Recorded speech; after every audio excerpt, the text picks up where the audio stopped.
Hey, everyone! If you enjoy my quantum audiobooks, you can support me by becoming a Patreon member. Your support helps me keep creating, and you'll get exclusive perks. You can also access my audiobooks directly through Google Drive. Check out the link in the description. Now, let's get started. Reflecting on the past, Viserys remembered his own romantic escapades. He could understand why his eldest son was so serious. After a moment of hesitation, Viserys said, "Rhaegar, when I was your age, I had already strolled through most of the brothels in King's Landing with Daemon." Rhaegar pursed his lips, remaining silent. "Damn it," Viserys cursed, frustrated by his son's lack of response. It wasn't Rhaegar's fault. Traditionally, Targaryen men would have their brothers or cousins take them to brothels for initiation after they reached puberty. But Rhaegar, as the eldest, had no older brothers or cousins to guide him. Only Laenor, who was his cousin.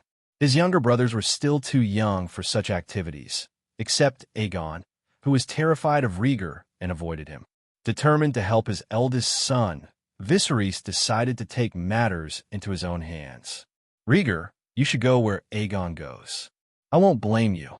Rhaegar looked at his father in disbelief. "Father, are you encouraging me to go to brothels?" "Father, I'm not interested in Aegon's tastes," Rhaegar replied. "Seven hells." Viserys sighed, exasperated. There are all kinds of girls in those places. Aegon even fathered a bastard. "Aegon's got a bastard?" Rhaegar's eyes widened in shock. How old was Aegon? He already had a bastard? That boy's a loose cannon," Viserys muttered. "I'll have Lionel prepare a list of suitable noble ladies for you tomorrow, so you can choose one. But what about Rhaenyra?" Rhaegar hesitated, feeling uneasy about the situation. "Forget Rhaenyra for now," Viserys said firmly. "Sort through the engagement choices and then decide who you'll marry." Viserys was frustrated with Rhaenyra's reluctance to marry, so he wanted Rhaegar to be prepared. Once Rhaegar was of age, he would need to marry and carry on the family line. "You decide," Rhaegar agreed, seeing no reason to argue. His views on marriage hadn't changed. Whether it was a family tradition, love at first sight, or a political alliance, he could accept it. Viserys then proceeded to educate his eldest son on a series of matters, hoping to prepare him for his future responsibilities. Before he knew it, dawn had arrived. Viserys was slumped in his chair, a blanket draped over him, snoring lightly. Rhaegar had fallen asleep at the desk, clutching a Valyrian steel sword. The previous night, father and son had spent the entire time talking. Rhaegar had endured the long hours for the sake of completing the Blackfyre exploration. A voice suddenly woke Rhaegar from his sleep. "This exploration is complete. Please pick up the lost treasure." Rhaegar lifted his head, disoriented, and glanced around. The explorer's system interface appeared. "Blackfyre. Exploration progress. 100%. It's dawn. The exploration is complete," Rhaegar mumbled, rubbing his face to wake up. On the table, a grapefruit-sized purple halo hovered near the Blackfyre. Rhaegar reached out to touch it. Wave. The purple halo burst like a bubble, scattering points of purple light. Relic picked up successfully. Detection in progress. Detection successful. Recognized as an epic relic, the King's Gaze. Listening to the announcement, Rhaegar's face lit up with joy. "Epic level, that's excellent." On the interface, a purple eye floated in midair, looking empty and dead. Below it, a line of small text provided a hint. "The monarch has more than one pair of eyes and sees things from multiple perspectives." Rhaegar was puzzled, unable to immediately understand the relic's key function. He stared into the unblinking purple eye, tilting his head in confusion. Suddenly, the purple eye transformed into a stream of light and entered Rhaegar's brain. "Damn!" Rhaegar blurted out, rushing to pour a glass of water to check his reflection. He feared he might have grown a third eye. His face appeared normal in the reflection. He reached up, touching his forehead. No bumps, just smooth skin. "Scare me to death." Rhaegar sighed in relief, feeling cold sweat on his back. Another beep sounded.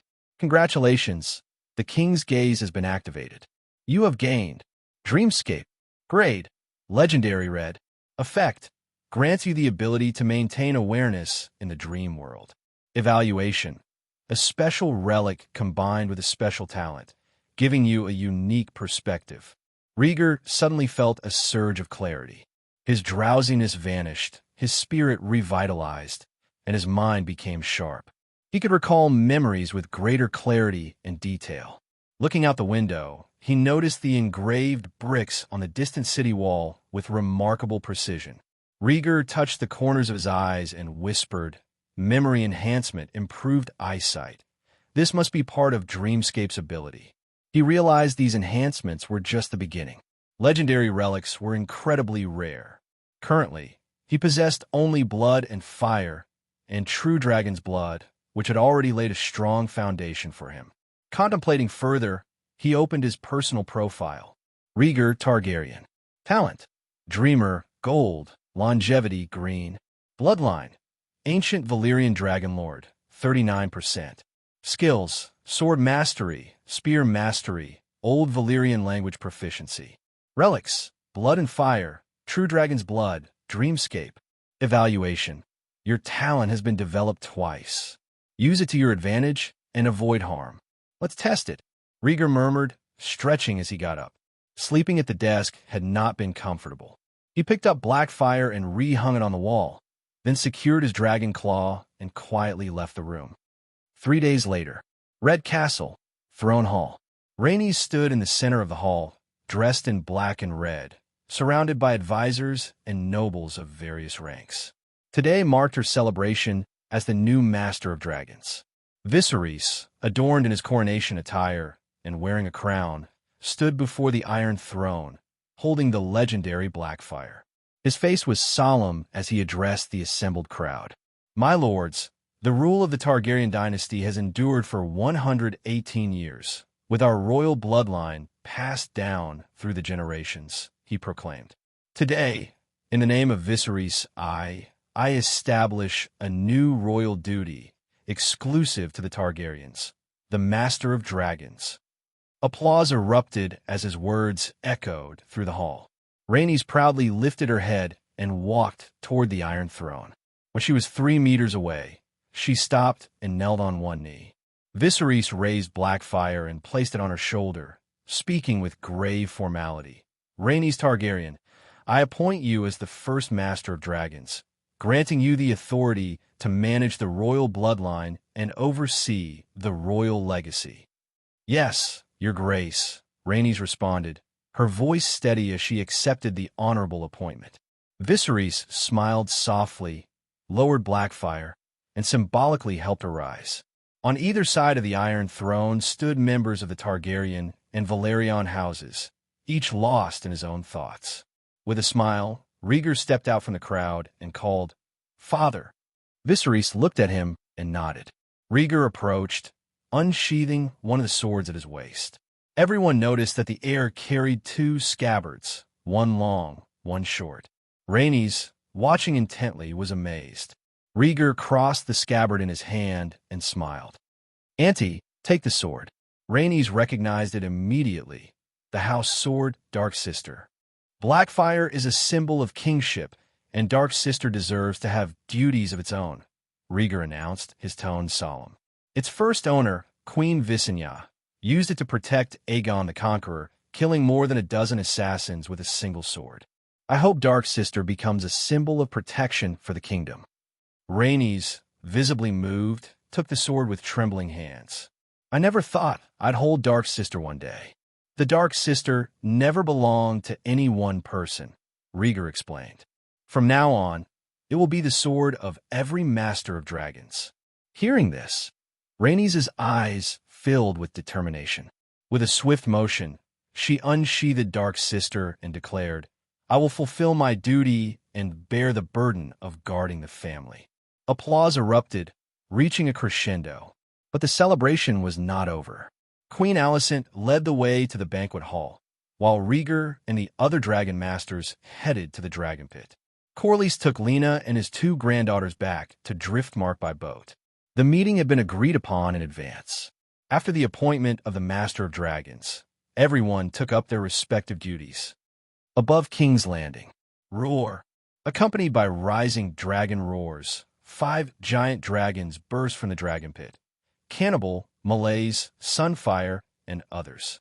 The people of King's Landing paused to watch the majestic sight of the dragons dancing together. Malays, swift as lightning, carried Rainy straight to Blackwater Bay. Bored, Aegon followed on his Sunfire. "Let's go too," Rhaegar said, guiding the cannibal with a calm demeanor. With a powerful flutter of wings, the cannibal quickly left King's Landing, followed by Rhaenyra on Syrax and Laenor on Sea Smoke. All three dragons passed through the clouds, traveling together for now. After they disappeared into the sky, the city of King's Landing buzzed with news of the 5 dragons. At the entrance of the dragon pit, Helena, dressed in white, held Aemon's hand and stood on her tiptoes, looking at the sky.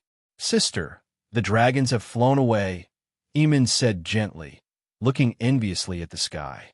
"I know," Helena replied, her big eyes full of determination. She beamed. "Let's go. Let's tame a dragon too." "Yes." Aemon nodded eagerly, allowing his sister to lead him. The 3 dragons soared through the sky. From King's Landing, they passed Sow's Horn, God's Eye Lake, and the Salt Pans. By dusk, they had flown over the mountains of the moon, surveying the endless ranges and treacherous peaks below.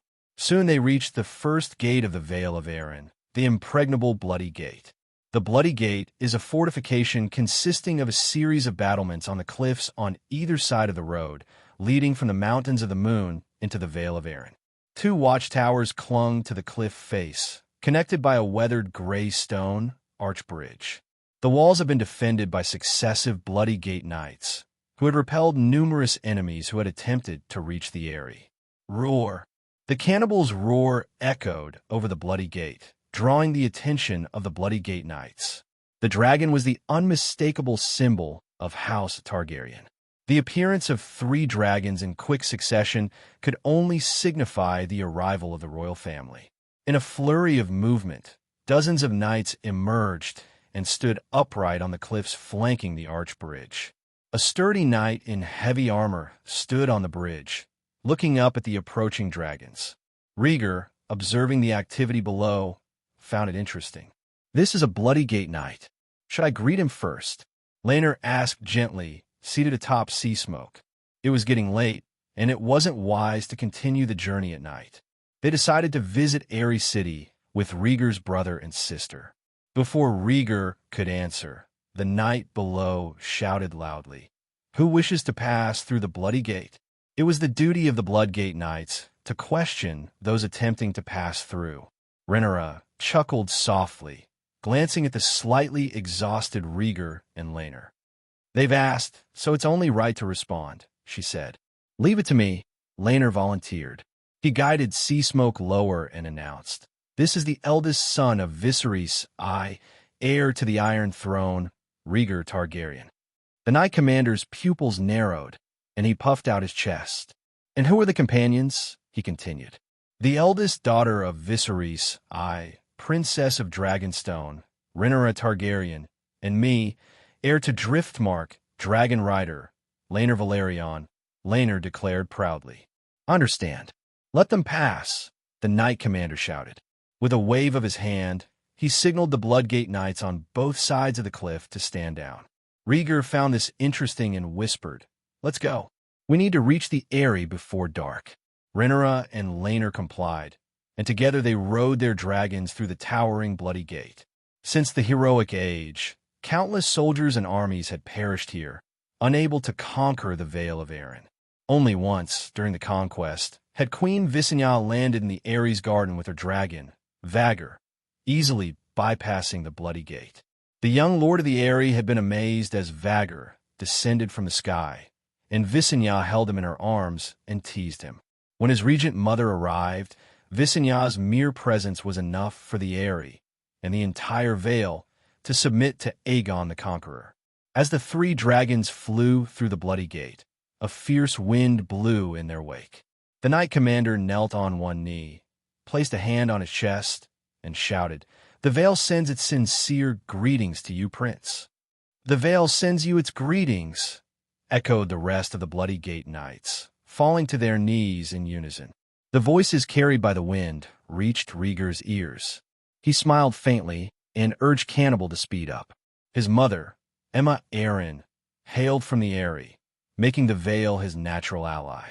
Passing through the Bloody Gate, the mountain range elevation increased and the paths became narrower. Further up was the summit of the Gates of the Moon, the highest peak known as the Giant's Lance. Rhaegar guided Cannibal higher, the air pressure posing no hindrance, as if breaking through an invisible barrier. Roar! In the blink of an eye, Cannibal rose into the sky with the Giant's Lance in sight. Roar! Cannibal roared incessantly, its massive body weaving through the peaks of the Giant's Lance.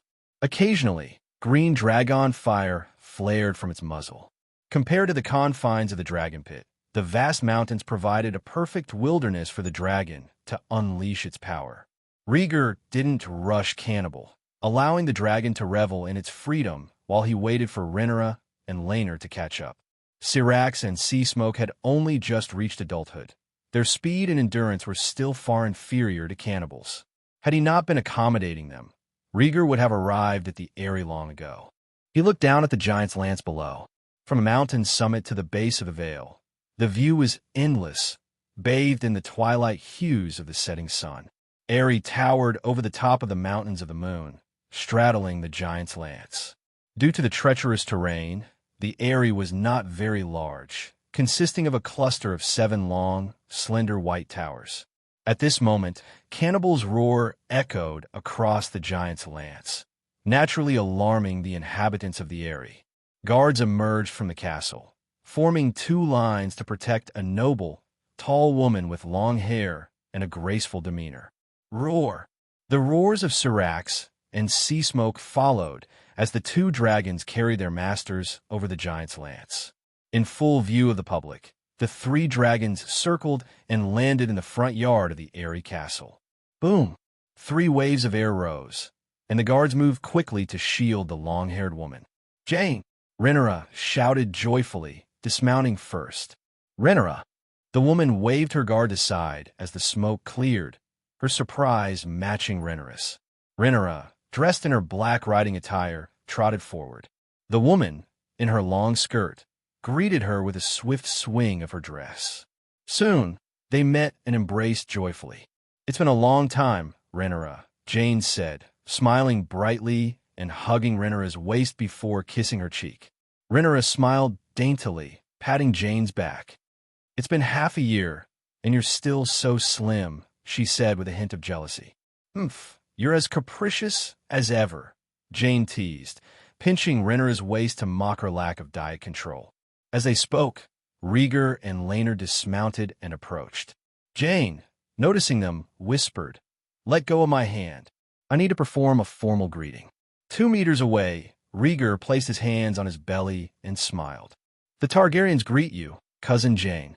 Jane broke away from Rhaenyra, straightened her dress, and offered a formal salute. "The Eyrie welcomes you, Prince." The 2 maintained their formalities, meeting rarely, but observing the courtesies. Laenor placed one hand on his chest and said solemnly, "Laenor of Driftmark, greetings to Lady Jane." "Give my regards to your parents, Sir Laenor," Jane replied with a warm smile, her demeanor gracious. "Well, now that everyone has greeted each other," Rhaenyra said, taking Jane's hand and placing it over Rhaegar's. "We're family. There's no need to be polite." Understanding his sister's intention to bring him and Jane closer, Rhaegar took the initiative. "Forgive us for taking the liberty of visiting, cousin." "No need for forgiveness. The Ravens sent word long ago, and I've been looking forward to your arrival all these days," Jane replied graciously. Maintaining her ladylike demeanor, Jane gestured, "I've prepared a reception for you, as you've come a long way." "Thank you." Rhaenyra expressed gratitude. Guided by Rhaenyra, the group entered the castle, the atmosphere growing increasingly harmonious as they proceeded. The main hall of the castle, located on the first floor, greeted them with a long table in the center. At Jane's command, the maids swiftly served plates of food, and soon the hosts and guests were seated. "Greetings, Prince," a beautiful lady with curly black hair said as she brought the last dish, curtsying to Rhaegar. Rhaegar glanced at her, noting her pale skin and striking dark eyes. Jane introduced her as Lady Jessamine of the Redford House, my good friend accompanying me. Greetings, Lady Jessamine, Rhaegar replied with a faint smile. You are as handsome as the rumors say, and also very graceful, Jessamine complimented, offering Rhaegar a light embrace and a kiss on the cheek. Rhaegar's face stiffened slightly, and he nodded in acknowledgement of the compliment. Jessamine, you're too passionate, Jane scolded her friend gently, then guided Rhaegar to a seat at the long table. Observing the interaction, Rhaenyra couldn't help but feel a sense of amusement. Catching Rhaegar's eye, she exchanged a knowing smile with him. She had heard the rumors about Jane and Jessamine's close relationship, so she was relieved that they were welcoming Rhaegar warmly. Meanwhile, Laenor, uninterested in the ladies, surveyed the guards at the door, seeking a companion with similar interests. As the banquet proceeded, Rhaenyra, after taking a few bites of her food, inquired, "Cousin, why don't we see Lord Ybert?"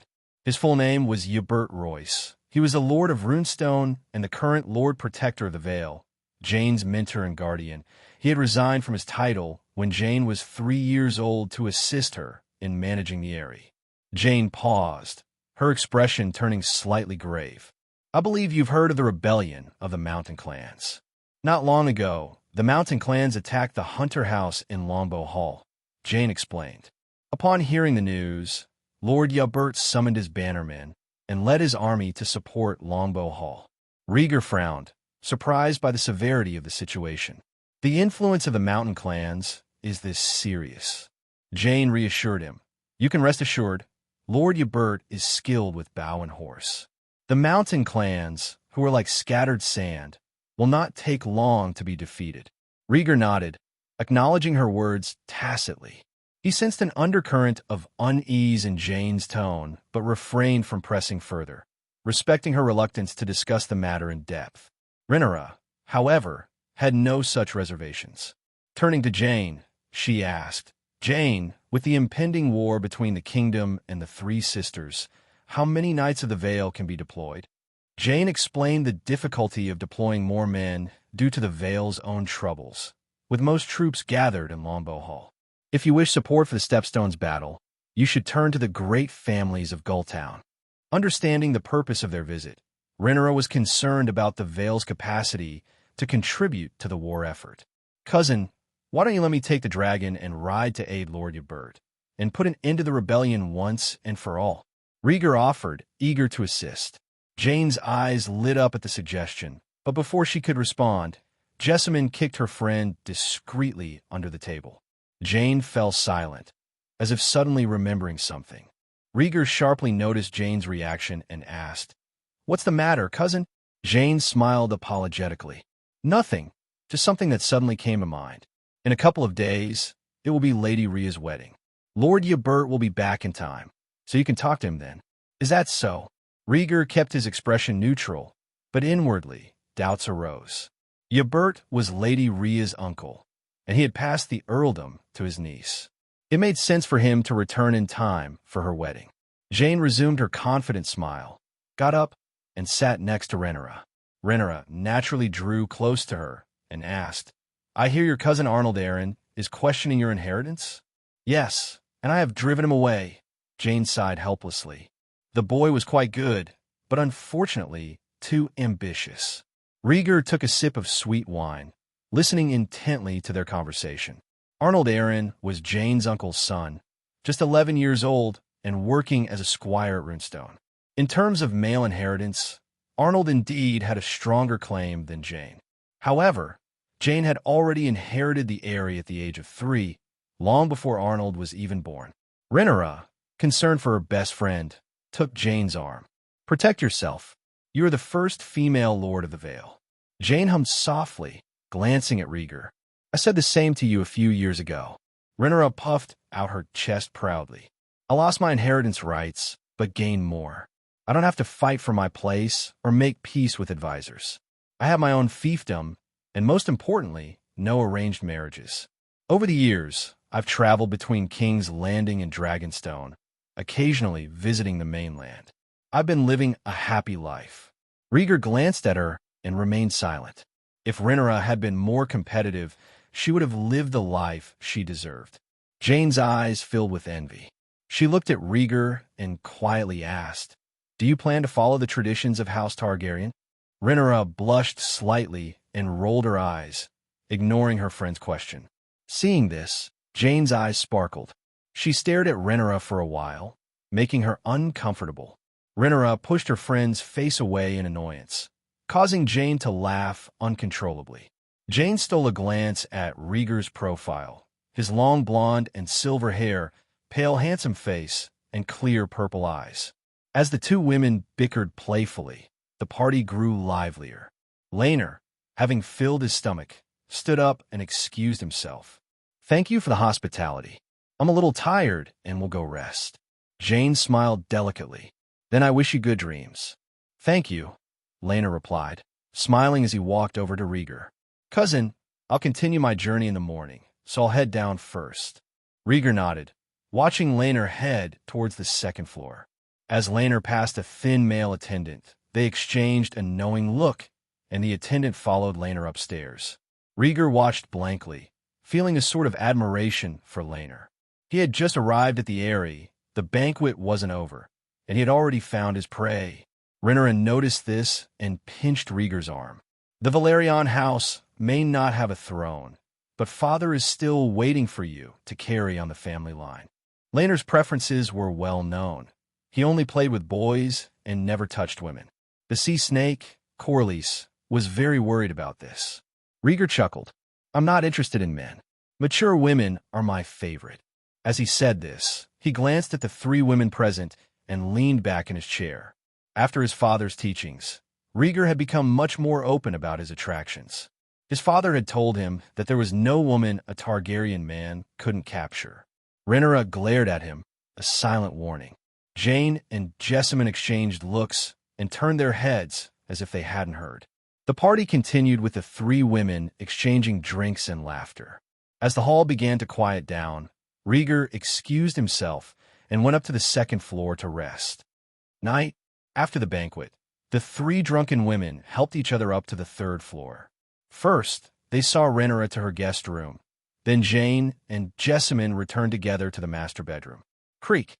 The cedar door closed, and Jane patted her red cheeks, her eyes clearing, no longer appearing drunk.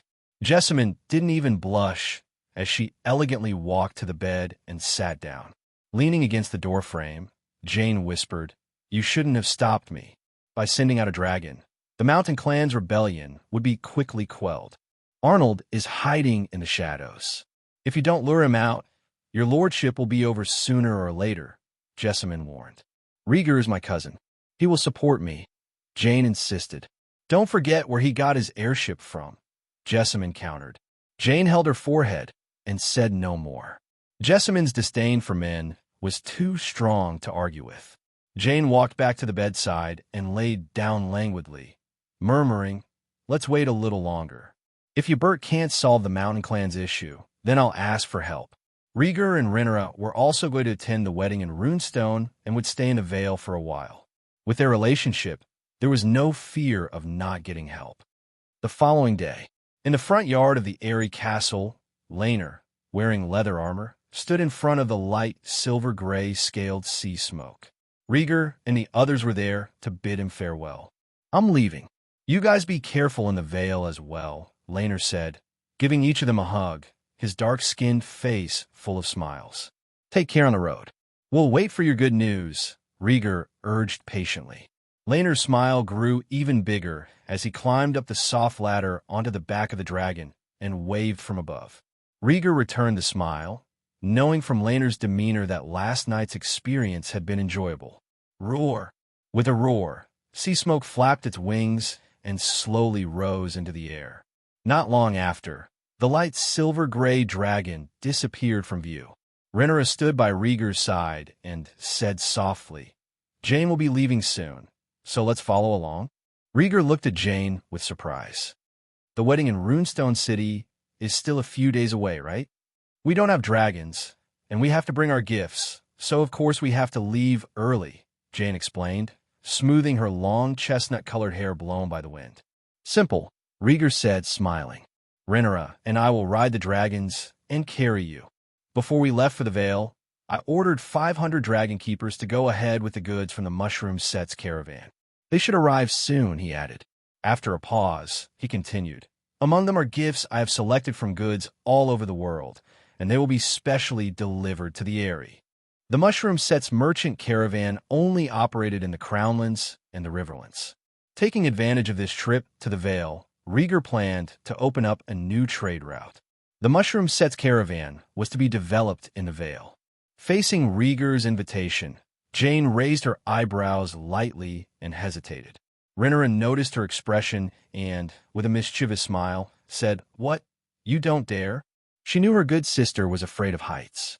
Jane tilted her head defiantly. "I'm a lady of the Eyrie. Do you think I will be afraid? How about I carry you?"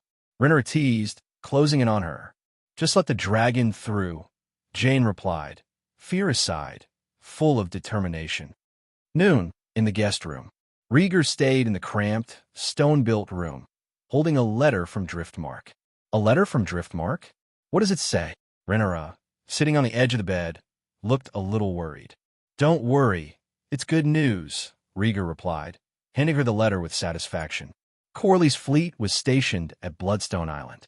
Pirates from the Three Sisters tried to launch a sneak attack, but just as the Stormlands fleet arrived, they were caught in a pincer movement and wiped out. "The first battle is a great success, and the advantage is ours," Rhaegar added, watching Rhaenyra smile, pleased with the victory at the Stepstones.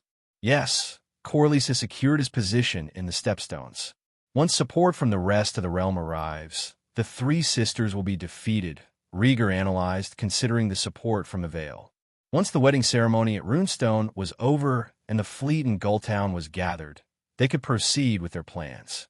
As for the rebellion of the mountain clans, if Jane asked for help, he would hold the dragon at the ready.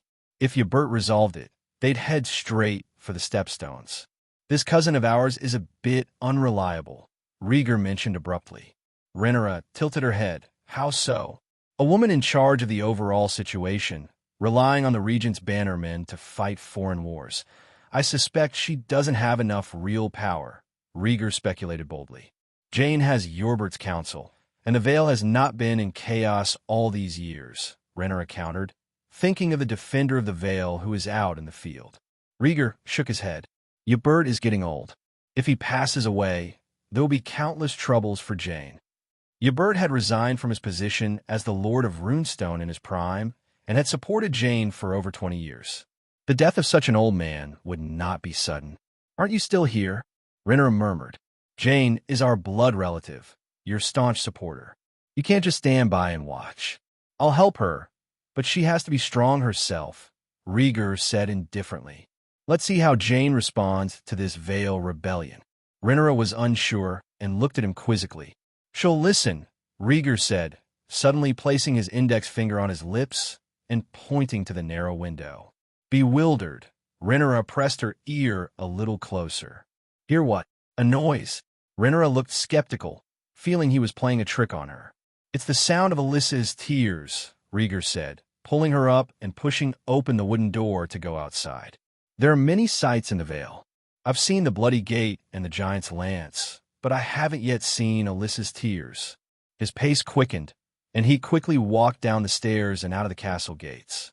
Roar, Cannibal, his dragon, had long been waiting in the front yard of the castle, its green eyes staring at the two approaching. Rhaegar pushed Rhaenyra up the soft ladder, and they sat together in the saddle. "Let's go, Cannibal!" Roar, Cannibal shook itself, ran a few steps on both feet, lifted its wings, and took off. Rhaegar, Rhaenyra, riding on Cannibal for the first time, gripped the saddle with a mix of nervousness and excitement.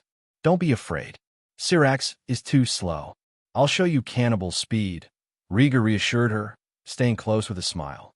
Sensing his rider's wish, Cannibal picked up speed, plunging into the clouds, and then charging back up. "Ah!"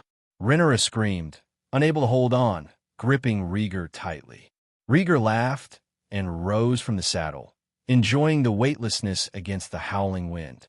He would never fall off the dragon's back. It was just a trick he and Cannibal had practiced to strengthen their bond. In a few moments, Cannibal flew to the west side of the giant's lance. A huge waterfall appeared before them. The sound of the water falling like a torrent was like a roar. "This is Alyssa's tears," Rhaegar said, pointing to the waterfall located at the top of a towering mountain. According to legend, a woman named Alyssa Arryn watched her father, husband, and children being killed without shedding a single tear. The gods punished her by turning her into a waterfall after her death. The gods forgave her for her indifference when the waterfall's water once again irrigated the fertile black soil of the Vale. Interestingly, not a single drop of water from the waterfall has ever fallen on the plains of the Vale. "When you visit the Vale, you can't miss the view," Rhaegar said, marveling at the sight. Mountains of the Moon. In the dense forests along a mountain trail, a convoy of wagons moved slowly. The caravan was long, guarded by hundreds of soldiers clad in armor. At the head of the procession, a silver-armored and white-robed member of the Kingsguard led the way. "Sir Eric, wait," called a soft male voice from behind. Eric turned back, cautiously addressing the voice. "What is it, Tormund?" Tormund, leaning against a covered wagon, looked bewildered. "I see a large group of men hiding on the hill road ahead. They have iron weapons, bows, and arrows." "How many?" Eric's brow furrowed. "Around 300, Tormund estimated." Eric's expression grew serious. He called a large soldier over and ordered, "Stop the caravan. 300 men stay behind. 200 men follow me." "Yes," the soldier responded, rallying 200 tall soldiers with great efficiency. These were former Crackclaw Point Free folk, now serving as dragon keepers of the Dragon Pit, accompanying the Kingsguard to transport goods to the Vale. Eric swiftly mounted his horse and led the 200 soldiers into the dense forest, advancing quickly. Meanwhile, a group of rough men in animal skins lay in the dense shrubs, eyes fixed on the distant intersection. They had heard from scouts that a group of well-laden travelers had entered the Mountains of the Moon, ripe for plundering. The tribe, poor and desperate, had been waiting for a long time with no sign of the caravan. Growing impatient, a one-eyed bandit poked his head out. "Where's that caravan? Why hasn't it arrived yet?" he grumbled. Slap! An ugly, burly man emerged from the bushes, striking the one-eyed bandit. "Patience! Make another sound, and I'll rip your head off and stuff it up your arse." Whoosh! Before he finished speaking, a sharp arrow flew through the air, piercing the one-eyed bandit's remaining good eye. Puffed! The iron arrow exited through the back of his head.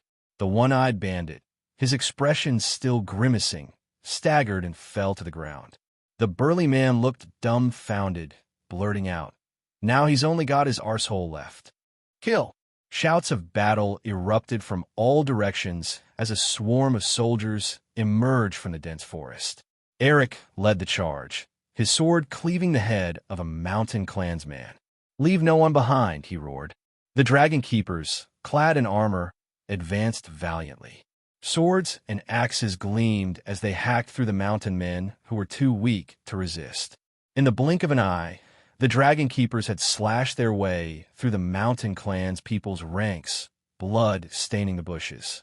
Faced with their superior equipment and ferocity, the mountain clans' men scattered like frightened birds. "Don't run away, stand and fight," bellowed the burly leader, raising a double-bladed axe. He smashed the heads of 2 dragon keepers and rallied a group of warriors. Swish, swish, swish! A shower of arrows rained down from the forest, piercing the bodies of the mountain clan men without mercy. The burly man, startled, grabbed a warrior to shield himself from the first wave of arrows. But another wave quickly followed. The arrows didn't target the burly man, but shot down the men who were trying to escape down the trail. Screams filled the air as they fell. Eric, his sword plunging through a man's chest, shouted, "The front squad pursues. Rear flank, secure the battlefield." Yes. The dragon keepers split into 2 groups. Archers fired from the shadows, picking off the enemy one by one. Within 10 minutes, the battlefield was littered with the corpses of the mountain clan's tribe members. "Sire, I have captured their leader," announced a tall soldier, dragging the burly man forward and kicking him down before Eric. "Bastard! have the guts to let me go and fight alone."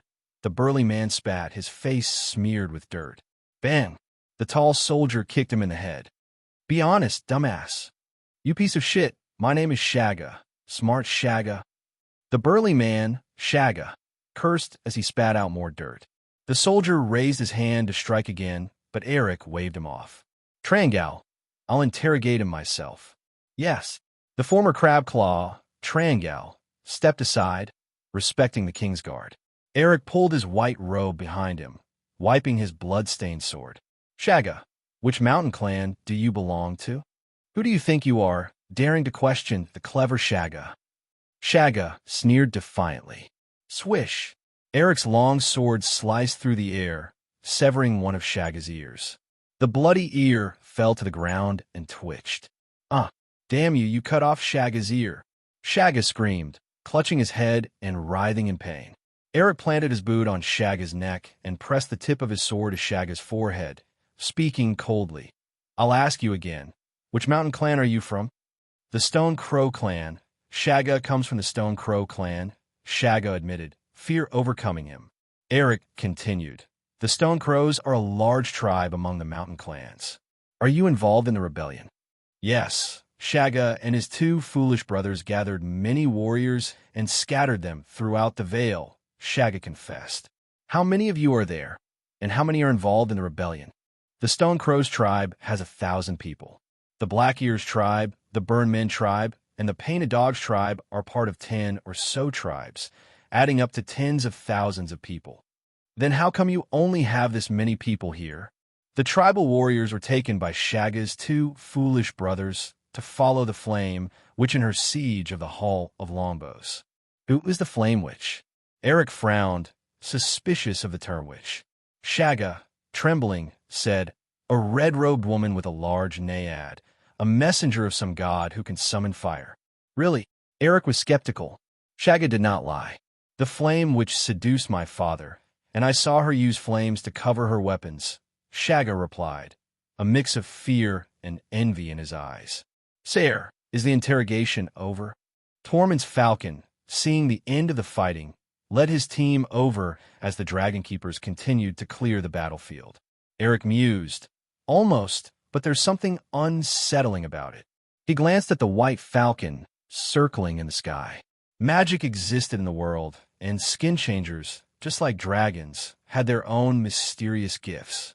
Eric took Shagga's words with a grain of salt. "I will send more eyes to observe the Vale," Tormund said, wary of the trial's revelations. "I told the truth. Can you let me go?" Shagga asked, hoping for mercy. Eric sneered. "Killing you degrades my sword. Get lost." "A wise Shagga thanks you, Tin Man." Shagga, overjoyed, ran off. Ka-ching. Just a dozen steps away, a double-bladed axe flew through the air, striking Shagga in the back of the head. His skull cracked, and he fell dead. Eric glanced at Trangal, who had thrown the axe, and asked, "Is he smart?" Trangal scratched his head and grinned. "Obviously. Bury the corpses on the spot, and set up camp on the hillside tonight," Eric ordered, sheathing his sword and glancing at the sky. A few days later, Eyrie Castle's front yard. The cannibal lay prostrate on the ground, allowing a servant to climb the soft ladder and secure various gift boxes. Rhaegar stood by the dragon's head, gently rubbing its muzzle. "It will be over soon. Don't be angry," he murmured. "Roar!" The cannibal bobbed its head slightly, a low growl rumbling from its throat, showing its displeasure. "Be patient." Rhaegar pressed his hands against the dragon's scales, smiling reassuringly. Rhaenyra approached with light steps and asked, not waiting for Eric and the others, "Runestone has sent a raven urging us to hurry." "Jane needs to go ahead to help set up," Rhaegar replied. "The roads in the Vale are rugged, and with Eric's caravan being so large, I think they were delayed on the way." King's Landing was far from the Vale, and the mountain roads within the Vale were notoriously difficult to traverse. Rhaegar understood Eric's delay. "You should leave a letter for him, so he doesn't come to the Eyrie for nothing," Rhaenyra suggested, placing a hand on his shoulder. "No need, he'll find me." Rhaegar shook his head with a confident laugh, trusting in the abilities of Eric and Tormund. Both were key members of his inner circle, known for their bravery and insight. After chatting for a while, the servants finished securing the gift chests, tying them to the saddle with hemp ropes. Soon after, Jane arrived with Jessamine, whispering, "Ready to go." Rhaegar turned to see the two women in their corsets and dresses, looking poised yet different. Jane forced a smile, glancing nervously at the black dragon beside Rhaegar and fidgeting with her fingers. Jessamine held her hand, looking at the cannibal with anticipation. Noting their emotions, Rhaenyra and Rhaegar exchanged glances and said in unison, "Of course." Syrax hovered over Aerie Castle before landing gently in the courtyard. Rhaenyra stepped forward and took Jane's hand, inviting her. "How about the two of us share a dragon?" Jane glanced nervously between the cannibal and Syrax, her apprehension clear. She shook her head and declined. "Let Jessamine ride with you. I'll take the black dragon." The cannibal, over 3 times the size of Syrax, had a strong black body and a wide, flat spine. For Jane, who feared heights, it offered a greater sense of security. Rhaenyra grunted softly, but didn't push further. "Cousin, please," Jane said, extending her hand towards Rhaegar, clearly nervous. Rhaegar took her hand and helped her climb the soft ladder. In a voice only they could hear, Rhaenyra whispered to him, "Make sure Jane enjoys the ride." Rhaegar, puzzled, asked, "Aren't you sisters?" "I can't keep quiet when she jokes, and she won't forget it," Rhaenyra replied, her tone brooking no argument. She then turned and led Jessamine towards Syrax. "Tsk, no wonder Alicent and Lena can't get along with you," Rhaegar muttered, shaking his head and smacking his lips. "But I like it." As he climbed onto the dragon's back, Jane was fastening her safety chains. "Hold on to the grips tightly. The cannibal flies fast," Rhaegar reminded her as he settled into the saddle. "Uh-huh," Jane replied, too nervous to speak, her eyes wide with fear. Who would have thought that the Lady of the Eyrie, perched in the highest castle on the continent, would be afraid of heights? "Cannibal, let's go," Rhaegar commanded, and the cannibal leapt into the air, soaring towards Runestone. "Roar!" Syrax followed closely behind, flapping its wings to keep up. Runestone lay north of Gulltown, adjacent to the Bay of Crabs, with its castle built on the sea. As the two dragons soared over the plains of the Vale and the southern mountains of the Moon, they could see the Bay of Crabs in the distance between the Eastern Vale and Crackclaw Point. The distance between the Eyrie and Runestone was similar to that between King's Landing and Dragonstone Island. At its normal flying speed, the cannibal would reach Runestone before noon. Runestone. Roar. The cannibal's roar echoed like a thunderclap as the pitch-black dragon appeared over the vale near the castle. Its vertical pupils surveyed the scene below with keen judgment. Rhaegar looked down at the majestic castle built in the middle of the flat terrain, a common architectural style in the Vale. "Land, cannibal." Rhaegar held the pale-faced Jane close, guiding the cannibal towards the castle. He hadn't intended to frighten her, but her repeated pleas to hurry had made him anxious about their altitude, prompting the cannibal to fly at full speed to reach Runestone as quickly as possible. Boom! The cannibal's massive body landed in the castle courtyard with a resounding thud. Lady Rhea and a group of guests emerged from the castle to welcome the royal family. "We've arrived." Rhaegar unfastened the chain around Jane's waist and helped her dismount. "I'm a little dizzy. Tell them my regards," she murmured weakly, leaning against him as she fought off nausea. The dragon ride had nearly overwhelmed her. As the people in the castle gathered around them, Lady Rhea approached swiftly, her demeanor as composed and sharp as ever. She assessed Jane's condition with concern. "Help her inside. She's feeling ill," Rhaegar instructed, passing Jane to Lady Rhea. "I wish you a happy wedding, Lady Rhea. I need a husband to impregnate me. This marriage is better than the first," Rhea remarked with a hint of self-pity, her outlook on marriage seemingly bleak. "Rhea, how is Lady Jane?" a middle-aged man with a beard asked, approaching with concern. "I'm fine. Let's welcome the prince and Lady Jane into the castle first," Rhea replied, then introduced the man to Rhaegar. "This is my fiancé, Gerald Royce." "Greetings, Prince," Gerald said respectfully. "No need for formalities, Sir Gerald," Rhaegar replied, feeling a bit awkward meeting his aunt's fiancé. His thoughts briefly wandered to Daemon, imprisoned in the dungeons of King's Landing. My good uncle, will he regret not drinking his ex-wife's wedding wine? Rhaegar mused with a quiet chuckle. As Rhaegar and Jane approached the castle, more guests came forward to greet them. Prince, House Aaron of Gulltown salutes you. Prince, House Grafton of Gulltown salutes you. Prince, House Melcombe of Old Anchor salutes you. Rhaegar smiled warmly, acknowledging each greeting. Greetings, my lords. Please forgive me and Lady Jane. We've traveled a long way and may need to rest for a while. Turning to Gerald, he added, on the back of the dragon are gifts from the royal family and the Eyrie for your wedding. I'll help you retrieve them later. Gerald glanced nervously at the cannibal, its spine towering like a castle wall. He swallowed hard. There's no hurry, Prince.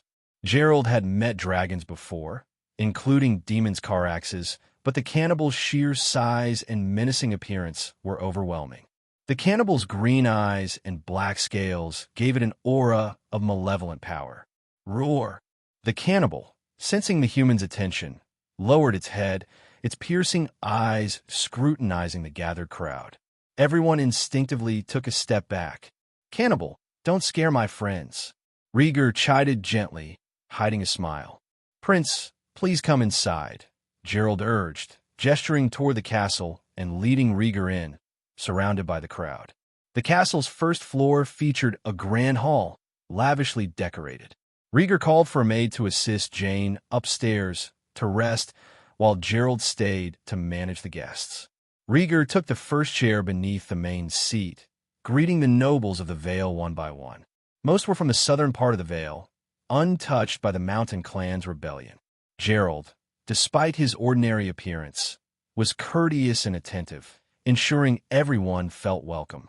Among the guests, Rhaegar spotted familiar faces from Cracklaw Point, including Yara Crab of Whispering Castle. After a brief greeting, Rhaegar asked, "Why don't I see your father?" Yara's beautiful face turned somber. She forced a smile. "Father's health has been declining these past few years. I represent the Crab House." "What a pity," Rhaegar replied, offering comfort. Despite the years, he felt a deep sense of nostalgia for the family that had been loyal to him since childhood. Rhaegar had only exchanged a few words with Yara before she was called away by other noble ladies. He hadn't even had a chance to take a sip of water when a tall, white-haired old man approached, accompanied by two teenagers. The man and the young people bore a tower-like emblem on their collars, a yellow burning tower on a black triangle, set against a flame-like red background. This was the coat of arms of the House Grafton, Lords of Gulltown. With a warm smile, the old man bowed slightly. "Prince Rhaegar, Grim Grafton at your service." Rhaegar stood and returned the greeting. "Lord Grim, it's good to see you again." The purpose of this trip was to garner support from the influential Lords of Gulltown, so a friendly demeanor was essential. Gulltown, with its natural harbor on the Bay of Crabs, south of Runestone, was one of the 5 major cities in West Eros, rivaling White Harbor but smaller than Lannisport, Old Town, and King's Landing. The Grafton House held significant wealth and influence in this crucial city. "Prince, you have grown even more handsome and noble since I last saw you," Grim said, his tone friendly. He then introduced the teenagers.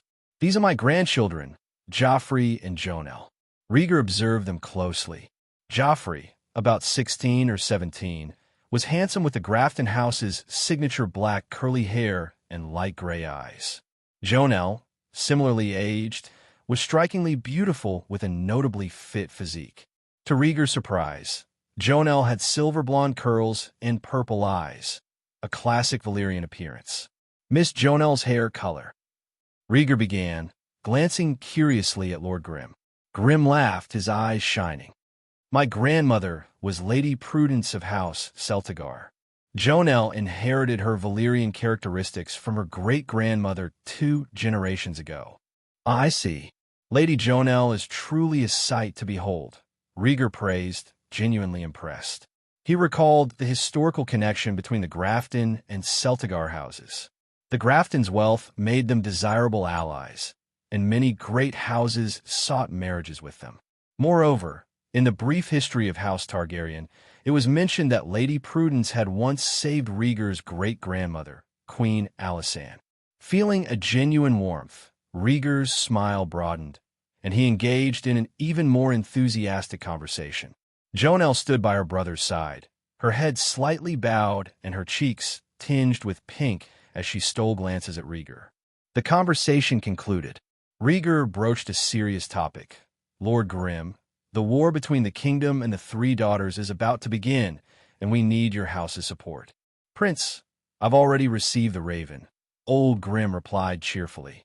"The Grafton House of Gulltown is ready to fight for His Majesty and for you, Prince, whenever needed." "Excellent," Rhaegar said, his respect for the old man increasing. "With your family's help, the kingdom will surely defeat the Triarchy." The kingdom needed loyal bannermen who could step up in critical moments. "Prince, I still have to catch up with a few old friends. You young people can carry on better without me," Old Grimm said, excusing himself and leaving his grandchildren behind. As the old man departed, Rhaegar, Joffrey, and Jonelle found themselves in an awkward silence. "Prince, let me pour you a glass of wine," Jonelle offered delicately, picking up the wine bottle with a shy, timid expression. "Thank you," Rhaegar said, taking a polite sip despite not usually drinking wine. He felt even thirstier afterward. Old Grimm's quick promise and leaving his grandchildren behind signaled a clear intent. Rhaegar understood what he meant. He glanced at Jonelle. She was a pretty girl, her Valyrian features making him feel a sense of kinship. However, he didn't favor shy girls. Turning his attention to Joffrey, Rhaegar said, "Joffrey, I see you wear a sword at your waist. Do you practice swordsmanship?" "Yes, Your Highness," Joffrey replied formally. "I have been studying and practicing since I was young." The Grafton House was known for its strict and thorough training. "Relax," Rhaegar waved a hand. "You're a bit older than me, so let's just talk casually." After a moment's thought, Rhaegar asked, "How skilled are you with a sword? Have you considered becoming a knight?" "Yes, Prince." Joffrey's eyes lit up but then dimmed as he added, "My sword teacher says my talent is average. It's hard for me to excel. Talent is important, but hard work and dedication are the keys to success," Rhaegar encouraged, offering an olive branch. "Are you interested in taking up some official positions?" "I've only managed some accounts with my grandfather. I have no experience in governance," Joffrey explained, though his excitement was palpable. "You could start by serving wine and observing how other advisors handle their duties," Rhaegar suggested, leaving no stone unturned in his efforts to draw Joffrey closer. Rhaegar wasn't interested in marrying Old Grimm's granddaughter, so he decided to focus on her brother. He believed Old Grimm would understand his intentions. After chatting with the siblings for a while, Lady Rhea came downstairs and called the attendants to arrange the banquet. The wedding banquet was still 2 days away, but a reception banquet had to be held for the arriving nobles. Long tables were set for the feast. Rhaegar, as heir, sat at the head table with Lady Rhea, her betrothed Gerald, the esteemed Lord Grimm, and other high-ranking nobles. Lady Rhea presided over the event, while Gerald sat beside her. Rhaegar, with his noble status, sat across from them, alone at one end of the table. The people of the Vale were passionate, and the atmosphere at the banquet was lively, with much shouting and laughter. Rhaegar played the role of spectator, responding to toasts from time to time. Nearby tables were filled with noble ladies and their daughters. Many of them were drawn to Rhaegar's handsome face and sought to speak with him. Old Grimm, seeing an opportunity, called Jonelle over to pour wine for Rhaegar, citing his discomfort in doing so alone. This action set off a flurry of activity. Other nobles, seeing a chance to present their daughters to the prince, began calling them over for various reasons, hoping to catch Rhaegar's eye. The nobles at this table were not fools. They knew the kingdom was preparing for war with the Triarchy, and Rhaegar's presence in the Vale was a clear sign of his intentions to rally loyal supporters. They understood the potential benefits of aligning their families with the royal family. The greatest benefit would be a marriage alliance with the royal family. If their daughters or granddaughters could attract Rhaegar's attention, Their family's future would be assured. Rhaegar found himself surrounded by eager young women. The attention was flattering, but the enthusiasm was overwhelming. The noble ladies vied for the chance to pour him wine, nearly tearing each other apart in the process. From a practical standpoint, Rhaegar thought, what good is it to pour wine for him when he doesn't even drink it? Halfway through the banquet, a dragon's roar echoed from the sky above the castle. A gust of wind kicked up dust and rattled the hall's glazed windows. "It's Syrax," Rhaegar announced as he rose. "Rhaenyra has arrived." He immediately left the table to greet her, and the other nobles followed his lead, not daring to delay. The castle gate swung open, revealing Syrax landing in the front yard. The dragon's scales glimmered, its crown of horns curving backward, and its head held high in regal splendor. Rhaenyra, dressed in black dragon-riding attire with her hair braided behind her head, descended the soft ladder. Her demeanor mirrored the dragon's arrogance. Behind her, a disheveled Jessamine followed, her cheeks tense and her steps unsteady. It was clear she had endured a rough ride, much like Jane. "Rhaenyra, did you have a safe trip?" Rhaegar asked as he stepped forward. "Aside from being left behind by you, it was business as usual," Rhaenyra replied, smoothing her hair and greeting Lady Rhea and the other nobles with calm familiarity. She knew these people well. They had all sworn allegiance to her before, making her more at ease than Rhaegar. Once inside the castle, Jessamine asked after Jane and was helped by the maids to find her friend. Rhaenyra leaned close to Rhaegar and laughed softly.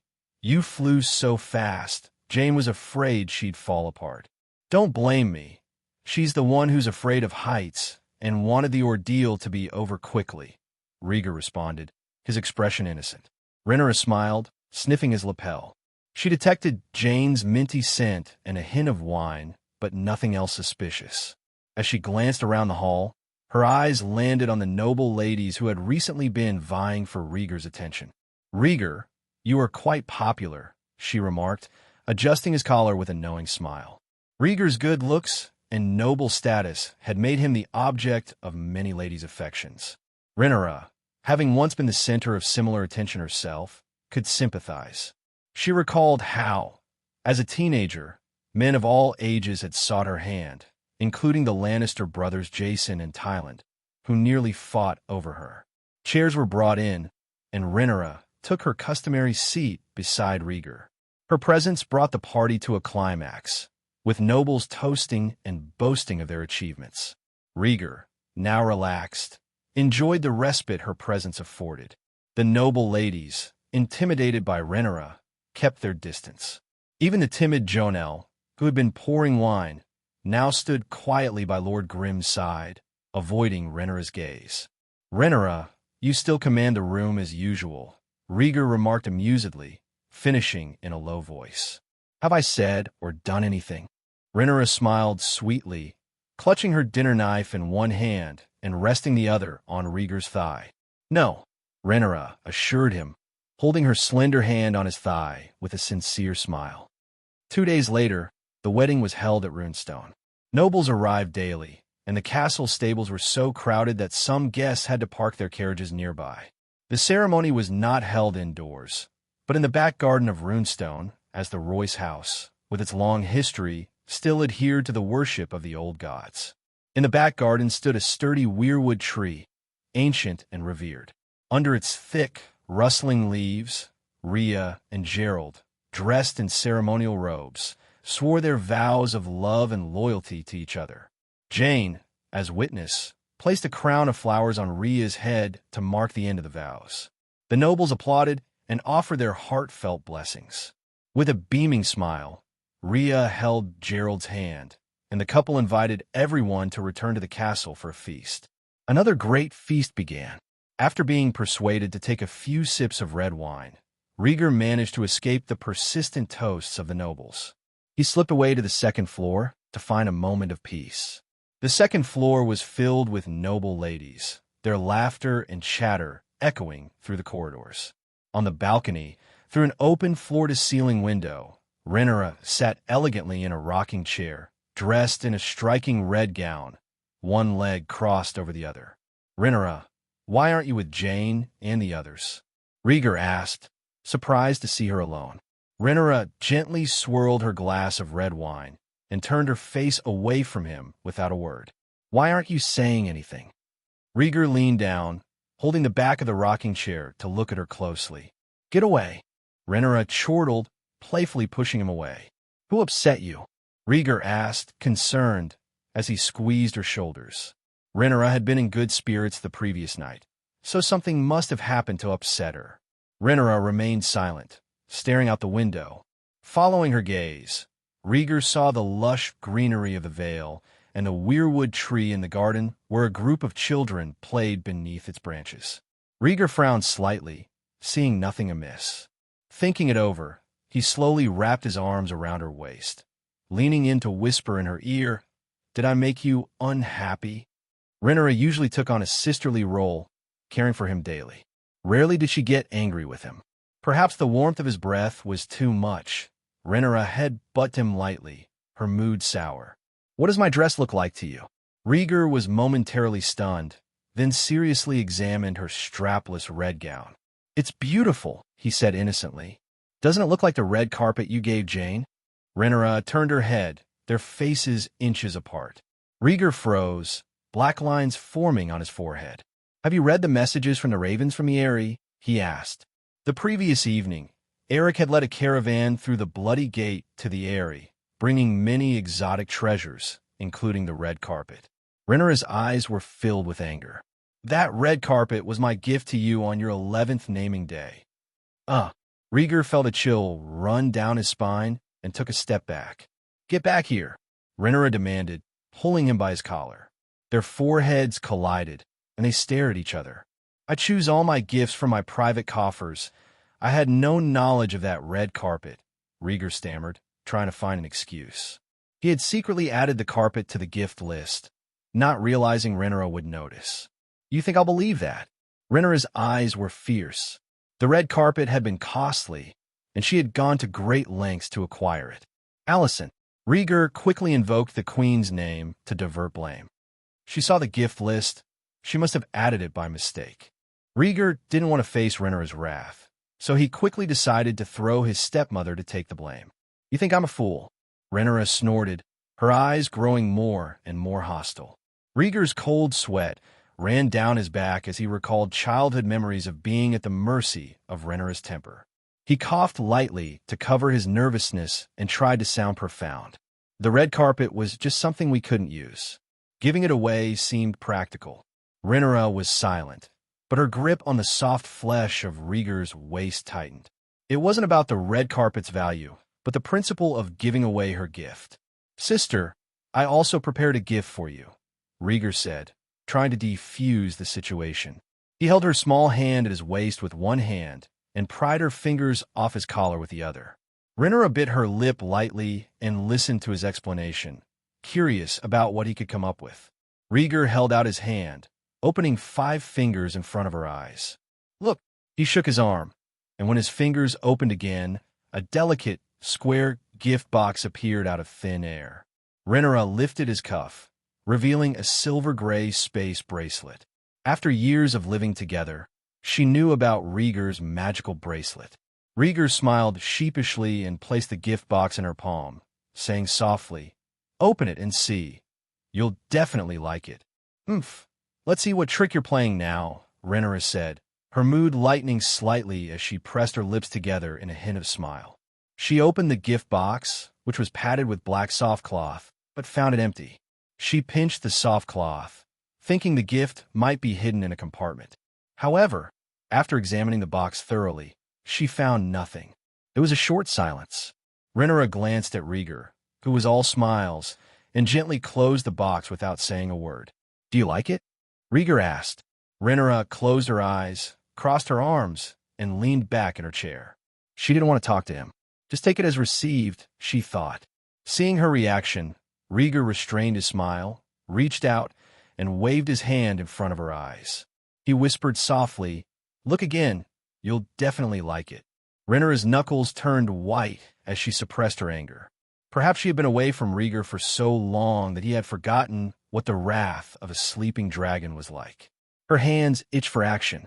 The sound of bells jingled softly in the air, and Rhaenyra's breathing quickened as she heard the crisp ringing. No more teasing. Open your eyes, Rhaegar urged gently. Rhaenyra turned her head away in anger, refusing to open her eyes. She had already decided to punish Rhaegar tonight, and a gift would not change her mind. Seeing her stubbornness, Rhaegar smiled and took action. Rhaenyra kept her eyes closed, still angry, when she suddenly felt something cold against her cheek. Unconsciously, she opened her eyes and tilted her head back to see an exquisite silver and gray necklace. The necklace, made of forged Valyrian steel, consisted of tiny links forming a slender chain. Rhaenyra's eyes were immediately drawn to it. "A Valyrian steel necklace?" she asked in amazement, turning to Rhaegar. "That's right," Rhaegar replied, smiling as he gently shook the necklace between his fingers. He had specifically instructed the blacksmith to keep some of the steel to create a piece of jewelry for Rhaenyra after forging 2 weapons. It was as if the necklace had been forged just for her. Rhaenyra was mesmerized. She relaxed her arms and touched the Valyrian steel necklace in front of her. She hadn't realized that Rhaegar had prepared such a precious gift for her. Suddenly she remembered something. "You said you wanted to forge 2 weapons. Will there be enough Valyrian steel left after you make this necklace?" Rhaegar hung the necklace on her fingertips and smiled reassuringly. "Don't worry, it's just a piece of jewelry. A piece of Valyrian steel for a necklace? How extravagant," Rhaenyra said, giving him a reproachful look. But the corners of her lips betrayed her, curling into a smile as she caressed the necklace like a treasure. The necklace had its own pendant, designed by Rhaegar himself, with 3 tiny dragon heads to honor the first dragons of House Targaryen: Meraxes, Balerion, and Vhagar. Meraxes had sharp horns and half-squinted pupils, exuding an elegant and luxurious demeanor. Balerion's fierce expression and rounded eyes emanated a solemn authority. Vhagar, with a dense crown of horns and closed eyes, appeared as if in a deep sleep drawn from the dragon's prime. The 3 dragon heads, 1 low and 2 high, hung from the necklace, carved with such precision that they seemed to host the soul of a dragon. "It's beautiful," Rhaenyra exclaimed, marveling at the intricate details of the necklace. The craftsmanship of the Cohor blacksmiths was truly top-notch. "I'm glad you like it," Rhaegar said, resting his hands on the back of her chair and admiring her profile. He remembered how Daemon had given Rhaenyra a Valyrian steel necklace, and despite her hatred for Daemon's actions, she had kept the necklace in the bottom of her jewelry box. With that in mind, Rhaegar leaned close to her ear and whispered, "Now you have a new family heirloom." Rhaenyra looked at him in amazement, then smiled sweetly. "Rhaegar, put it on for me." "Okay," Rhaegar agreed, removing her old necklace and skillfully placing the new one around her delicate white neck. He casually tossed the old necklace out the window. Rhaenyra looked down at the necklace, its 3 dragon heads like a talisman. The more she looked at it, the more she loved it. Rhaenyra clasped Rhaegar's neck and planted a kiss on his cheek. As he buried his head in her hair, inhaling the fresh scent of lavender, he said, "Rhaenyra, Father has prepared a list of partners for me. What are your plans?" Rhaenyra asked quietly, tilting her head as she played with the necklace. Rhaegar said, "You know what I mean." Rhaenyra laughed out loud and smiled, her eyes glowing as she encouraged, "Just tell Father who you want. He has always spoiled you." "Yes, but I am greedy," Rhaegar replied, his eyes playful and pretentious. He knew that Rhaenyra cared for him as much as he cared for her. Thinking about it, he propped his hand on the rocking chair and caressed the solid wood. Outside the window, the fishbeam tree stood tall, its thick trunk teeming with anticipation. 2 little green creatures moved in tandem, one ascending with eager determination while the other descended with deliberate intent. The climber reached a branch and discovered a tender, succulent leaf, its vibrant allure impossible to resist. It eagerly mounted the leaf, savoring each bite with the hunger of one who had waited far too long. Meanwhile, the lower creature inched with relentless effort toward a tantalizing ball of soft, sticky sap. It approached its prize with bated breath. Splat! Just as it was about to indulge in the sweet resin, a pair of small hands intervened, thwarting its feast and leaving it quivering with unfulfilled desire. "Rhaegar, no!" Rhaenyra exclaimed. Rhaenyra whimpered in surprise, her heart thumping and her body tingling. Rhaegar heard the sound and lifted his head to look out the window. He saw a little girl squatting under a fishbeam tree, her hands covering a small green insect, her face full of innocence. "Let it go, bugs are dirty," a little boy came running, disgustedly reminding her. "Oh, okay," the little girl replied. With wide eyes, she picked up the small green worm and threw it onto a branch above her head. The bug landed right next to its companion and crawled toward another young leaf, taking small bites. Judging by the speed at which the two little green worms were eating, the young leaves of the fishbeam tree must have been extremely tasty. "Rhaegar, the feast isn't over yet," Rhaenyra said, her cheeks slightly flushed, her heart trembling. "No one is looking at us," Rhaegar replied, glancing at the beaded curtain at the entrance of the balcony before lowering his head. As Rhaegar lifted his head and Rhaenyra lowered hers, their eyes met.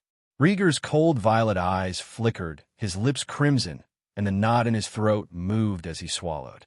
Rhaenyra's eyes were moist, her lips slightly parted. The wind blew through the beaded curtains, causing them to sway and the strings of beads to move closer together, constantly overlapping. Outside the window, the little green bugs on the fishbeam tree were still eating. Two similar white snakes climbed up the branches.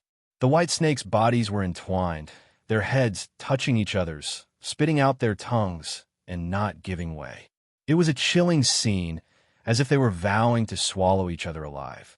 On the second floor, in the banquet hall, Jane was dressed in elegant attire, holding a glass of wine as she exchanged pleasantries with noble women and ladies who approached her. "Jane, come here for a moment," called Jessamine, who was wearing a blue dress and clutching a slip of paper in her hand. Jane glanced at it and recognized a letter delivered by the Raven. "Excuse me, I need to attend to some business," Jane said to the chatty noblewoman beside her. She set down her glass and left her seat. Jessamine smiled apologetically at the noblewomen and ladies who watched them leave. The two of them walked hand in hand to the corner of the stairs. Jessamine handed over the slip of paper and said in a low voice, "There's been an incident at Longbow Hall." Jane opened the note, reading the brief message. "The Longbow Hall has repelled the Mountain Clans. Ybert was ambushed on his way back and was seriously injured. The Mountain Clans are well organized and are suspected of raiding the Vale. Ybert is wounded." Jane's face turned pale, her small hand clenching the note tightly. Ybert was her regent, the one who had taught her how to govern the Vale. His injury would be a great blow to the Eyrie. Jessamine asked worriedly, "What should we do now?" She believed they should take advantage of the banquet to gather more bannermen and besiege the Mountain Clans. The Mountain Clans hide in the mountains and forests. Even if we mobilize our men, we can't pinpoint their movements, Jane sighed, understanding her friend's concern. "Tell all families to secure their castles and prepare to face the Mountain Clans. If we let the Mountain Clans ransack the Vale of Arryn, they'll have plenty of food and supplies for years," Jessamine worried.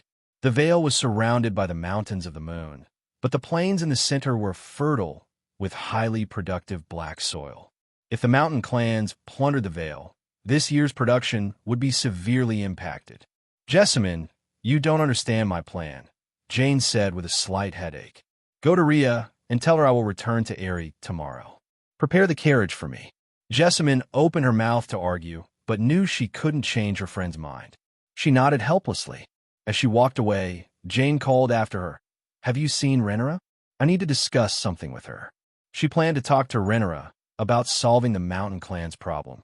With two dragons in the Vale, they could easily repel the barbaric Mountain Clans. Jessamine recalled, "Try the second-floor balcony," but she seems to be in a bad mood. Last night, ravens from Eyrie brought news that the King's Guard and royal gifts had arrived. They also reported that the Mountain Clans were roaming the Mountains of the Moon. Jessamine had shown Rhaenyra the letter and the accompanying list, as Jane had instructed, but Rhaenyra's mood had changed after just one glance. Jessamine assumed she was worried about the veil's safety and paid it no further mind. "Understand. Go ahead," Jane said, waving her hand tiredly. Jessamine nodded and turned to walk down the stairs. She didn't notice Jane's expression change to one of cold calculation as she watched her friend retreating back. Jane sighed, restored her composed demeanor, and headed toward the second floor. She greeted the noble ladies she passed with a smile, responding to each one before continuing to the balcony. Through the swaying, beaded curtains, Jane saw two figures, one in red and one in black, on the balcony. Gently lifting the beaded curtain, Jane stepped inside and called, "Rhaenyra, I'm here to see you." Her voice startled Rhaenyra, who quickly looked over, a bit flustered. Rhaenyra's face was flushed, and she looked panicked. "Jane, what brings you here?" Rhaegar, standing behind the rocking chair, appeared unfazed. Jane froze, blinking in confusion, wondering, "Did I interrupt your conversation?" "No, you're just in time," Rhaenyra replied with a vague smile, covering her chest with one hand. All is calm again, she thought darkly, glaring at Rhaegar. Rhaegar's face was full of innocence and pleasure. "Jane, what did you want to see me about?" Rhaenyra redirected the conversation to Jane. Jane, snapping out of her confusion, stammered, "I received some new information and wanted to discuss it with you." "Come sit down and we'll talk," Rhaenyra invited, giving Rhaegar a look signaling him to leave. Rhaegar smirked, and, as if no one else was there, he removed his top jacket and draped it over Rhaenyra. "I'll leave now. You rest a little longer." With that, he brushed shoulders with Jane, lifted the beaded curtain, and departed. The words that should be said have been said, and the words that want to be heard have been heard. "Just go. Come on. Ignore him," Rhaenyra said, adjusting her black blouse. Jane smiled helplessly and walked over to sit down beside her. Out on the balcony, Rhaegar emerged in front of a group of noble ladies and women. Having taken off his jacket, he was left in a black inner shirt, exposing his solid muscles. The ladies blushed and hesitated to approach him. The more mature women remained composed outwardly, but secretly eyed him up and down. Rhaegar, in an agitated mood, hurried down the stairs, oblivious to their reactions. Downstairs, the scene was chaotic. Two ugly middle-aged men were glaring at each other with angry eyes and exchanging harsh words, on the verge of a physical altercation. "Such a foolish Coldwater. You are poor, but you cannot stand to see others rich. Bitchborn Burrell, you are a bunch of scum who deserve to be gutted and hung on the gallows." The scene was chaotic, filled with noble lords watching the confrontation, their attention focused on the two figures in the center. Rhea was absent, and Gerald watched the unfolding events with a solemn expression on his face. Today was his wedding day, yet the destructive behavior of these two individuals showed a blatant disregard for etiquette. "What's going on?" Rhaegar approached leisurely. "Prince," Gerald replied with a forced smile, "Piers Coldwater of Coldwater Burn and Godric Burrell of Sweet Sister are quarreling." The Three Sisters are a group of 3 islands: Sweet Sister, Long Sister, and Little Sister, found in the Bight, located south of White Harbor and north of the Mountains of the Moon. The Burrell House hailed from Sweet Sister Island, one of the Three Sisters Islands, while the Coldwater House was located at the estuary west of the Five Fingers Peninsula, was a secondary noble house in the Vale, loyal to Runestone. Gerald explained the cause of the dispute between the two parties. The Three Sisters is the most notorious smuggling den in all of Westeros, and countless crimes have been committed there. Piers Coldwater's nephew had smuggled goods into the Three Sisters, intending to sell them as stolen items, only to be blackmailed by local gangs. These gangs, under Godric Burrell's control, were responsible for the loss of Pierce's nephew and his merchandise. Godric, fearing retaliation, had avoided re-earning to the Three Sisters to avoid punishment. So Pierce used today's wedding as an opportunity to seek revenge against Godric. Rhaegar listened intently to the story, feeling resigned to the vicious cycle of vendettas between the factions. After a moment of reflection, he inquired, "Coldwater is a bannerman of Runestone. Shouldn't you intervene?" Gerald shook his head in frustration. Ever since Rhea became the Lord of Runestone, These bannermen have been at odds with each other. Otherwise, they wouldn't dare disrupt a wedding. Rhaegar was speechless as he realized the challenges of controlling the nobles. In that case, allow me to suggest. Rhaegar leaned in and whispered an idea to Gerald. Recognizing the gravity of the situation, Gerald nodded in gratitude as Rhaegar approached the two quarreling men. It was imperative to maintain order, especially on the occasion of his previous aunt's wedding, where Rhaegar represented the royal family. With his sword drawn, Gerald slashed at the tabletop and shouted, "Enough! You're both itching for a fight, aren't you?" Instantly, the room fell silent. Pierce and Godric, the instigators of the confrontation, glared at each other, faces flushed with anger. Pierce, a bannerman of Runestone, held his tongue, unable to retort. Godric, his head crowned with white hair, stood tall and imposing. With a scrutinizing gaze, he pointed accusingly at Gerald, exclaiming, "Gerald, look at your family's bannermen starting a brawl at your wedding." Having spent years in the criminal underworld, Godric possessed a cunning intellect that was far different from his outward appearance. With just a few words, he shifted the blame to Pierce. "Godric," Gerald's voice boomed, his eyes darting between the two adversaries. "I don't care what grievances you and Pierce have. Don't cause trouble in my castle." "Nonsense. As a guest, I have every right to speak my mind," Godric retorted arrogantly, his chin held high. "What do you have to say, Pierce?"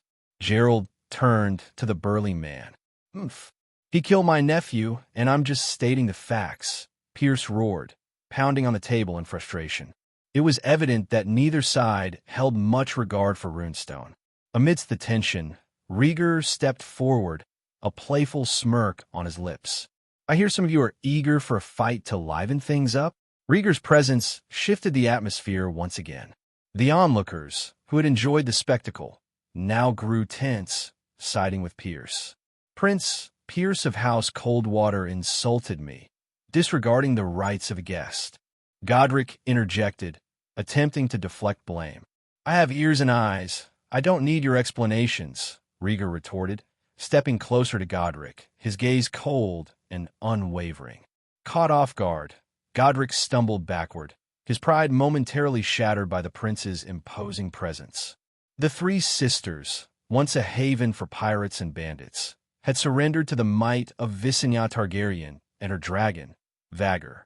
The fear of dragons and royalty had since been ingrained in the natives' hearts. "Keep quiet, or I'll silence you myself." Rhaegar's voice cut through the tension, his contempt evident. Turning to Gerald, Rhaegar raised an eyebrow. "Sir Gerald, how do you intend to handle these troublemakers?" Before Godric could protest and tell them he had the right of a guest, he felt a firm kick to his back. Turning, he met the stern gaze of Lord Sunderland, the lord of the Three Sisters Islands and his liege lord. With his lord's warning clear, Godric fell silent. Supported by the heir, Gerald seized the opportunity. "Prince, since the festivities seem lacking, why don't we organize a small tournament to test our skills?" As Gerald proposed the idea, his eyes fell on the two troublemakers. If they wanted to cause a scene, let them do so in a controlled environment. "Agreed. I think that's a splendid idea." Rhea's voice emerged from the crowd, having rushed back upon hearing reports of the commotion. Stepping forward with a smile, she addressed the gathering. "If you seek battle, then do so honorably, like true men." The people of the Vale, accustomed to tradition and rough in character, eagerly voiced their agreement. "Right. Let's settle scores honorably. I'm itching for a fight. Who will face me?" The hall erupted with chatter and anticipation. After much commotion, Rhea instructed someone to clear a space in the back garden and led the guests to move there. It wasn't a far walk from the banquet hall, and soon they were gathered in a circle on the grass. Pierce and Godric, with grim expressions, were pushed onto the grass by their respective supporters. "Let the duel commence, my lords," Rhea declared, her demeanor stern. Rhaegar chimed in, "Mind your blows. It's a wedding day. Let's not draw too much blood. Fight! Fight! Fight!" The noble spectators egged them on, some even placing bets on the outcome. With no other choice, Pierce and Godric drew their weapons and faced each other fiercely. The pressure to fight was immense. To refuse would mean enduring lasting shame. Die! Pierce roared, swinging his long sword downward. Clang! Godric parried the blow with his scimitar, swiftly kicked Pierce's knee, then deftly adjusted his grip and slashed across Pierce's chest. A sickening sound filled the air. Pierce's shirt tore open, revealing a deep, bloody gash across his chest, his skin lacerated. Oh ha ha! Pierce can't breastfeed anymore. The watching crowd erupted in laughter. Pierce grimaced in pain, but felt determined to charge again. The kingdom had been at peace for many years, and most nobles and knights had never experienced war. As a minor noble with limited resources, Pierce spent his days managing his territory. Naturally, his combat skills were no match for those of Godric, who was born in a den of crime. Bang! Godric forced Pierce's sword away and kicked him in the stomach. Pierce fell backward, rolling and scrambling to get up. Hey, you're a softie. Godric laughed wildly and approached with his sword. Son of a bitch. Pierce suddenly cursed, grabbing a handful of dirt and flinging it. Caught off guard, Godric didn't dodge in time and narrowed his eyes. Taking this opportunity, Pierce stormed forward and stabbed his sword into Godric's thigh. Godric let out a wail and fell to the ground, rolling in pain.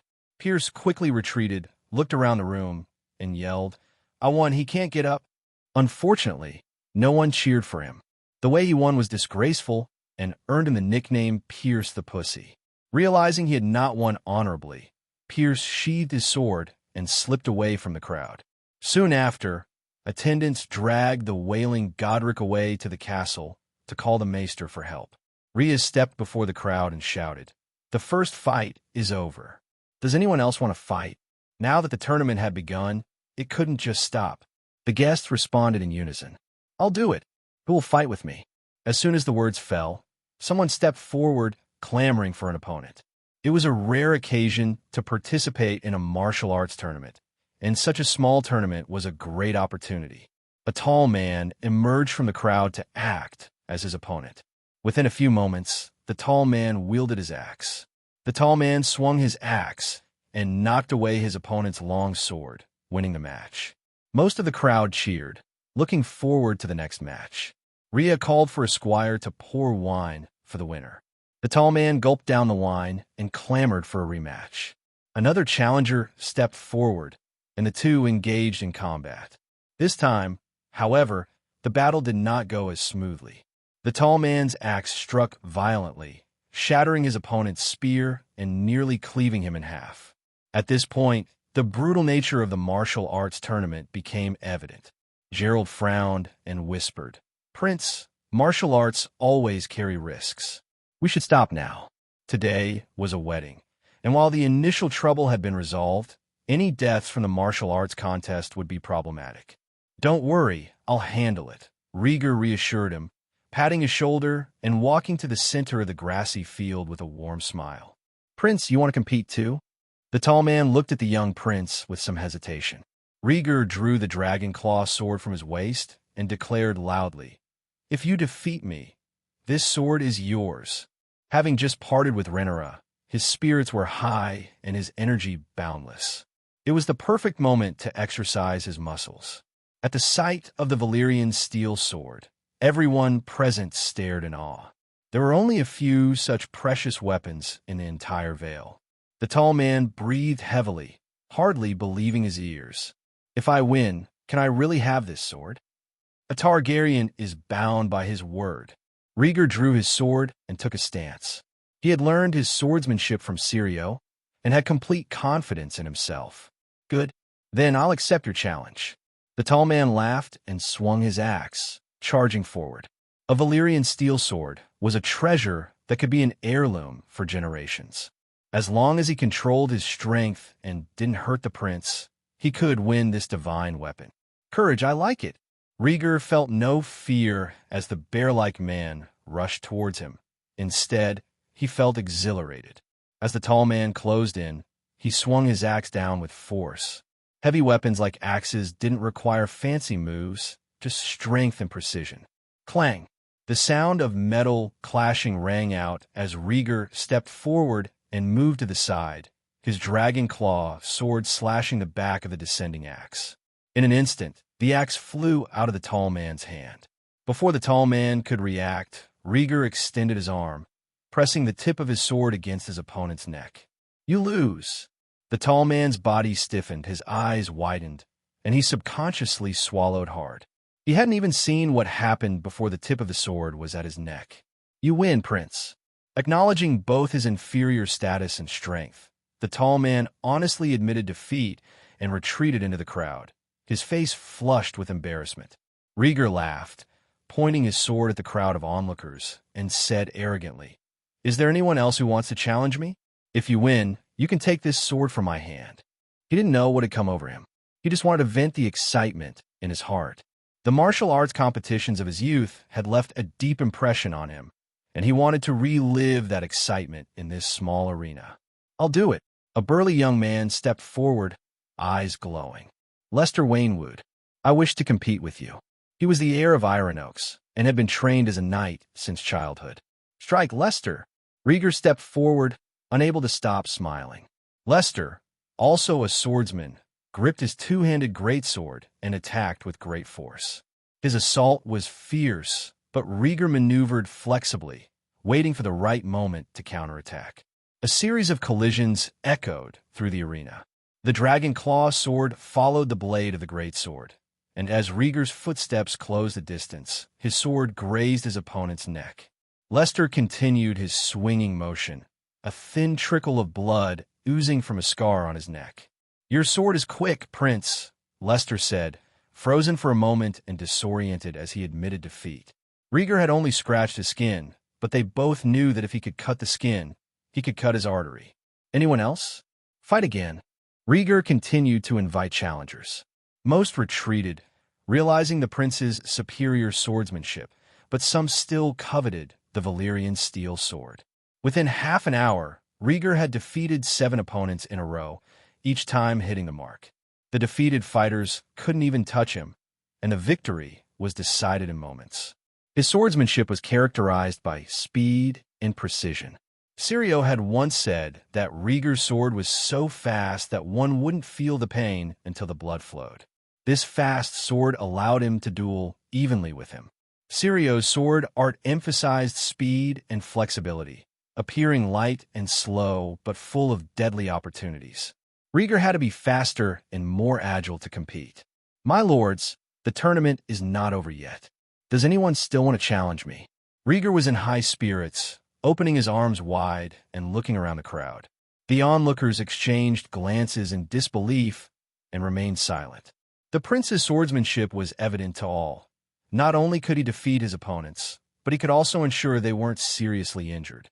With such skill, entering the arena would only bring shame. "Are we still going to let the prince fight?" Gerald stood beside Rhea and asked in a low voice. Rhaegar had sapped everyone's enthusiasm, giving them a good reason to end the fight. Rhea did not answer him. Her brown eyes were fixed on Rhaegar in the field, her heart swirling with memories. Watching Rhaegar's skillful swordplay, she thought of an old friend, Daemon Targaryen. Back then, Daemon had wielded the Dark Sister and displayed his prowess in a tournament at Runestone, defeating several knights of the Vale.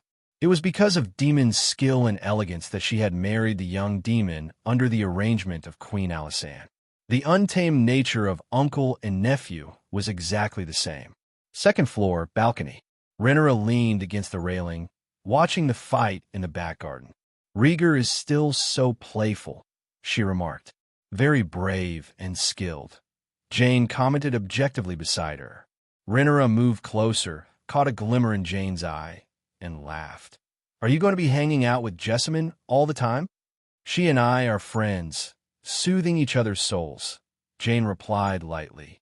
Then she shifted the conversation, asking, "Do you intend to follow the Targaryen tradition?" Rhaenyra understood the implication and smiled. "Rhaegar will go for it." "Bless you," Jane said, lowering her eyes and picking up a glass of red wine. Rhaenyra sensed insincerity in her words. She watched Jane's demeanor closely, trying to discern her true feelings. Jane turned her head, looking at the silver-haired Rhaegar with envy in her eyes. "Jane," Rhaenyra called out. Jane looked over. Have you ever farmed? That's a farmer's job. Rhaenyra continued. Yes, I've never farmed either, but I've seen the farmers in the Crownlands do it. Jane looked puzzled, her eyes quizzical. Rhaenyra explained, the farmer plants seeds in the spring, tends them diligently, waters and loosens the soil, and then harvests the grain in the fall. Under Jane's increasingly bewildered gaze, Rhaenyra became serious. I've been with Rhaegar from the moment he was born. I've been there at every moment of his life. Now that he's grown up, it's time for me to reap the rewards. Lifting her glass from the table, Rhaenyra clinked it against Jane's. A crisp buzz echoed as Rhaenyra drank it all in one go, picked up Rhaegar's clothes, and strutted away. Suddenly, she realized that her only remaining best friend was not pure of heart. It made her wary. A gust of wind ruffled her hair, and Jane awoke from her thoughts. The bewildered expression vanished, replaced by a determined look. With Rhaenyra now out of sight behind the beaded curtains, Jane glanced up at the blue sky and the white clouds. The air carried a hint of summer warmth. Rhaenyra, now it's summer, she murmured to herself. In the back garden, at the martial arts arena, the atmosphere froze as no one was left to fight Rhaegar. Gerald asked Rio about it, but she was lost in her memories and remained silent for a long time. After much thought, Gerald sighed and decided to handle the situation himself. Prince, your swordsmanship is unrivaled. I would like to ask you for a lesson, Gerald said, drawing his sword and walking towards Rhaegar in the center of the grass. Rhaegar smiled. Gerald, you are the groom today. Do you want to join in as well? It's rare to see sword skills like yours. I want to give it a try, Gerald replied, holding his sword with a resolute gaze. He wanted to test the prince's strength, much like he had wanted to test demons. Very well, come on then, Rhaegar agreed, pleased with his persistence. Gerald charged forward, swinging his sword with the wildness characteristic of a knight of the Vale. The dragon claw rose, and their blades clashed, sending sparks flying. Rhaegar twisted, his sword sliding against Gerald's. Having watched several bouts, Gerald was familiar with the prince's fast sword. He quickly retracted his sword and slashed again. His movements were swift, his body full of force, and his two-handed sword cut through the air with a soft sound. Rhaegar took 2 steps back, feigning a flaw, and raised his sword to block the heavy chop. Seeing the prince's chest exposed, Gerald pressed down on his long sword and lifted his leg to kick. But as soon as he lifted his right leg, he saw Rhaegar's triumphant smirk. Foiled, Gerald thought, realizing his mistake. Rhaegar changed his stance, turning to the side. His opponent's long sword and right leg were now exposed. Without hesitation, the dragon claw flashed, and the sword slashed down. The dragon claw struck Gerald's long sword, and the 2 swords met with a resounding clang. The Balerion steel proved superior, and Gerald's two-handed sword broke with a snap. The broken sword flew out and fell onto the grass. The hearts of the onlookers seemed to tremble with the broken sword. Gerald stood there, holding the broken sword, cold sweat dripping from his forehead. He realized that on the battlefield, it would have been his leg that was cut off. Looking at Rhaegar, who smiled apologetically, Gerald forced a smile, though it was more a grimace. The loss was clear and decisive, he thought. Lord Gerald, I am sorry for the sword, Rhaegar said, sheathing his dragon claw and extending a hand. Your swordsmanship is truly outstanding, Gerald replied, discarding his broken sword and gripping the prince's hand firmly. Looking around at the stunned guests, Gerald suddenly laughed loudly, raising both hands and shouting, My lords, do you accept such an heir? Silence. The nobles of the Vale looked at each other with varied expressions. The scene was cold for a moment, and Rhaegar's eyes narrowed as he observed. Damn, what a fast sword technique. Whoever dares to disobey, I will not spare him first, someone in the crowd shouted, followed by loud laughter. The next moment, everyone began to laugh, beat their chests, struck the hilts of their swords on their waists, and chanted in a chaotic manner, Long live the Targaryens! Long live the heir! Rhaegar held the dragon claw in one hand and raised the other above his head. His stoic face melted into a radiant smile as he joined in the laughter. The people of the Vale followed the tradition of honoring the strong, much like the people of the north in the Windowlands. Rhaegar's swordsmanship had convinced them, and they willingly offered their praise and allegiance. With Gerald's mediation, the tournament came to an end. The guests returned to the castle, surrounding Rhaegar, singing, and intent on celebrating the great contest with alcohol. Night. Rhaenyra lay in Rhaegar's arms, a note clasped in her hand. "Jane's leaving tomorrow. Are we coming with her?" she asked. Rhaegar stroked her hair gently. "A letter from Eric. The mountain clan's movements in the Mountains of the Moon are unknown." Enjoying the soft touch, Rhaegar closed his eyes and sighed. The battle at Longbow Hall is also stagnant. With Ybert seriously injured, the mountain clans might make a big move. "Do you think they'll launch a major attack?" Rhaenyra asked softly. "I don't know," Rhaegar replied. "First, we'll escort Jane back to the Eyrie. If the mountain clans dare to show up in force, the cannibal will burn them all." He tossed the note aside, his expression indifferent. The mountain clans are just savages. They're troublesome when they wander, but weak when they gather. Rhaenyra nodded. "That's fine. Eric's letter said he's already brought troops to the Bloody Gate to meet us." With the allies in Gulltown secured, their trip to the Vale was halfway complete. King's Landing and the Stepstones Islands still awaited their return. Old Lord Grim Grafton, the Lord of Gulltown, sensed something was wrong. Frowning, he called his grandson over and whispered, "I feel a bit uneasy. Help me upstairs and fetch your sister." Living over 60 years had made Grim cautious and discreet, never one to take unnecessary risks. Joffrey set down his glass and obediently helped his grandfather leave the table. Joining them was Lester Waynwood, who had earlier challenged Rhaegar. He had his eye on a Vale girl and was eager for a private meeting on the second floor.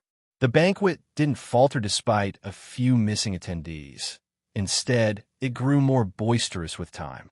The aristocrats pushed and exchanged glasses, their laughter and chatter filling the hall. Rhea leaned back in her chair, irritated by the noise. She drained her glass of wine, intending to get up and leave. Her husband, Gerald, sat nearby, fiddling with his knife and fork. Rhea had forbidden him from drinking, warning him that he wouldn't be allowed to go to bed if he did. "My lord, have a drink," a waiter whispered, approaching with a flask of wine. Gerald waved him off impatiently. "Go away, don't bother me." The smell of the wine made him feel as if worms were writhing in his stomach, his heart itching with desire. Shaking his head, he gazed at the table and suddenly froze. He noticed the footwear of the head waiter, a pair of fine buckskin boots, far too luxurious for a mere servant. Upon closer inspection, he saw dark red stains on the boots. Gerald's frown deepened. He recognized the color as dry blood. Lifting his head, Gerald stared at the male servant's face. The man kept his head down, as if to avoid recognition. Sensing Gerald's gaze, the attendant slowly raised his head, revealing a familiar, smiling face. "Lord Gerald, long time no see."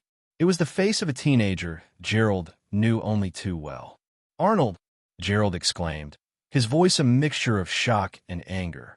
Arnold was a former retainer of Runestone who had gone to the Eyrie to challenge Jane's authority, only to disappear after being driven away. As Gerald called out his name, Arnold's smile turned grim, and he spun around to flee. Gerald shouted, "Guards! There's a traitor in the castle. Catch him." But no one responded. Suddenly, a middle-aged man with his feet on the table, drinking from a wine bottle, collapsed to the ground, his body limp. His neighbor nudged him, only to find black blood seeping from his mouth, emitting a thick, fishy odor. "Poison in the wine," someone bellowed, overturning the table in front of them. Panic erupted as nobles realized the danger, their revelry turning to chaos. Plop plop. As the shout echoed, a series of thuds followed. Black blood streamed from people's mouths as they collapsed to the ground, their necks contorted in death. Within moments, the hall was strewn with dozens of corpses. Horrified, Gerald turned his head to see Rhea slumped over the dining table, her body convulsing in pain, clearly poisoned as well. "Rhea!" Gerald cried, desperately shaking his wife. He had loved his valiant cousin since childhood. When he became an adult, Rhea had married Prince Daemon of the royal family, leaving Gerald to wait over 10 years for his chance to be with her. They had just shared their first night together. No, Rhea, please stay with me. Gerald trembled, his voice breaking. The old gods did not favor him. Rhea's mouth opened wide, black blood spilling out, her eyes bulging. Soon, her neck lolled, her legs stilled, and she stopped breathing. No, no, no, no. Gerald wailed in despair, clutching Rhea's lifeless body. He hadn't even had a chance to tell her his final regret. Rhea was dead, painfully dead. Draw your weapons and run, someone shouted. A few who hadn't drunk the poisoned wine drew their weapons, attempting to push open the castle gate to escape. In the chaos, more people succumbed to the poison, dying horrifically at the table. From the shadows, dozens of men dressed in animal skins emerged, wielding clubs and axes, attacking the survivors. Arnold hid behind a pillar in the hall, clutching a wine bottle, his face twisted with madness. You didn't support me. I'm the rightful heir to the Eyrie. You all deserve to die. Bastard! Bastard! Gerald's eyes were red with fury as he held Rhea's body, glaring at the murderer. He and Rhea had been married for just one day, and now this bastard had poisoned his new wife. Rhea, wait for me. I'll make him pay for your life. Gerald stood up, his grief-stricken body trembling. He picked up a dead man's sword. Arnold, startled, called out to the mountain clansmen, "Kill him! Someone, come and kill him!" A dozen or so mountain clansmen glanced back and chose to ignore him. He's a fool leading the way. Dead is dead, one muttered, grabbing a piece of mutton and stuffing it into his mouth. Go open the gate and inform the others to attack. Get lost. If you want to go, you go. Don't order me around. Another wildling snapped, walking towards the remaining survivors with his weapon. Kill them, he shouted. In a canyon, Rhaegar rode his white horse, leading his party into the narrow mouth of the canyon. Suddenly, a chill ran down his spine. Overwhelmed by the sensation, he felt a profound sense of unease. What's going on? He muttered, rolling up his sleeves. The fine hairs on his arms stood on end, something that had never happened to him before. As the group continued to move forward, Rhaegar looked up at the sky, puzzled. The sky was blue and clear, but there was no sight of the dark figure of Cannibal. The dragon had flown ahead and was hunting near the Bay of Crabs, unable to wait for the slow-moving convoy. Despite this, Rhaegar wasn't overly concerned. Runestone and Gulltown were built north and south of each other, and they had already traveled half the distance. With Cannibal's speed, it would take only 10 minutes for the dragon to return. Gada gada. The wagon wheels crunched over the gravel, creating a piercing sound as the group entered the middle of the canyon. Rhaegar held the reins tightly, his agitation growing with every step. He had a bad feeling. Prompted by his instincts, he pulled the reins, stopping his white horse. The carriage behind him gradually slowed to a halt. Rhaenyra poked her head out of the carriage curtain, smiling. Why have you stopped, Rhaegar? Where is Syrax? Rhaegar asked directly, not wasting any words. Syrax. Rhaenyra paused, confused. She went hunting. Can you sense her and call her back? Rhaegar suggested, while mentally calling out to Cannibal himself. He trusted his premonition. Something was terribly wrong. I'll try, Rhaenyra said, her expression uneasy. She focused on sensing Syrax. With a nudge of his horse's belly, Rhaegar rode to the back of the line and found a lean soldier. Send someone to the front to find out what's going on. Yes, your highness. The soldier responded quickly, turning to call for men. Whoosh! A bow and arrow flew in, landing at the soldier's feet. Rhaegar's pupils contracted, and he immediately drew his dragon claw sword. Swish, swish, swish. In the next second, a rain of dense bone arrows fell from the sky. The soldiers in the queue barely had time to react before they were struck by the arrows, letting out cries of pain. The lean soldier was just about to draw his sword when a bone arrow struck the back of his neck, the tip emerging from his mouth. He collapsed, lifeless. Go to sleep. No touching. Rhaenyra slapped his hand playfully. Rhaegar arched his back in dissatisfaction, burying his face deeper into the softness. Rhaenyra laughed in exasperation, wrapping her arms around his neck and rubbing it vigorously. This pig just couldn't get enough of it. The following day, in the morning, 2 four-wheeled carriages were parked in the front yard of Runestone. Jane sat in one of them, waving goodbye to Rhea, who was there to see her off. "Forgive me for not being able to stay until the wedding banquet is over, Rhea," Jane said. "The wedding banquet isn't as important as the Eyrie," Rhea replied solemnly. "I'm leaving now. The guests are still waiting for you," Jane said, drawing the curtains closed. Rhea gathered 50 guards and instructed them to escort Jane. Rhaegar, seated in the other carriage, watched Rhaegar on his white horse outside. The horse stomped its front hooves impatiently. "We should ride a dragon. This is ridiculous," Rhaegar grumbled, clutching the horse's belly. "You should tell Jane that. She refuses to ride a dragon," Rhaegar replied with a grin. "Don't worry. The Eyrie is only a few days away. We'll be there soon." "Cannibal could make the trip from Runestone to the Eyrie in an hour," Rhaegar said, clearly frustrated. He hated wasting time on long journeys. "Accommodate Jane. She's a lady. She can't fall off the back of a dragon," Rhaegar said, unfazed. She remembered how her father had forbidden her from riding dragons when she was younger. Every trip with him had been in a carriage.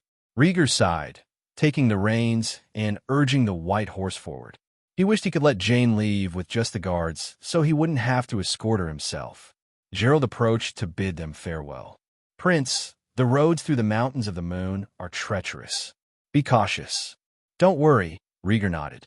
"You just got married yesterday. Spend more time with Lady Rhea." "I will," Gerald said, looking slightly shy as he thought about his new wife. He had had a wonderful night. After a brief farewell, the 2 carriages left Runestone, accompanied by the guards. Rhea, Gerald, and a group of nobles from the Vale watched them off. Soon, the carriages disappeared from sight. "Let's go back," Gerald suggested. Rhea remarked casually, "Don't drink too much. You were so drunk last night. Be careful you don't die from drinking." "Drinking and dying is a real man's destiny," Gerald retorted with a grin, finding an excuse for his love of drinking. Rhea snorted and turned away, heading back. The master and guests had gone to see them off, leaving the castle quiet with only the servants remaining. In the castle cellar, the wooden door was closed, but rustling sounds came from within. A servant passing by to fetch wine stopped, staring at the door in disbelief. Thinking a mouse had gotten into the cellar, he approached the door, puzzled. Noon. The procession back to the Eyrie moved slowly. The Vale Road was dangerous, with only a single, treacherous mountain path available. To return to the Eyrie from Runestone, the group had 2 possible routes. One route followed the seashore, passing Iron Oaks and the Old Anchor before entering the interior of the Vale of Arryn. However, this path, close to Longbow Hall, had been abandoned. The second route led to Gulltown, where they could take a boat down the Bay of Crabs to the inn at the crossroads. From there, they would enter the Vale of Arryn through the Bloody Gate via the high road. This remote and flatter path was the one they chose. "Rhaegar, do you want to take a rest?" Rhaenyra asked, feeling uncomfortable after half a day of travel. Rhaegar looked up. The sun was high, and the temperature was rising. "Wait until we pass through the canyon ahead. We'll rest then," he replied. Scouts familiar with the route were aware of any obstacles. Being close to the mountains of the moon, they knew mountain clans and shadow cats roamed the area. It was safer to find a stable place to rest. 20 miles away, a group of mountain clans, dressed in animal skins and carrying stone axes and bronze spears, moved through the mountains. "The Vale Bitch is just ahead. Hurry up," urged an ugly, burly man leading the group. He walked at the forefront, followed by his men. The mountains and forests were teeming with more of their kind, rolling in and out of view. At the Old Anchor, hundreds of cavalrymen galloped along, kicking up dust in all directions. They were the cavalry of the Vale, assembled by Yobert Royce. A few days earlier, the mountain clans besieging Longbow Hall had been defeated. On their way back, they were ambushed by the remaining tribe members, suffering heavy losses due to an inside job compromising their route. According to scouts, the mountain clans had gathered again and were marching towards Runestone, where a grand wedding was happening. Not only half the nobles from the Vale, but also Lady Jane Eyre of the Eyrie were attending the wedding. The severely wounded Ybert ordered a return to Runestone at full speed. Runestone. Whoosh. An arrow flew past and struck the bullseye. In the training yard, Rhea drew her bow and shot another arrow. Around her, other nobles were also drawing their bows, competing in archery. Haha, I'm thirsty. No more archery for me, a certain lord exclaimed after missing the bullseye. He tossed aside his bow and called his friends to return to the castle. Seeing this, Rhea put down her longbow and said, "We've been at this for half a day. It's time to prepare lunch." The wedding banquet had lasted for 3 days, and today was only the second. Besides feasting and drinking, archery and hunting were part of the festivities. At Rhea's suggestion, the nobles complied and returned to the castle together. Inside the hall, waiters prepared and brought dishes to the table. The men sat in the hall on the first floor, while the women gathered in the side hall on the second floor. Rhea sat at the head of the table on the first floor, discussing hunting plans with Gerald. Simple but hearty dishes were served, and the waiters opened wine barrels, pouring wine into jugs for the nobles in turn. "Haha, I know I'll be fighting later, so I need to drink up now." The big man laughed, downing his cup of wine in one gulp. A short male attendant approached Rhea, bowed his head, and poured her wine. "Thank you," Rhea said, waving him away. Patting the table, she stood up and raised her glass, drawing everyone's attention. The hall quieted, and all eyes were on her. Rhea took a deep breath and spoke cheerfully. "Thank you all for coming to my wedding. Here's to you." "Ha, drink, drink," the nobles cheered, slapping the tabletop and raising their cups. The life of the nobles could be monotonous, with only banquets and martial tournaments to spark their interest. As the wine flowed, the revelry reached its peak. Some nobles, who weren't drinking, ate a bit of food and brought out dice for games. Bang! Suddenly, the castle door closed with a muffled sound. Some looked over, seeing nothing amiss, and continued their festivities. Others, however, were more alert. The banquet didn't falter despite a few missing attendees. Instead, it grew more boisterous with time. The aristocrats pushed and exchanged glasses, their laughter and chatter filling the hall. Rhea leaned back in her chair, irritated by the noise. She drained her glass of wine, intending to get up and leave. Her husband, Gerald, sat nearby, fiddling with his knife and fork. Rhea had forbidden him from drinking, warning him that he wouldn't be allowed to go to bed if he did. "My lord, have a drink," a waiter whispered, approaching with a flask of wine. Gerald waved him off impatiently. "Go away, don't bother me." The smell of the wine made him feel as if worms were writhing in his stomach, his heart itching with desire. Shaking his head, he gazed at the table and suddenly froze. He noticed the footwear of the head waiter, a pair of fine buckskin boots, far too luxurious for a mere servant. Upon closer inspection, he saw dark red stains on the boots. Gerald's frown deepened. He recognized the color as dried blood. Lifting his head, Gerald stared at the male servant's face. The man kept his head down as if to avoid recognition. Sensing Gerald's gaze, the attendant slowly raised his head, revealing a familiar, smiling face. "Lord Gerald, long time no see."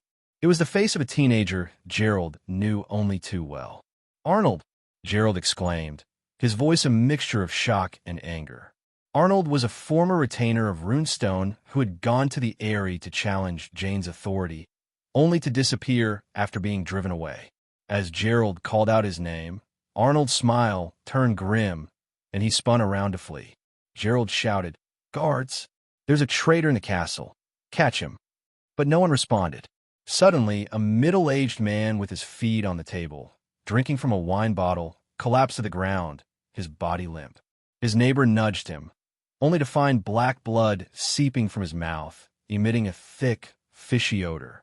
"Poison in the wine," someone bellowed, overturning the table in front of them. Panic erupted as nobles realized the danger, their revelry turning to chaos. Plop, plop. As the shout echoed, a series of thuds followed. Black blood streamed from people's mouths as they collapsed to the ground, their necks contorted in death.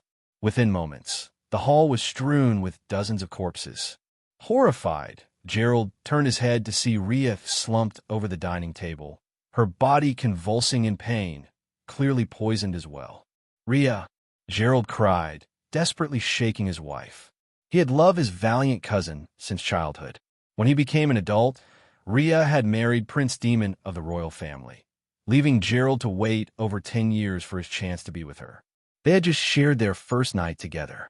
"No, Rhea, please stay with me." Gerald trembled, his voice breaking. The old gods did not favor him. Rhea's mouth opened wide, black blood spilling out, her eyes bulging. Soon, her neck lolled, her legs stilled, and she stopped breathing. "No, no, no, no."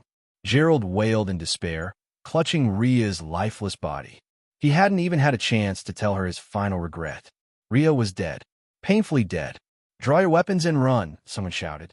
A few who hadn't drunk the poisoned wine drew their weapons, attempting to push open the castle gate to escape. In the chaos, more people succumbed to the poison, dying horrifically at the table. From the shadows, dozens of men dressed in animal skins emerged, wielding clubs and axes, attacking the survivors. Arnold hid behind a pillar in the hall, clutching a wine bottle, his face twisted with madness. "You didn't support me. I'm the rightful heir to the Eyrie. You all deserve to die. Bastard! Bastard!" Gerald's eyes were red with fury as he held Rhea's body, glaring at the murderer. He and Rhea had been married for just one day, and now this bastard had poisoned his new wife. "Rhea, wait for me. I'll make him pay for your life."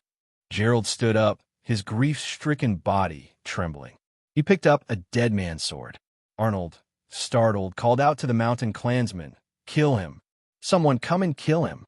A dozen or so mountain clansmen glanced back and chose to ignore him. "He's a fool leading the way." "Dead is dead," one muttered, grabbing a piece of mutton and stuffing it into his mouth. "Go open the gate and inform the others to attack. Get lost. If you want to go, you go. Don't order me around." Another wildling snapped, walking towards the remaining survivors with his weapon. "Kill them," he shouted. In a canyon, Rhaegar rode his white horse, leading his party into the narrow mouth of the canyon. Suddenly, a chill ran down his spine. Overwhelmed by the sensation, he felt a profound sense of unease. "What's going on?" he muttered, rolling up his sleeves. The fine hairs on his arms stood on end, something that had never happened to him before. As the group continued to move forward, Rhaegar looked up at the sky, puzzled. The sky was blue and clear, but there was no sight of the dark figure of Cannibal. The dragon had flown ahead and was hunting near the Bay of Crabs, unable to wait for the slow-moving convoy. Despite this, Rhaegar wasn't overly concerned. Runestone and Gulltown were built north and south of each other, and they had already traveled half the distance. With Cannibal's speed, it would take only 10 minutes for the dragon to return. Gada gada. The wagon wheels crunched over the gravel, creating a piercing sound as the group entered the middle of the canyon. Rhaegar held the reins tightly, his agitation growing with every step. He had a bad feeling. Prompted by his instincts, he pulled the reins, stopping his white horse. The carriage behind him gradually slowed to a halt. Rhaenyra poked her head out of the carriage curtain, smiling. "Why have you stopped, Rhaegar? Where is Syrax?" Rhaegar asked directly, not wasting any words. "Syrax." Rhaenyra paused, confused. "She went hunting. Can you sense her and call her back?" Rhaegar suggested, while mentally calling out to Cannibal himself. He trusted his premonition. Something was terribly wrong. "I'll try," Rhaenyra said, her expression uneasy. She focused on sensing Syrax. With a nudge of his horse's belly, Rhaegar rode to the back of a line and found a lean soldier. "Send someone to the front to find out what's going on." "Yes, your highness." The soldier responded quickly, turning to call for men. Whoosh! A bone arrow flew in, landing at the soldier's feet. Rhaegar's pupils contracted, and he immediately drew his dragon-claw sword. Swish, swish, swish. In the next second, a rain of dense bone arrows fell from the sky. "Ah!" The soldiers in the queue barely had time to react before they were struck by the arrows, letting out cries of pain. The lean soldier was just about to draw his sword when a bone arrow struck the back of his neck, the tip emerging from his mouth. He collapsed, lifeless. Rhaegar's sword opened the enemy's belly, and intestines spilled out with a sickening gurgle. Blood splattered across his face, coloring his purple eyes with a touch of scarlet. His chest heaved, his breath hot and heavy, distorting the air around him. Whoosh! A dark arrow descended from the sky, piercing his left shoulder with tremendous force. Rhaegar staggered, glancing up to see the mountain clan's leader on the canyon ridge, holding a curved bow. Puffed! A bronze spear struck from behind, piercing through his back and out his stomach. Searing pain shot through him as blood flowed from the wound. Rhaegar turned and decapitated the sneak attacker with a swift strike of his sword. Blood dripped from the corner of his mouth, and Rhaegar's body trembled slightly. Despite the wounds, he felt no pain. His mind was clearer than ever, and his body surged with newfound strength. He sliced through the spear shaft protruding from his abdomen. "Out of the way, I'll kill him," a booming voice called out. Rhaegar's vision was obscured by the throng of mountain clansmen. He saw them parting, some being thrown aside like rag dolls. The space around him cleared, giving him room to move. Through blood-stained hair, Rhaegar saw a massive figure charging towards him. An ugly mountain clansman, over 3 meters tall with gnarled muscles and an oxhorn helmet, barreled forward. Descendant of giants, Rhaegar thought. True giants stood around 6 meters tall. This brute must have giant blood in him. "Shorty, I'll tear you apart," the giant bellowed, raising a shield-sized palm to strike. Rhaegar sidestepped, slashing at the giant's wrist. Clang! The sound of metal against metal rang out, sparks flying. Rhaegar's eyes narrowed as he continued to dodge. The giant paused, revealing crude iron wrist guards beneath his thick fur sleeves. Taking advantage of the giant's confusion, Rhaegar bent his knees and lunged, aiming for the giant's abdomen. Clang! Again, the sword met resistance. "Ha! My belt is sturdy," the giant laughed, slapping his stomach with a resounding thud. His body was covered in hidden protective gear. Rhaegar rolled and swung his sword once more, this time cutting through the giant's chest. The blade sliced through animal skin, and foul blood sprayed out. Tram will crush you," the giant roared, his massive hands swiping at Rhaegar like gates. The surrounding mountain clansmen hesitated, forming a loose ring around the two combatants. Rhaegar dodged the giant's blows, but a spear thrust blocked his escape. Bang! With a momentary lapse, Rhaegar couldn't dodge half-giant Tran's massive slap. He raised his arms, bracing with his dragon claws, but the force sent him flying. "Rhaegar!" Rhaenyra's scream pierced the chaos, her eyes welling with tears. Hidden in the carriage, she couldn't see the full battle but saw Rhaegar, bloodied, hurtling through the air. He hit the ground with a heavy thud, his head buzzing.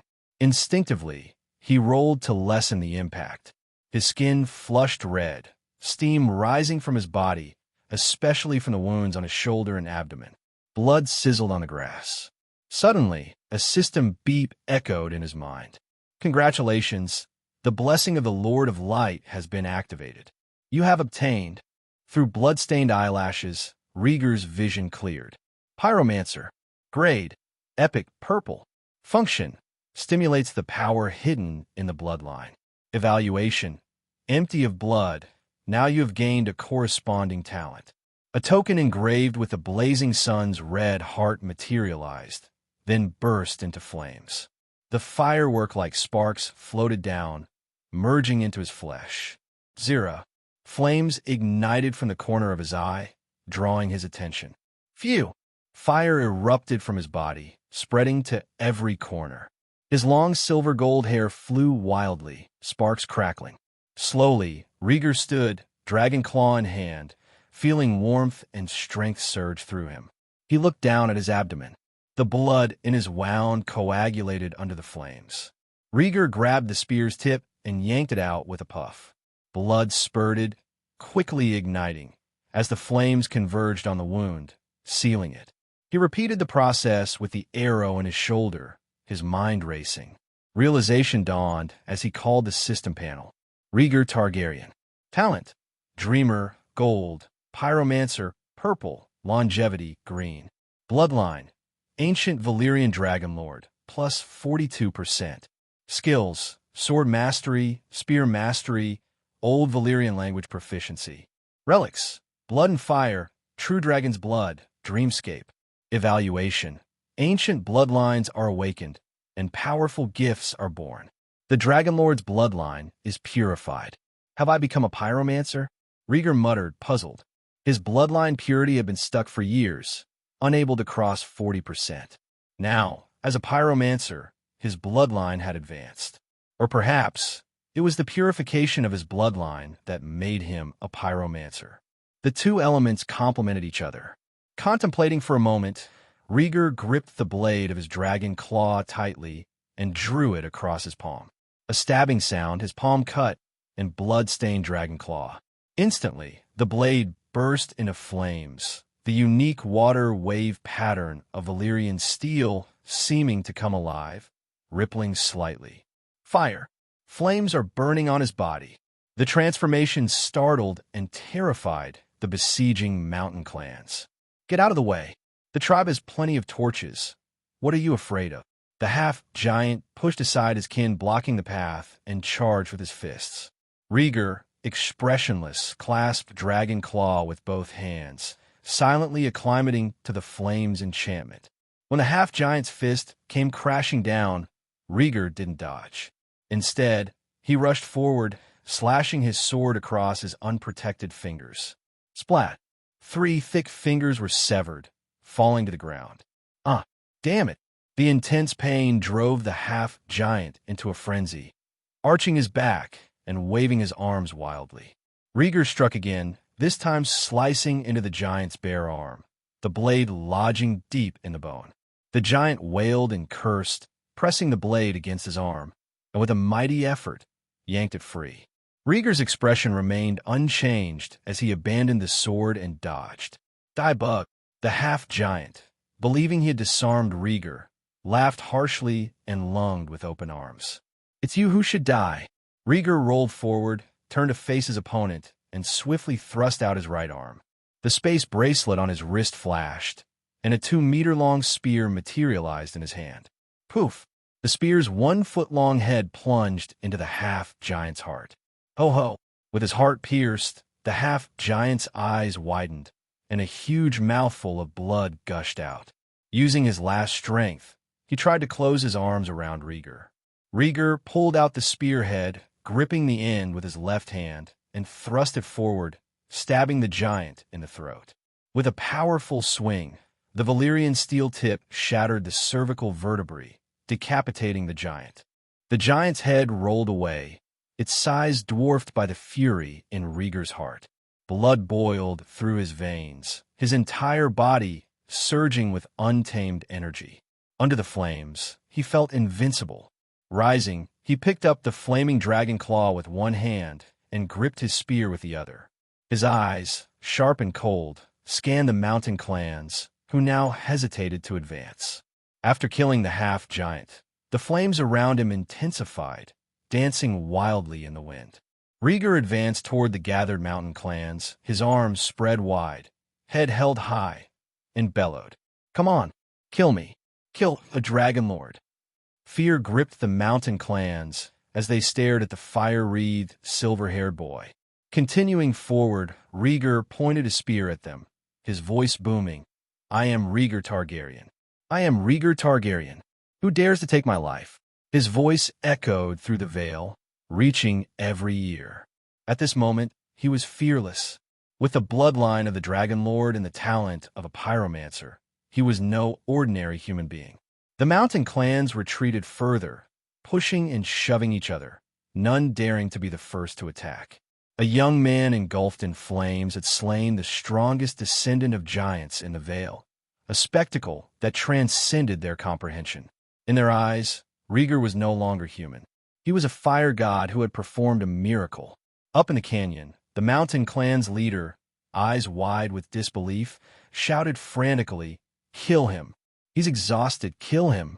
He had met the flame, witch of the tribe, and knew the will of the god of flame.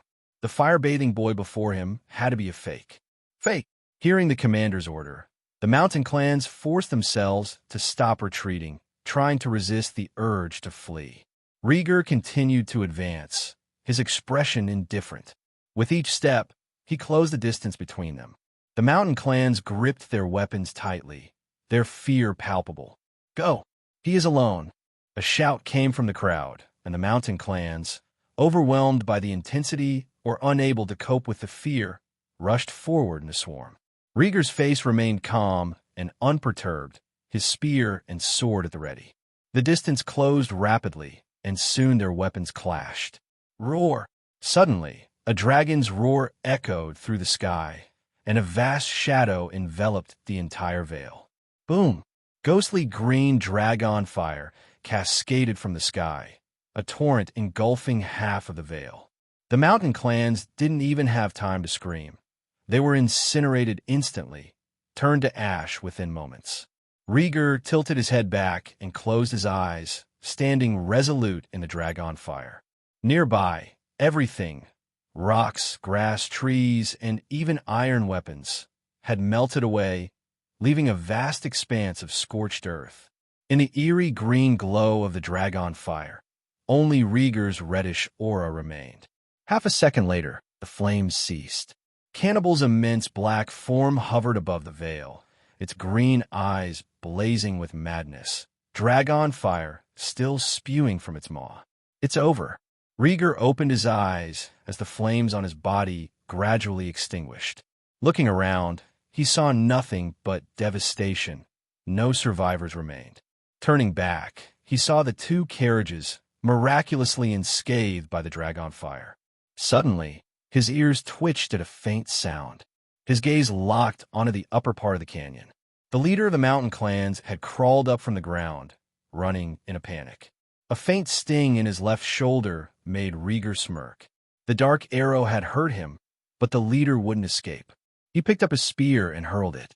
The spear cut through the air, and with a swift descent, it pierced through the fleeing leader's chest, pinning him to the ground. A mouthful of blood spurted out as the leader writhed and wailed in agony. Rhaegar's eyes flashed as he switched Dragonclaw to his right hand and climbed the hill to the canyon's top. Jogging to his opponent, he saw the pleading look in the leader's eyes. Rhaegar hesitated. Then, with a swift motion, he swung his sword several times, severing the leader's limbs. He had intended to extract useful information, but the leader's expression revealed nothing. You don't deserve a quick death. Pulling out his spear, Rhaegar staggered, almost collapsing. Roar! As the battle's adrenaline waned, sharp pain surged through his body. Rhaegar sucked in a breath, his mouth twitching from the agony. It hurt too much, especially the wound in his lower abdomen, as if someone had yanked out his intestines, cleaned them, and stuffed them back in. Roar! Cannibal swooped down, his wings casting a shadow over the land as he descended, his body blocking out the sunlight. Sniffing the air, it detected the scent of blood as Rhaegar's wounds pulsed, blood gushing forth without the support of flames. Rhaegar! Rhaenyra's panicked scream pierced the air. She bolted from the carriage, tears streaming down her cheeks, scrambled up the hill, and threw herself at Rhaegar's side like a possessed woman. Rhaenyra had stayed hidden, knowing she would be a liability to Rhaegar in the midst of the mountain clan's siege. But with Cannibal's return, she was overwhelmed with relief and rushed to her brother's side. "Oh, your wound." Rhaenyra covered her mouth, tears flowing freely as she examined the heavily bleeding wound, her heart breaking at the sight. This was the brother she'd raised since childhood, their bond deeper than blood. Suddenly, she thought of something. Rhaegar, bear with it. Gritting her teeth, Rhaenyra tore at the fabric of her skirt, hastily wrapped her arms around Rhaegar's waist, and clumsily fashioned a bandage to stop the bleeding. Rhaenyra grimaced, sweat beading her forehead as she supported Rhaegar's weight against her body as his legs gave out. The wound was severe, and he couldn't use his waist. "Just a little longer. We need to stop the bleeding," she murmured, her eyes brimming with tears as she worked frantically. "We need to leave," Rhaegar rasped, enduring the pain as he leaned heavily against Rhaenyra's shoulder. He hadn't felt the extent of his injuries during the battle, but now the pain was searing. "We can't go to Aerie. It's too far," he continued, his voice strained. "Back to Runestone. It's risky, but we have no choice." Rhaegar's heart skipped a beat. "But what if there's a traitor in Runestone?" "We must risk it," Rhaegar insisted. "The mountain clans may have only sent a fraction of their forces. The rest could be waiting in Runestone.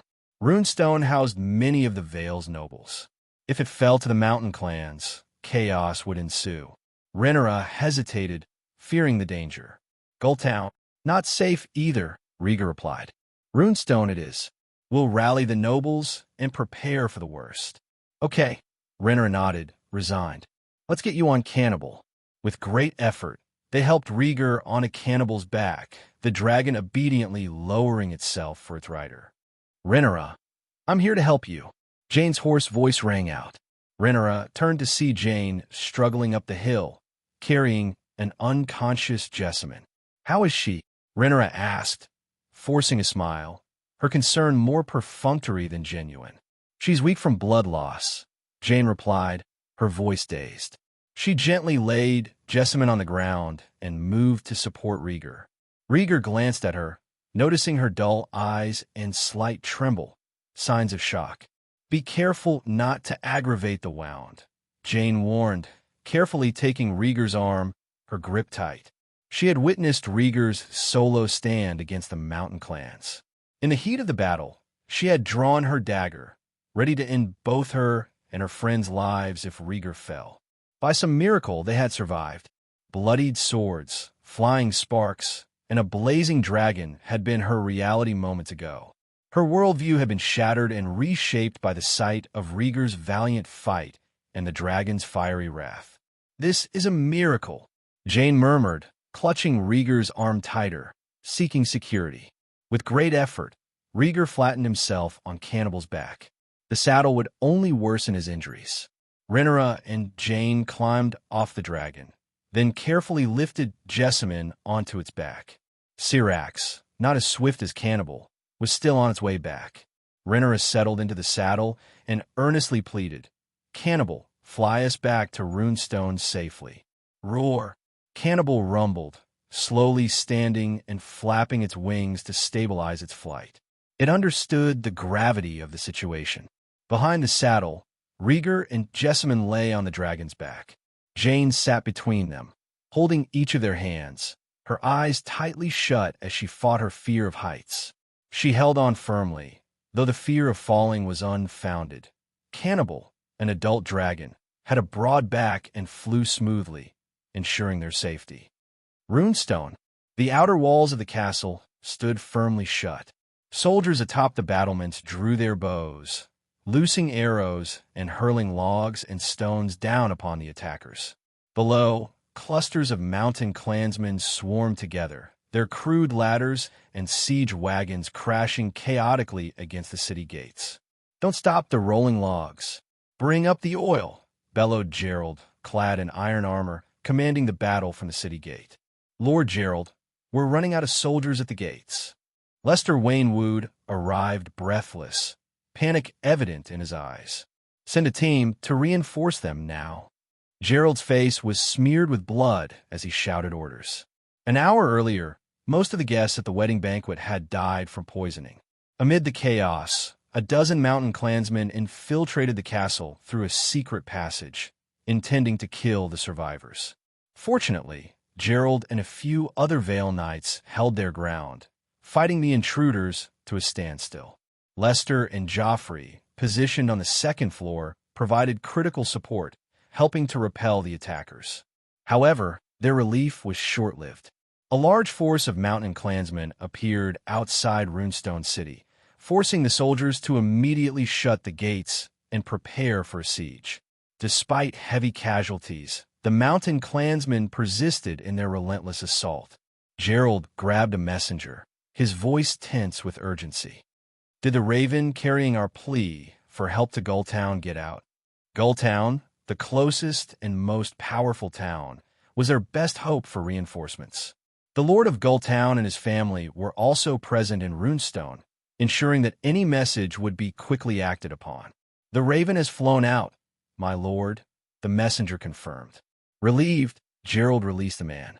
The Royce House of Runestone was among the most powerful in the Vale. The city's walls were as robust as a fortress, and they commanded hundreds of cavalry and 3,000 soldiers. However, with half their forces transferred to support Longbow Hall, only about 1,000 soldiers remained in Runestone. Outside the city, the mountain clansmen's assault was unrelenting.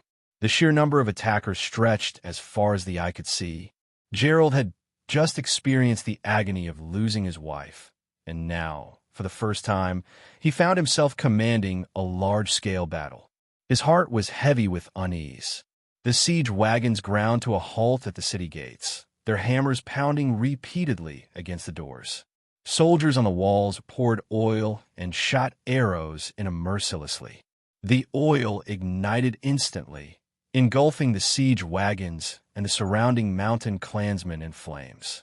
Screams of agony echoed through the battlefield, mingling with the acrid scent of blood and burning flesh. "Attack! Climb the walls!" a burly, disfigured man shouted as he climbed a ladder, urging his fellow tribesmen to follow. This was Shay, the eldest son of the Stone Crows tribe's patriarch. His two younger brothers had been sent on another mission. Despite the defenders' best efforts, the sheer number of mountain clansmen proved overwhelming. Logs and stones rained down from the walls, and oil fires blazed, but the attackers continued to climb. The walls of Runestone, only 7 or 8 meters high, allowed a few determined invaders to slip through the defenses. "Kill!" Gerald drew his sword and slashed at the mountain clansmen who managed to breach the walls. But no matter how quickly he moved, he couldn't prevent more from scaling the fortifications. Soon, more than a dozen mountain clansmen had reached the top, killing soldiers and causing chaos. Shocked and desperate, Gerald rallied his troops to defend the city. Suddenly, a dragon roar echoed from the distance, silencing the battlefield as all eyes turned to the sky. A pitch-black dragon burst through the clouds and swooped down on Runestone. Its ghostly green flames scorched the battlefield, leaving screams of agony in its wake. Another dragon, golden and majestic, followed close behind, unleashing its own torrent of golden fire. "No! What kind of monsters are they? Run!" The sight of the dragon's fury sent the mountain clansmen into a panic, abandoning their weapons and fleeing in terror. "Burn them all!" Rhaegar, sitting on Cannibal's back, her face contorted with rage, commanded the dragon to unleash its fire.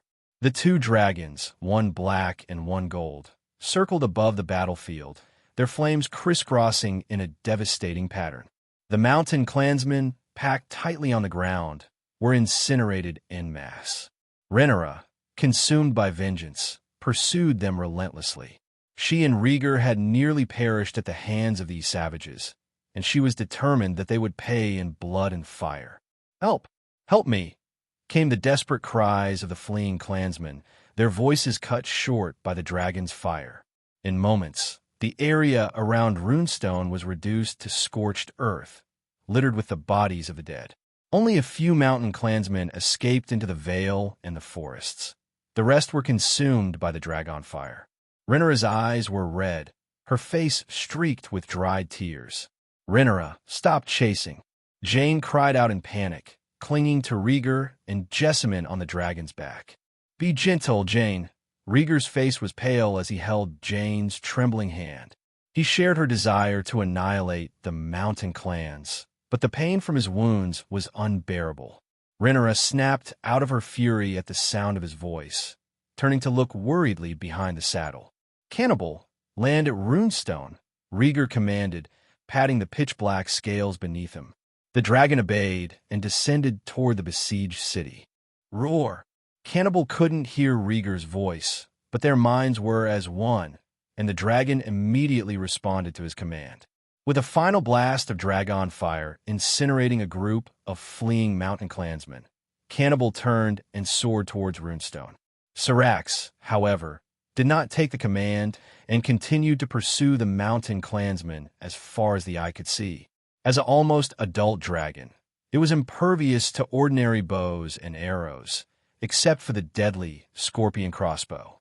Rhaegar was relieved to know that Syrax could handle himself. Cannibal flew over Runestone and landed in the clearing of the front yard. On the city walls, Gerald had dispatched all the mountain clansmen who had breached the defenses, his eyes now fixed on the two dragons. Everyone in Westeros knew that dragons were synonymous with power, but few had actually witnessed their might. Seeing the two dragons incinerate thousands of mountain clansmen left Gerald in stunned awe. It was as if he had witnessed the power of the gods. "Quickly, the prince is hurt. Get the maester."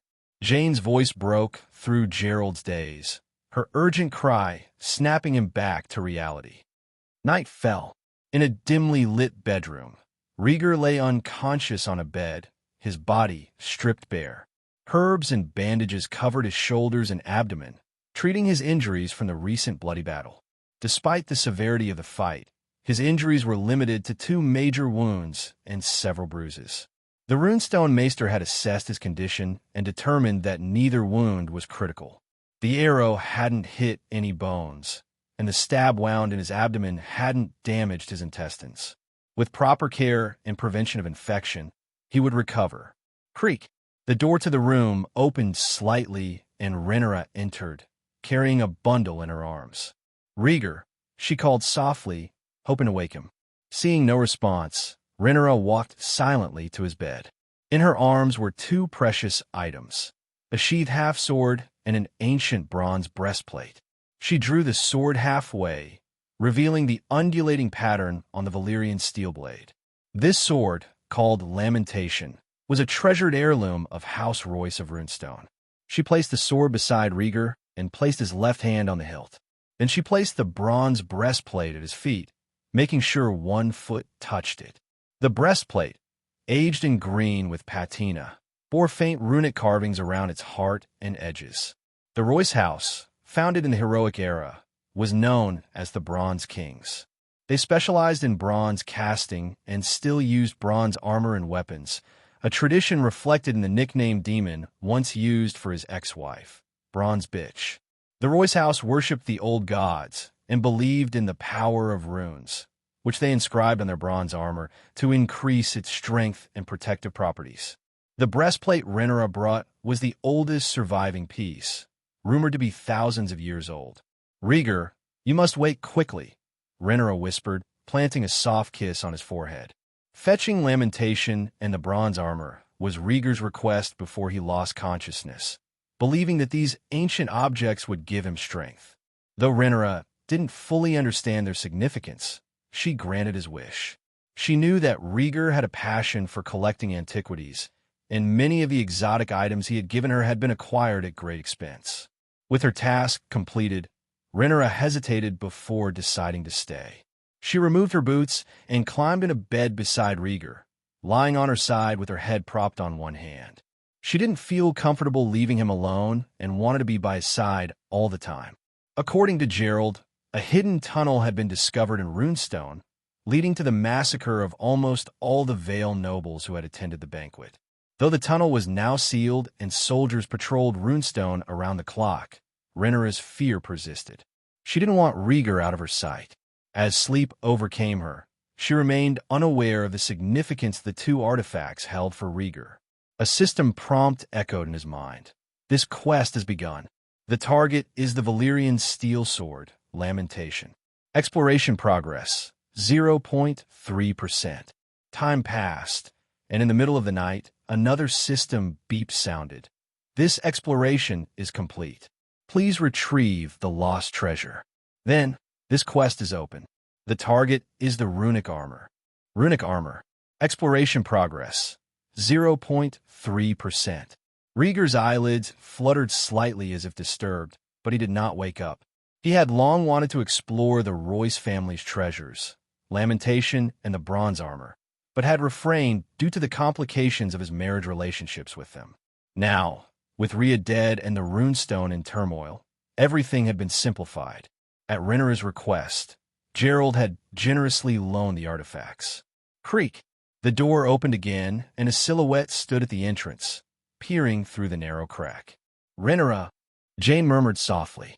Her long chestnut hair hung over her chest as she spotted her best friend lying on the bed. She left the room in silence, closing the door behind her. At dawn the next day, Rhaegar was awakened by a system alert. This quest is over. Please retrieve the lost treasure. He groggily opened his eyes, blinking in the dim morning light. A small, delicate hand rested on his chest, and he felt the warmth of a body beside him. Rhaenyra, he murmured. Rhaenyra blinked awake, her eyes meeting his. She had fallen asleep in her clothes, keeping watch over him through the night, her hand still gripping the hilt of his sword. At his feet lay the battered bronze breastplate, glowing faintly with a purple aura. Rhaegar realized immediately that Rhaenyra had retrieved the items he had requested. He called up the system interface to check the status of the exploration quest. Lamentation. Exploration progress. 100%. Runic armor. Exploration progress. 100%. Turning his head, he saw the half-sheathed Balerion steel sword in his left hand. Beside the scabbard, another purple glow emanated from the ancient bronze breastplate. With effort, Rhaegar moved his fingers to touch the purple halo and nudged the other glow with his foot. Two fireworks-like bursts of purple light erupted, and the system beeped. Relic picked up successfully. Detection in progress. Detection successful. Judged to be epic relics. Runic greatsword and Watcher's armor. Rhaegar's heart leaped with joy at acquiring 2 epic-level relics. Before he could investigate further, the system provided more details. Congratulations. The rune greatsword has been activated. You have obtained rune bridled serpent. Grade excellent blue. Function activates the power of the snake, quickly recovers from injuries. Evaluation. One of the advanced runes, rare and precious in the age of disappearing runes. Congratulations, the Guardian armor has been activated. You have 1 rune bronze. Great, good green. Function provides protection. Evaluation. One of the basic runes, a good way to save your life. As the knowledge of the runes flooded his mind, Rhaegar felt a rush of pleasure that seemed to come from his very soul, causing him to roll his eyes in ecstasy. Ah! A sudden, mournful cry pierced the morning air and echoed through Runestone. The voice was young and filled with terror. The screams continued, though the thick stone walls of the castle muffled the sound, making it faint in the bedroom. Rhaegar lay there, absorbing the knowledge from the 2 runes, his breath quickening. The infusion of such knowledge was intoxicating, almost addictive. After a few moments, he felt the rush subside and took a deep breath. Bronze serpent, he murmured, sifting through the newfound knowledge. The runic system was fundamentally different from the magic system. While his talent as a pyromancer allowed him to manipulate flames, runes offered a unique way to harness magic through specific symbols and formulas. Runes acted as a specialized medium for magic, requiring mental focus to carve and activate their powers. The serpent rune, for example, not only created a physical mark, but also established a specific spell or gesture for quick activation. The bronze rune, while basic, provided rare defensive capabilities, forming a magical armor piece by piece. As he grasped the significance of the runes, Rhaegar felt a mixture of shock and exhilaration. He tried to sit up, but pain shot through his left arm and abdomen, forcing him to lie down again.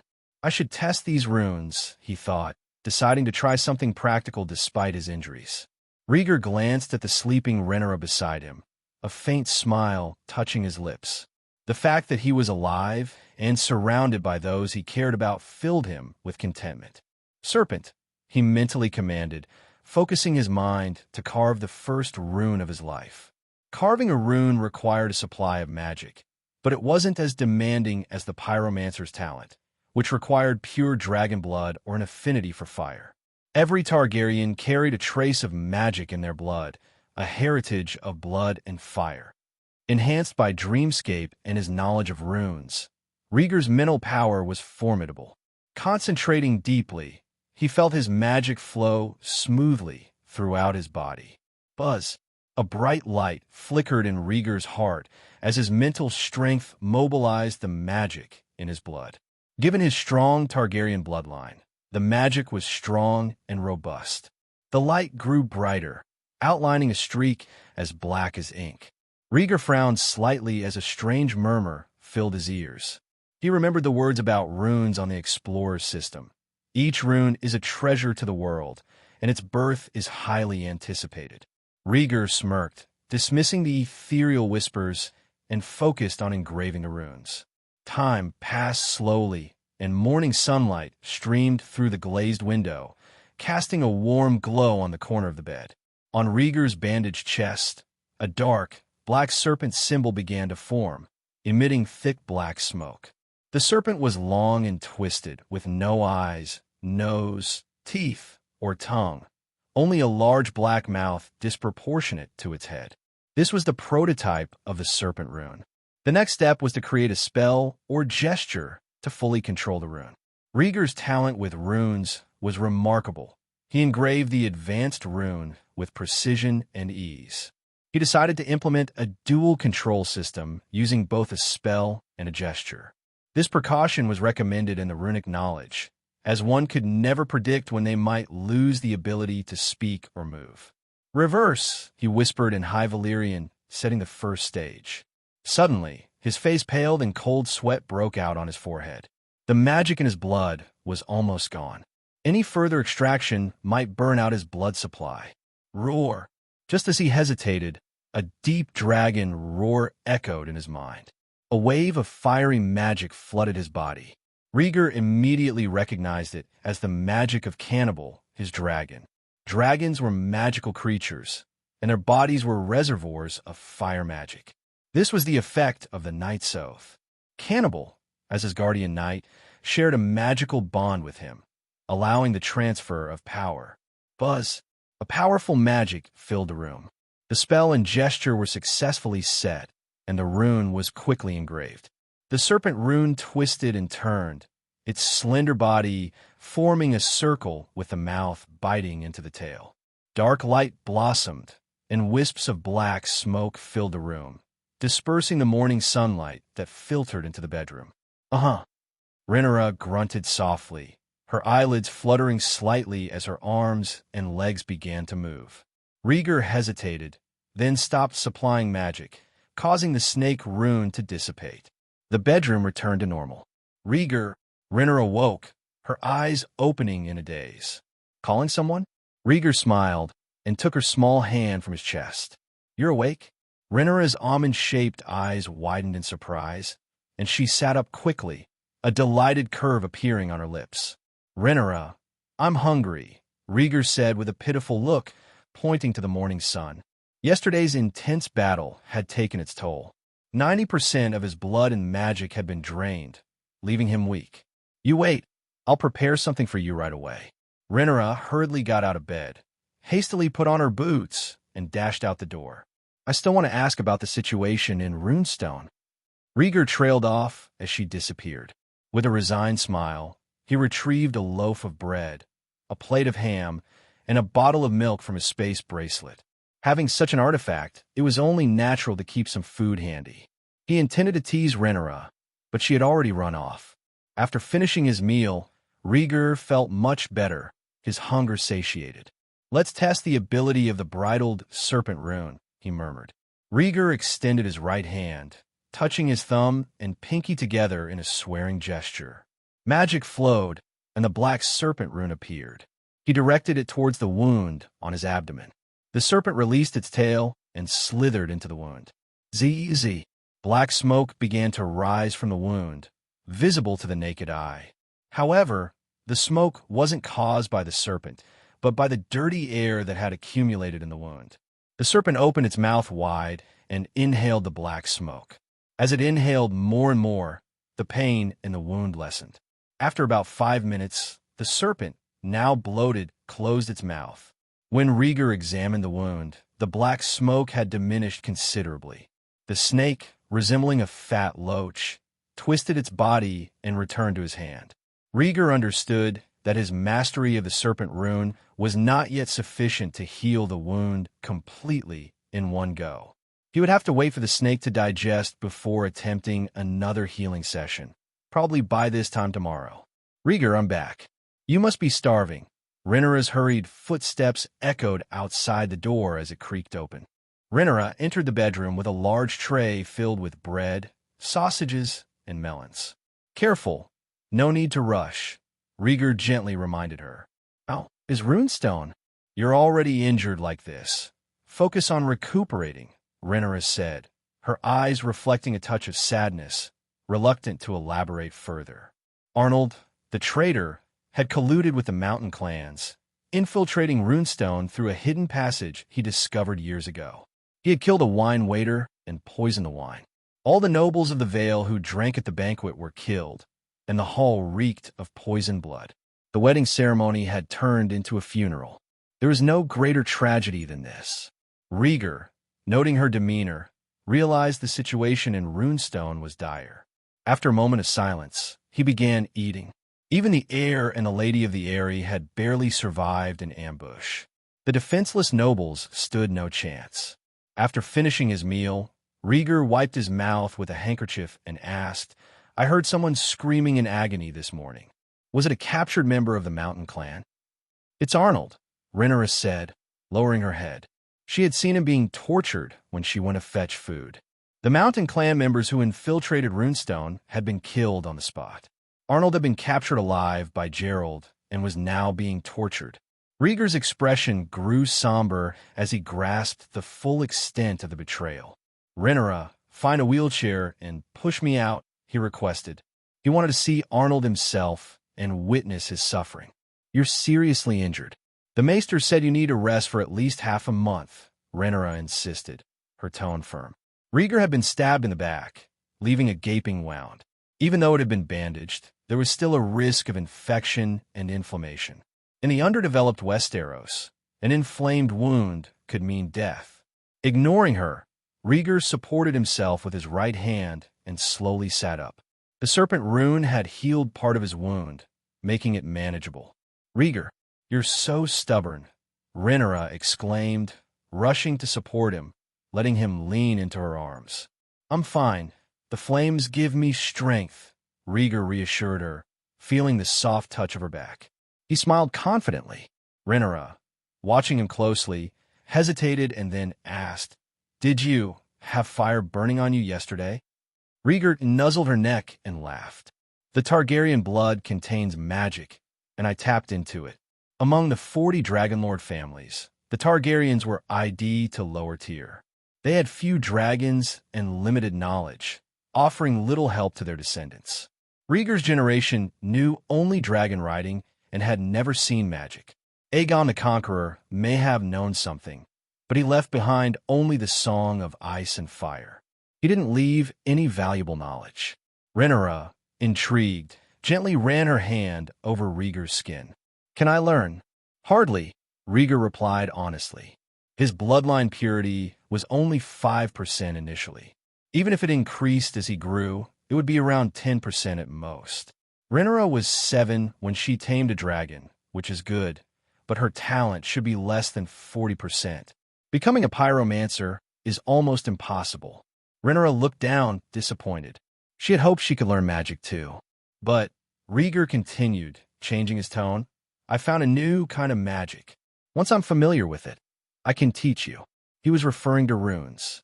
Learning and utilizing runes required 2 things, mental power and magic.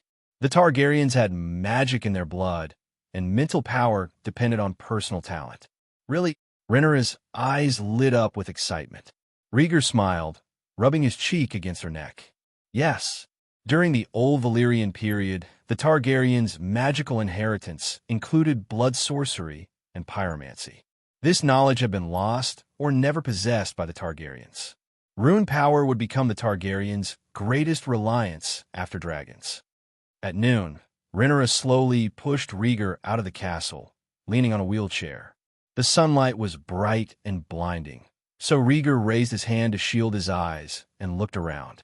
In the front yard of the castle, a newly erected 3-meter-tall cross stood with a bloodied figure tied to it. Prince, the yard was crowded, and the bloodstained Gerald was the first to spot Rhaegar. Gerald approached quickly, his face showing concern. "Prince, you're badly injured. This is not helping your recovery." Rhaegar dismissed the worry with a wave. "Lord Gerald, is that Arnold?" The figure on the cross was a chestnut-haired teenager, covered in whip marks and barely conscious. "Yes, Prince," Gerald confirmed, his eyes filled with resentment. "Find a healer to keep him alive," Rhaegar said calmly. "What?" Gerald reacted sharply. Rhaegar met his gaze steadily. "Have you heard of the Bolton house?" "A large family in the north, often at war with the Starks," Gerald replied, puzzled. "The Boltons have a cruel tradition," Rhaegar continued, his tone dark. Gerald pondered this, understanding dawning slowly. "Arnold's crimes are unforgivable. Don't let him die too quickly," Rhaegar commanded, tapping his fingers on the solid wood armrests of the wheelchair. "Flay him alive." Gerald's face tightened, momentarily speechless. "I'll give you 3 days," Rhaegar instructed coldly. "The first day below the calf, the second day below the thigh, the third day below the neck." He looked at Arnold's figure thoughtfully. "Remember to give him milk of the poppy." Rhaegar didn't fully understand his own emotions as he spoke, but the stabbing pain in his belly and shoulder told him Arnold deserved this fate. Gerald, visibly gulping, stepped back. He had planned to torture Arnold before hanging him, but he approved of the prince's more severe proposal. Gerald hurried off to relay the orders to the executioner. "Rhaegar, flaying is forbidden," Rhaenyra whispered, holding onto the wheelchair. Even the Bolton house had banned flaying, and she didn't want Rhaegar to be known for cruelty. "It doesn't matter." Rhaegar waved her off, indifferent. The rebellion of the mountain clans and certain Vale clans was irrelevant. He simply wanted Arnold to suffer. Perhaps it would serve as an example, but that was secondary. When he faced the mountain clans alone, Rhaegar did not expect to survive. He only wanted to fight until the cannibals returned, to at least ensure Rhaenyra's survival. But as arrows and spears pierced his body, Rhaegar's will to live grew. He wanted to live and kill those who had wronged him. Arnold was the first, but not the last. Suddenly, a horn sounded from the city walls, echoing across Runestone. A messenger shouted, "The Knights of the Vale have returned. Shall we open the gates?" The sound of the horn startled all of Runestone. Gerald quickly led his men to the walls, while a pale-faced Jane emerged from the castle, her spirits high despite her concern. "Rhaegar, are you all right?" Jane asked, crouching beside the wheelchair with concern in her eyes. "I'm fine," Rhaegar replied with a small smile. "My life is too precious for the old and new gods to take now." Jane smiled and rested her head on his hand. "You have a hole in your stomach, but you're still full of talk." Rhaenyra frowned slightly at their exchange, but then diverted the conversation. "How's Jessamine?" Jane's smile faded, replaced by worry. "She had a sudden fever last night. The maester said it's a wound infection." "Don't worry, she'll pull through," Rhaenyra reassured softly, her face changing to reflect her concern. Jane forced a smile, clutching Rhaegar's hand on the armrest. He glanced at her and gently withdrew his hand. "The family flower is still not ready to be picked, and the wildflower is better left alone." Rumble. The gates of Runestone opened wide, and hundreds of riders poured in. Gerald ordered the dismounted cavalrymen to be entertained while the horses were taken to the stables to be fed. Then he led several young men in armor to the gate. "Prince, this is William Royce, my cousin," Gerald introduced, pointing to a young man with short brown hair and a rugged face. William knelt on one knee and greeted, "Greetings, Prince." "Rise, sire," Rhaegar commanded, scanning the blood-stained and battle-worn knight. William rose, greeted Rhaenyra and Jane, and then addressed Jane's anxious question. "Where is Lord Ybert?" "Lord Ybert is seriously injured and is in Longbow Hall," William replied, explaining the details of the battle. Thousands of Mountain Clan members had plundered the Hunter House's territory at Longbow Hall.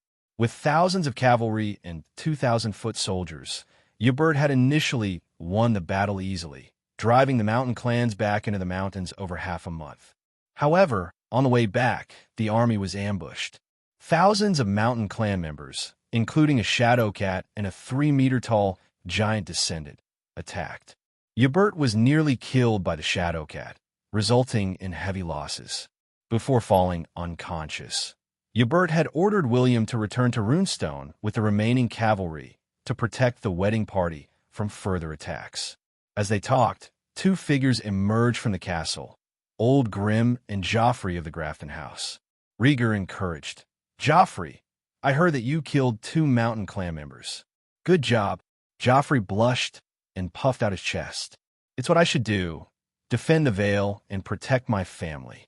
Joffrey and Lester's efforts in killing the infiltrating Mountain Clan members had been crucial. Without them, the gates of Runestone might have been secretly opened, and they wouldn't have held out until the cannibal returned to help. Old Grim's face was stern. "Prince, my family's reinforcements will arrive soon, but I think the Mountain Clans won't dare to come back. It's more important to investigate the Vale thoroughly."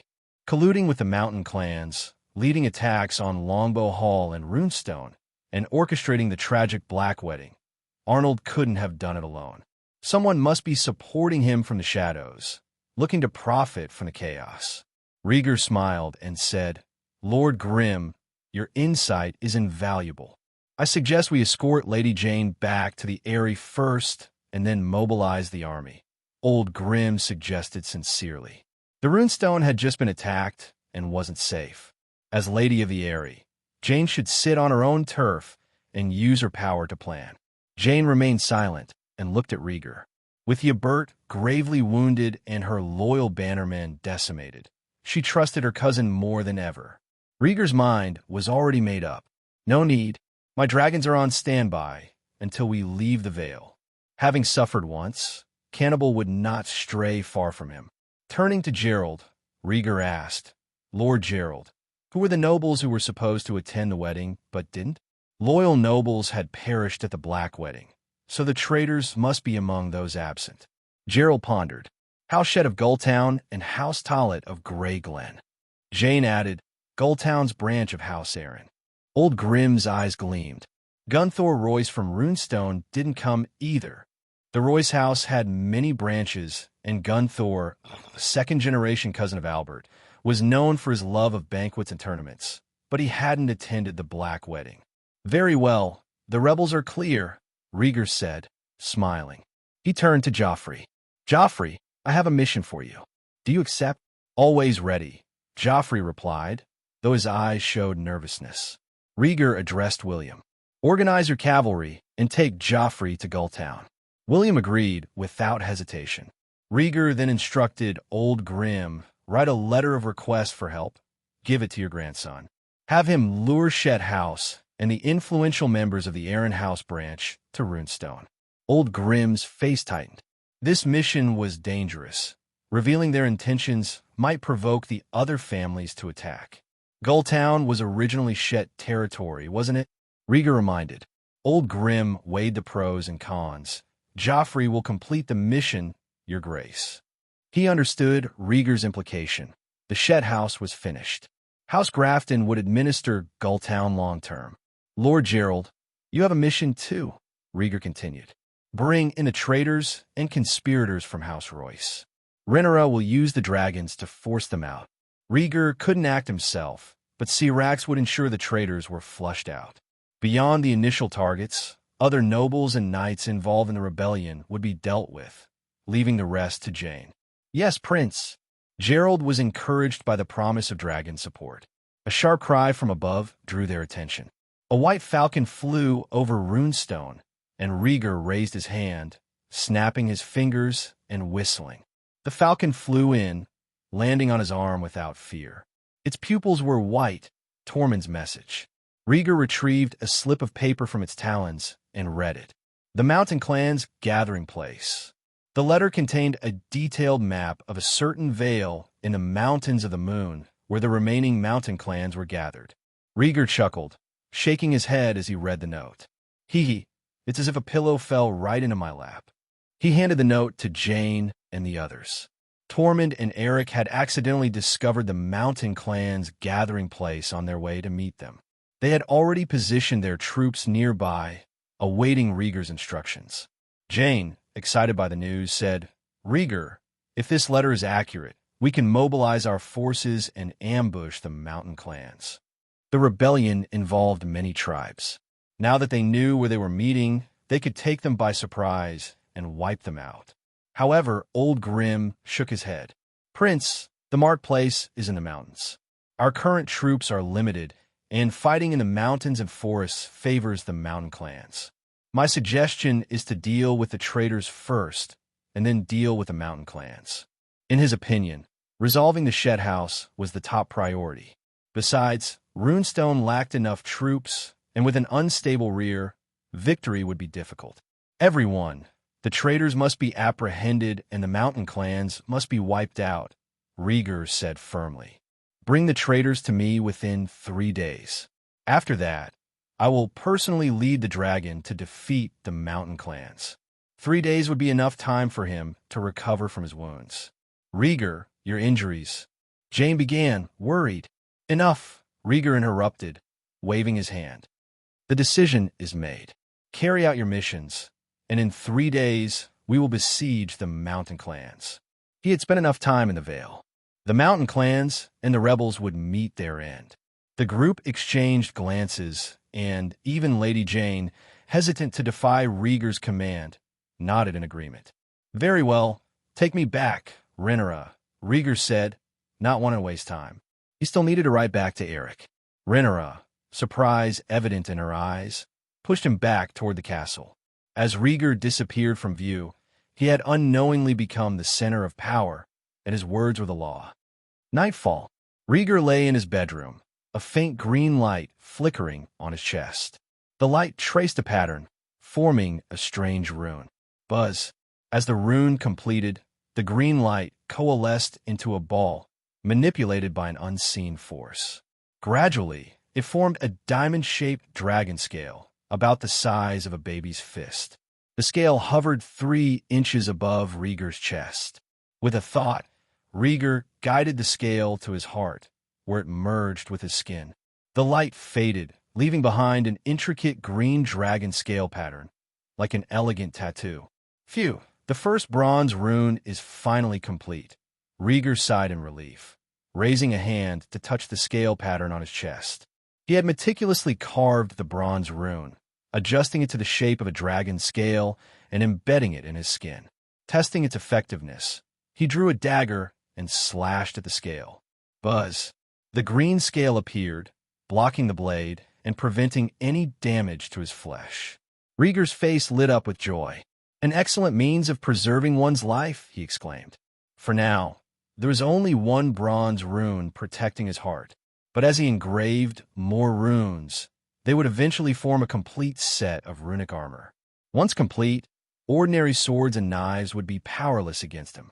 Time to continue engraving, Rhaegar said with determination, stifling a yawn. Creating bronze runes was more time-consuming and mentally taxing than he had expected.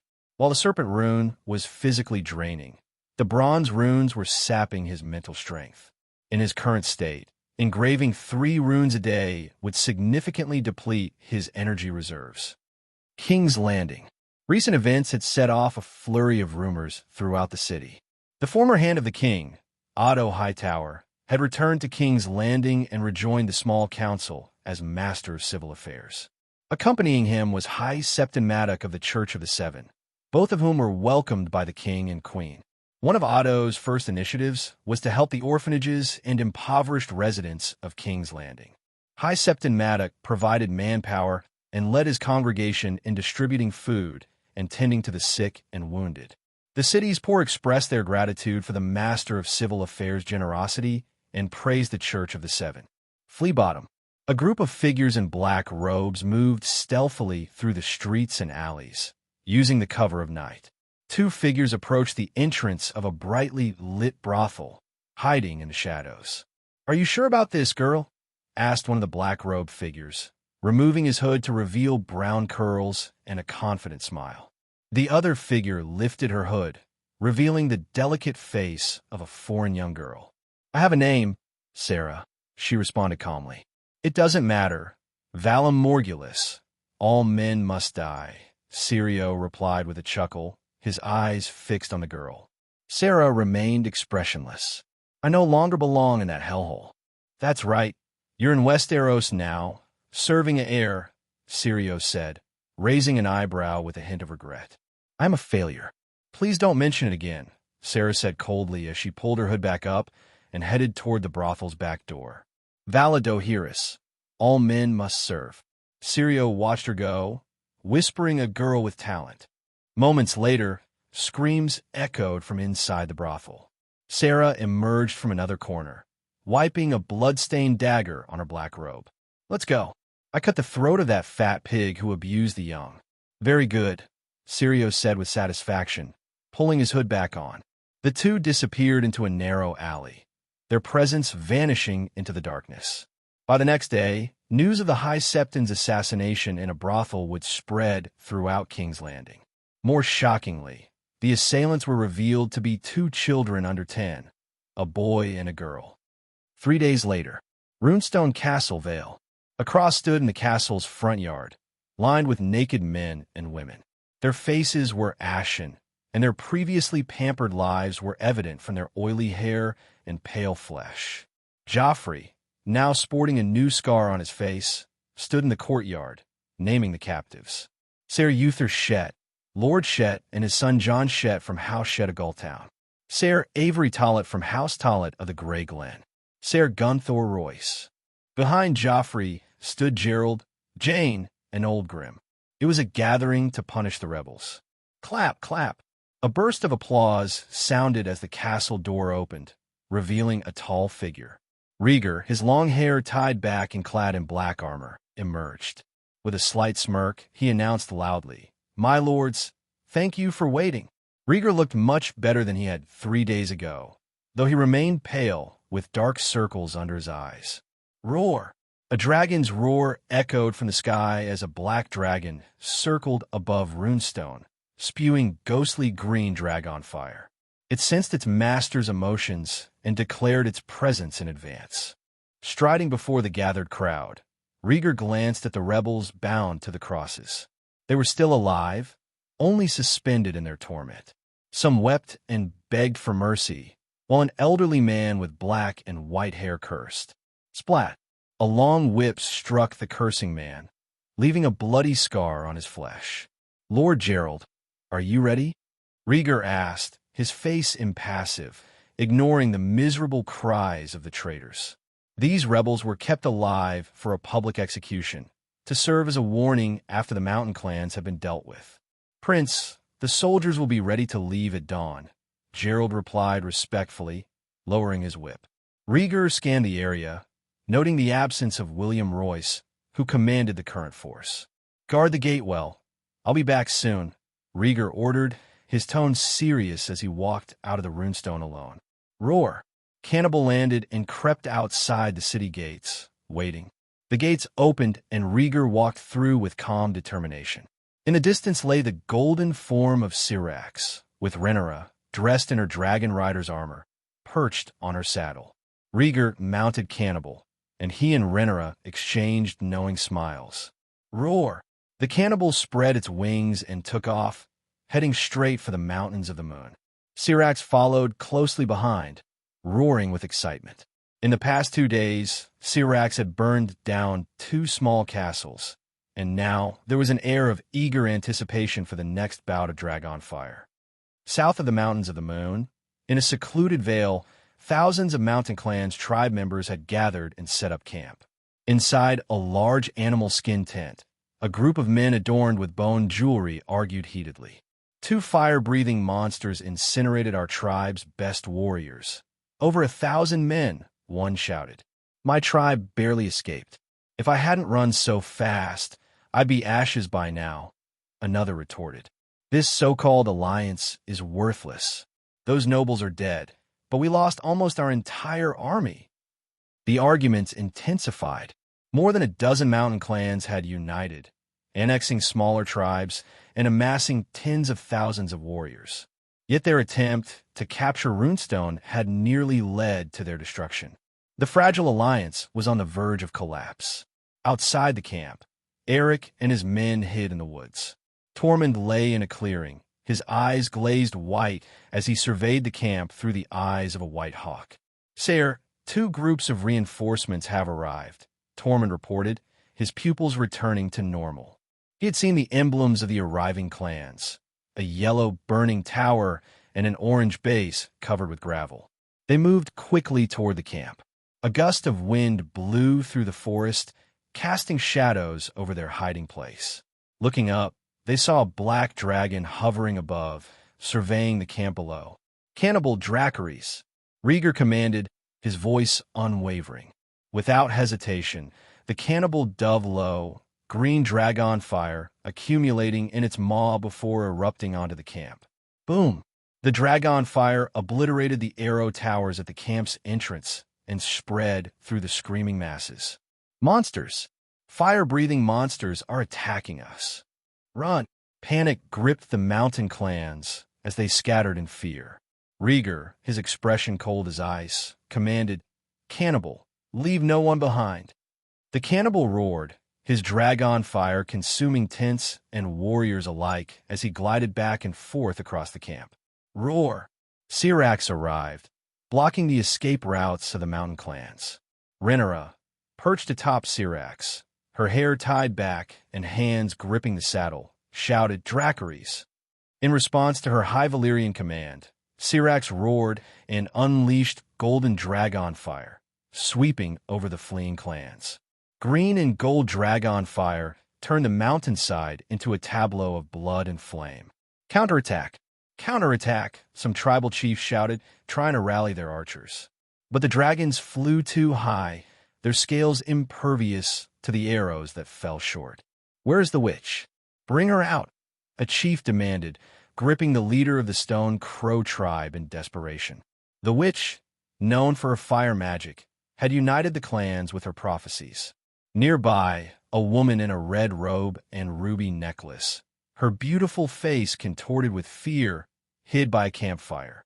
Trembling, she watched the dragons above, urine running down her thighs. She had preached about the Lord of Light and swayed the chiefs with her pyromancy.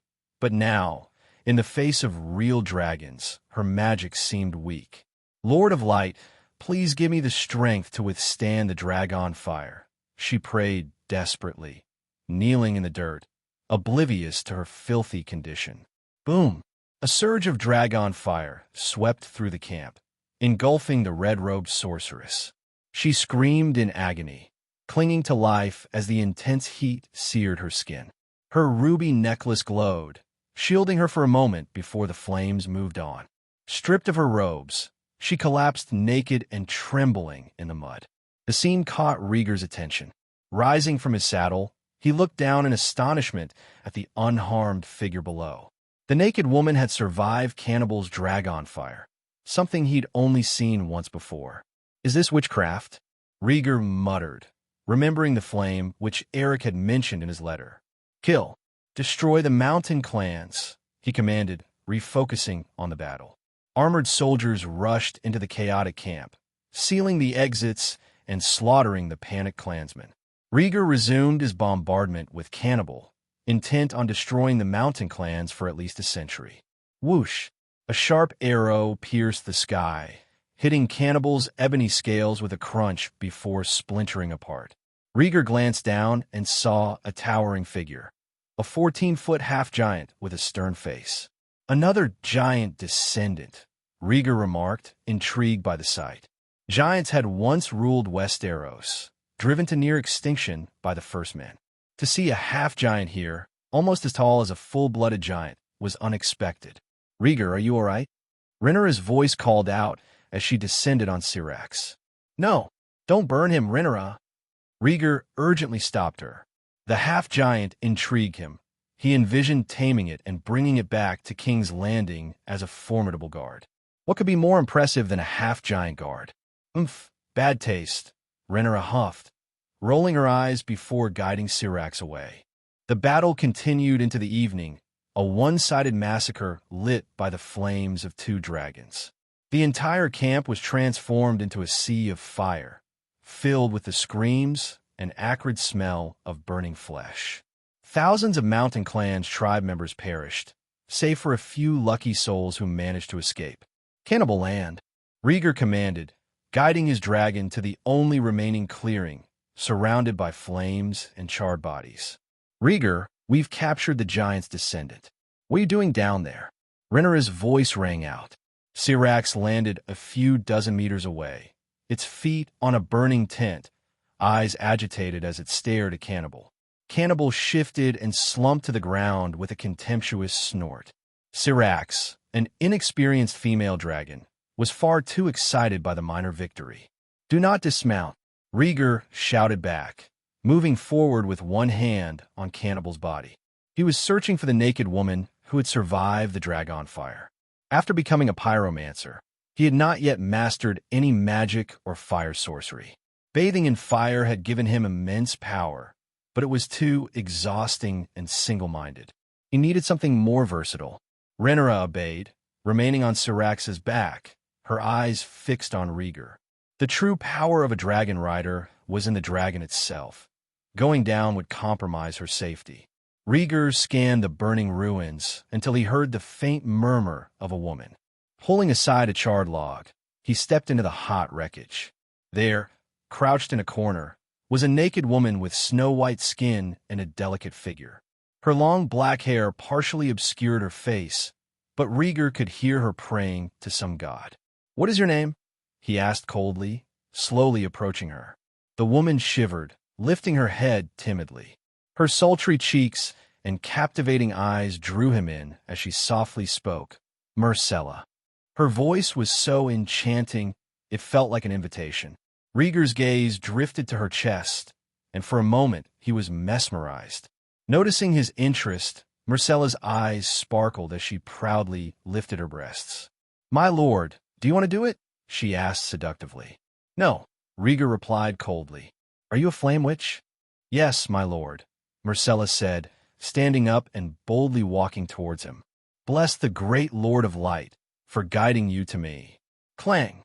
Rhaegar pressed Dragon Claw against her delicate neck, stopping her in her tracks. "You should be grateful that my sword is quick enough to sever your hand before it touches me," he taunted. Even Rhaenyra, his dragon-riding partner, had never dared to approach him so boldly. This woman, who had likely lived a filthy life, dared to think she could touch him? Fool! Myrcella's demeanor shifted as she quickly retreated, falling to the ground. Roar! A black shadow darted around a corner, aiming for Rhaegar's neck. He caught the attack out of the corner of his eye and didn't flinch. Buzz! A layer of green scales covered his neck, deflecting the attack. Rhaegar turned to see a large black cat, the size of a leopard, its eyes blue and green. Baring its teeth, it tried to grasp his scales with its claws. Uft! With a swift swing of Dragon Claw, Rhaegar decapitated the shadow cat, its head rolling to the ground. Blood splattered across his face. Frowning in disgust, he wiped it away with his sleeve. Rhaegar glanced at the naked woman and spoke coldly. "You will suffer the same fate as this creature if you do not give me all your magic and spells." He gestured to the corpse of the shadow cat. This was no ordinary big cat, leopard, or tiger. The shadow cat, native to the mountains of the moon, was a fierce predator.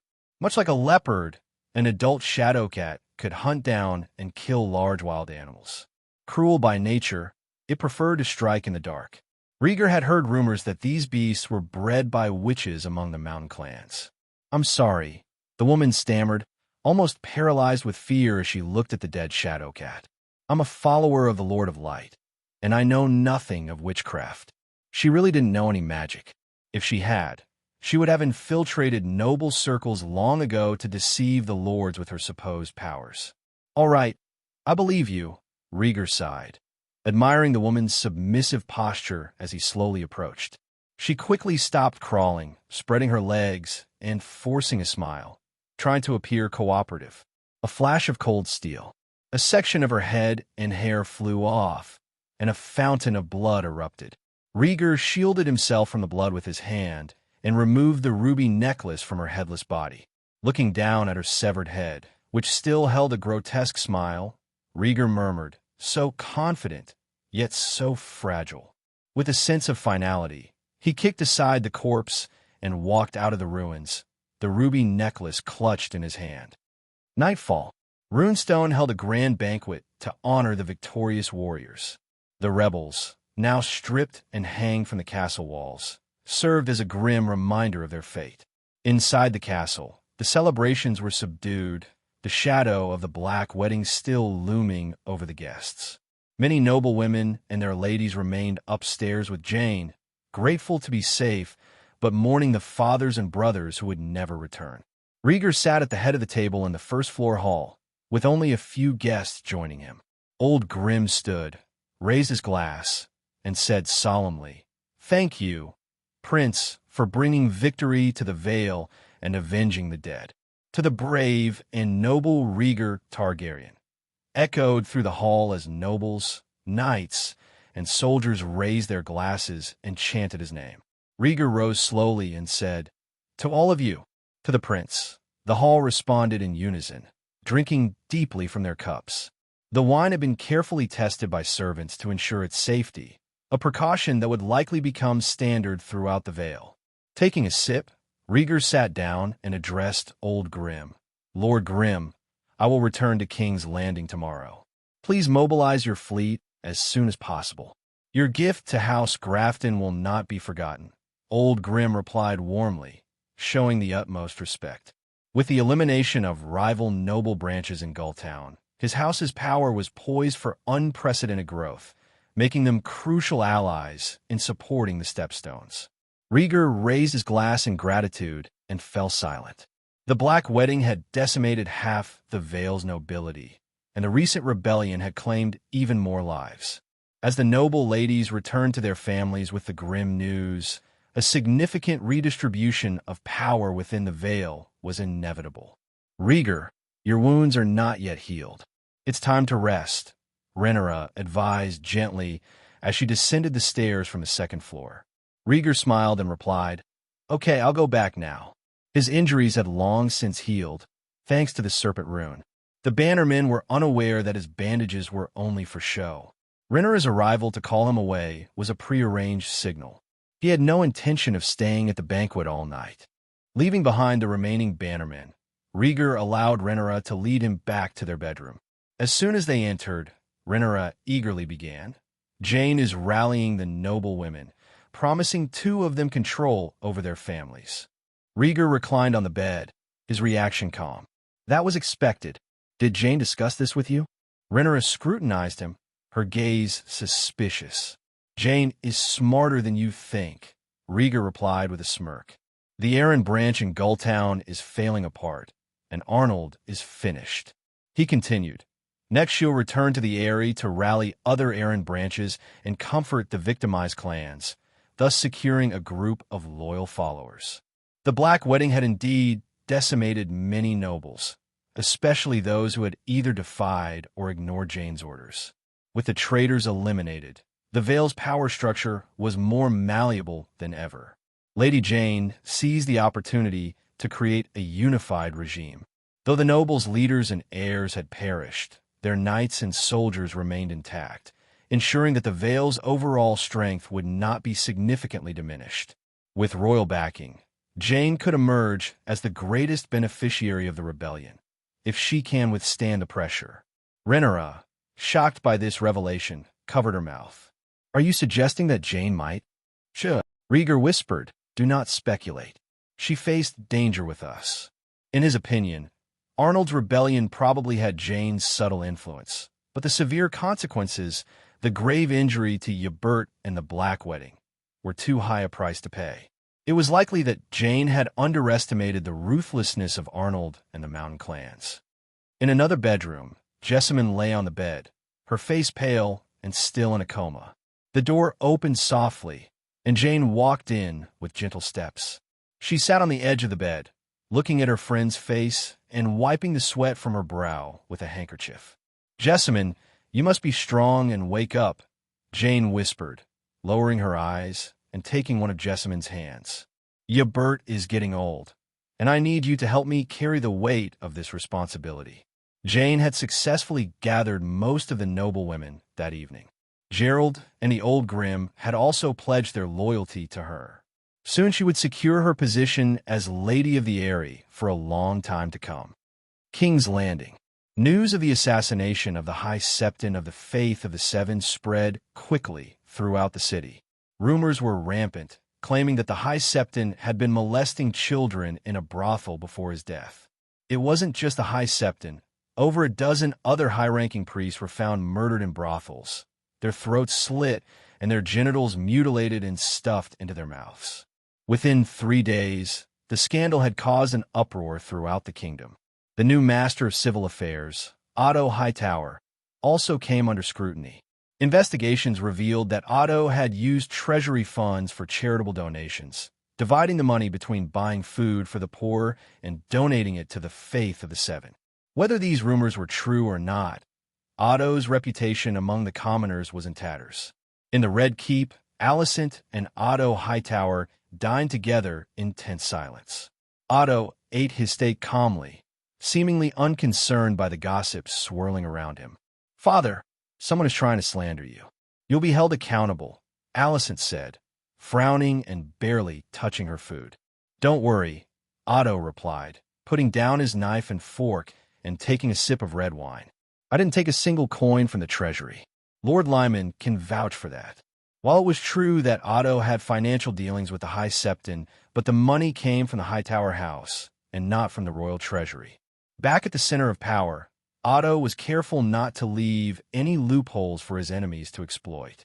"But your associate was killed in a brothel, and there are scandals everywhere," Alicent said irritably. Even in the depths of the Red Keep, she had heard the sordid rumors about the High Septon. "You are mistaken," Otto corrected. "We were comrades in King's Landing, not partners or allies." He laughed and shook his head. "Frankly, I didn't expect Maddox to be so foolish, but it doesn't matter now." As the Master of Civil Affairs, Otto's primary task was to oversee King's Landing's street sanitation program. Helping the poor had merely been a tactic to gain favor with the populace.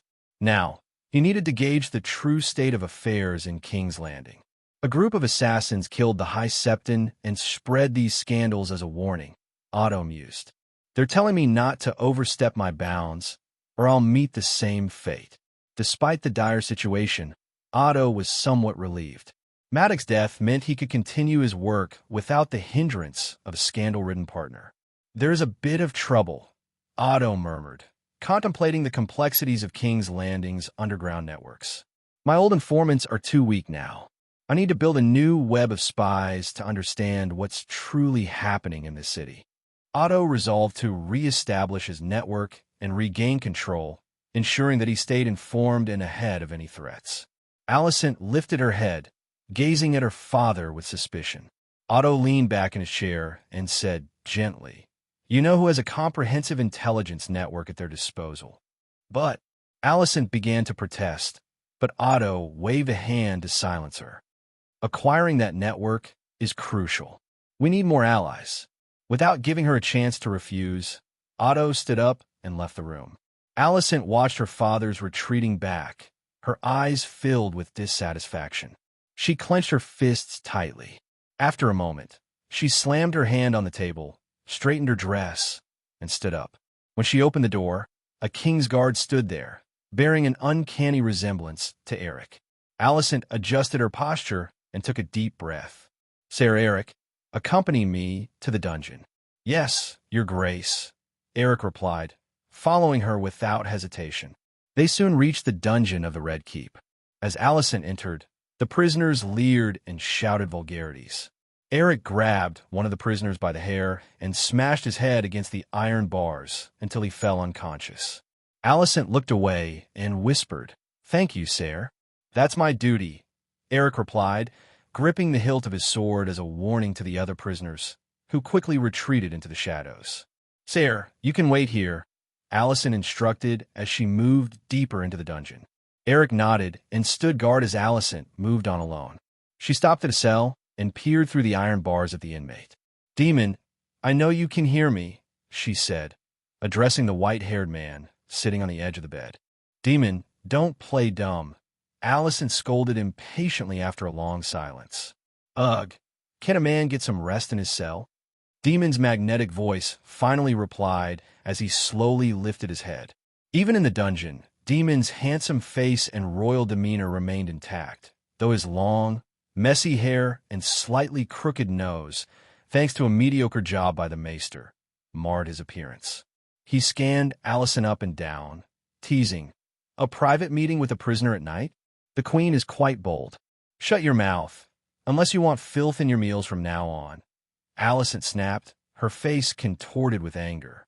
"Fine, you rule my brother's court, you win." Demon shrugged, dropping his mocking tone. He knew Alicent well. Her threats were usually empty. After a moment's pause, he asked casually, "What do you want from me? Do you want to go out?" Alicent clasped her hands together, her eyes fixed on him. "What?" Demon frowned, suspicion flickering in his eyes. "There is an unknown force in King's Landing," Alicent said bluntly. "I need you men. I'll release you in exchange. Are you offering to seduce my brother and help me escape?" Demon chuckled. "Does it matter? Getting out is enough," Alicent replied. "No, I'm not as stupid as you think," Demon scoffed. "Alicent, you haven't changed. Your intentions are still written all over your face." Struggling to maintain her composure, Alicent continued, "Don't you want to get out? I doubt you'd choose this dungeon over your wife and daughter." "Whether I go out or not is none of your concern," Demon replied indifferently. "Your husband, my brother, degrades me every day, yet here you are." Alicent was momentarily stunned, shifting uncomfortably. Demon approached the iron bars, smiling faintly. "My brother's favorite child rides the dragon to gather allies, and my brother, exhausted both physically and mentally, takes it out by cursing me." "I didn't know you had such a fetish," Alicent scoffed. "Mock all you want. You're not a Targaryen. You'll never understand our bond," Demon said seriously. "My brother should have beheaded me the day I was arrested, but he didn't. He still loves me, and my nephews and nieces know it. That's why no one forced him to execute me. And is that why you plan to continue rotting in this dungeon?" Alicent challenged. Alicent, uninterested in hearing more about Demon's so-called brotherhood, interrupted him sharply.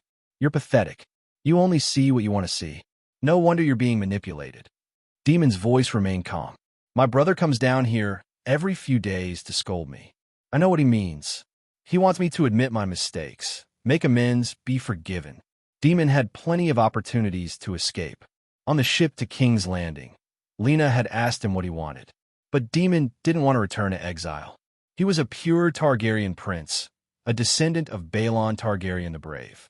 He gambled on his brother Viserys' reluctance to kill him. His grudge against his nephew had almost settled after a rainy night 7 years ago. He had deliberately shown his face on Driftmark to gauge his nephew's attitude, but he hadn't expected to be beaten and left in a sorry state. Even Caraxes had been nearly torn to pieces. Still, his nephew left the decision to his father.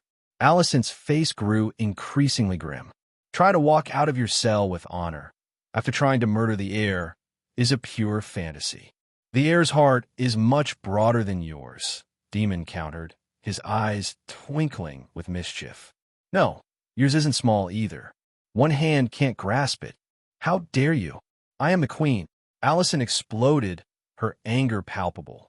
Demon remained unfazed, replying sarcastically, "You haven't grown up at all. I remember what you said at first." "Stop. I am your niece's best friend," Demon said, unable to hide his mockery. "Demon, you are an animal." Alicent spat in anger. "You won't even let Rhaegar go. Watch your wording." "I didn't defile Rhaegar," Demon frowned. "I tried, but I almost got my dick kicked off." The pain still lingered, a reminder of that encounter.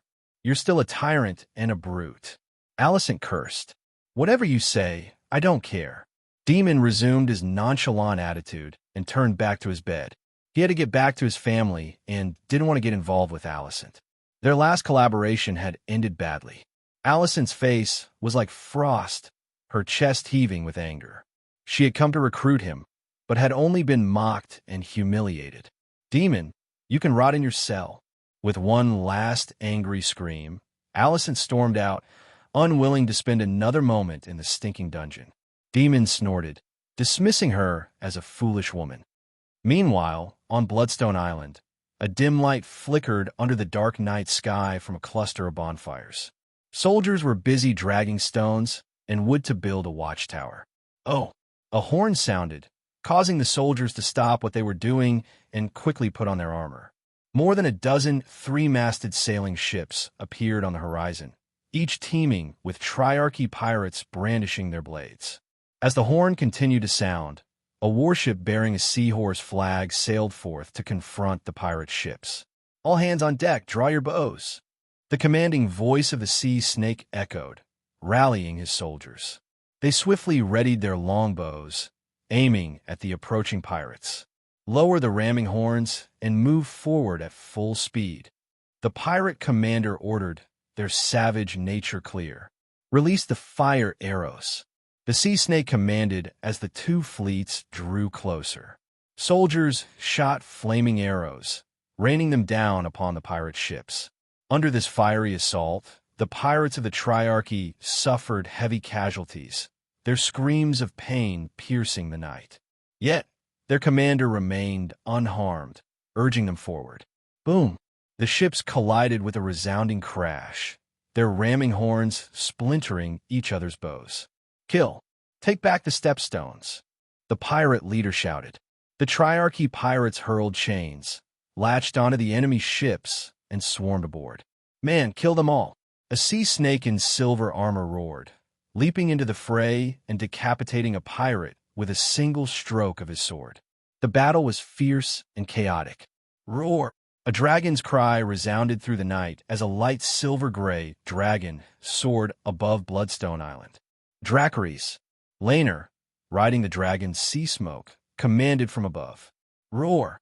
Seasmoke responded, swooping down with agility and unleashing torrents of orange dragon fire. The pirate ships erupted in flames, and the pirates, caught in the inferno, screamed in terror as they leapt into the sea to escape the flames. At dawn the next day, the aftermath of the previous night's battle on Bloodstone Island was grim. Wrecked ships and debris floated on the sea, smoke lingering in the air.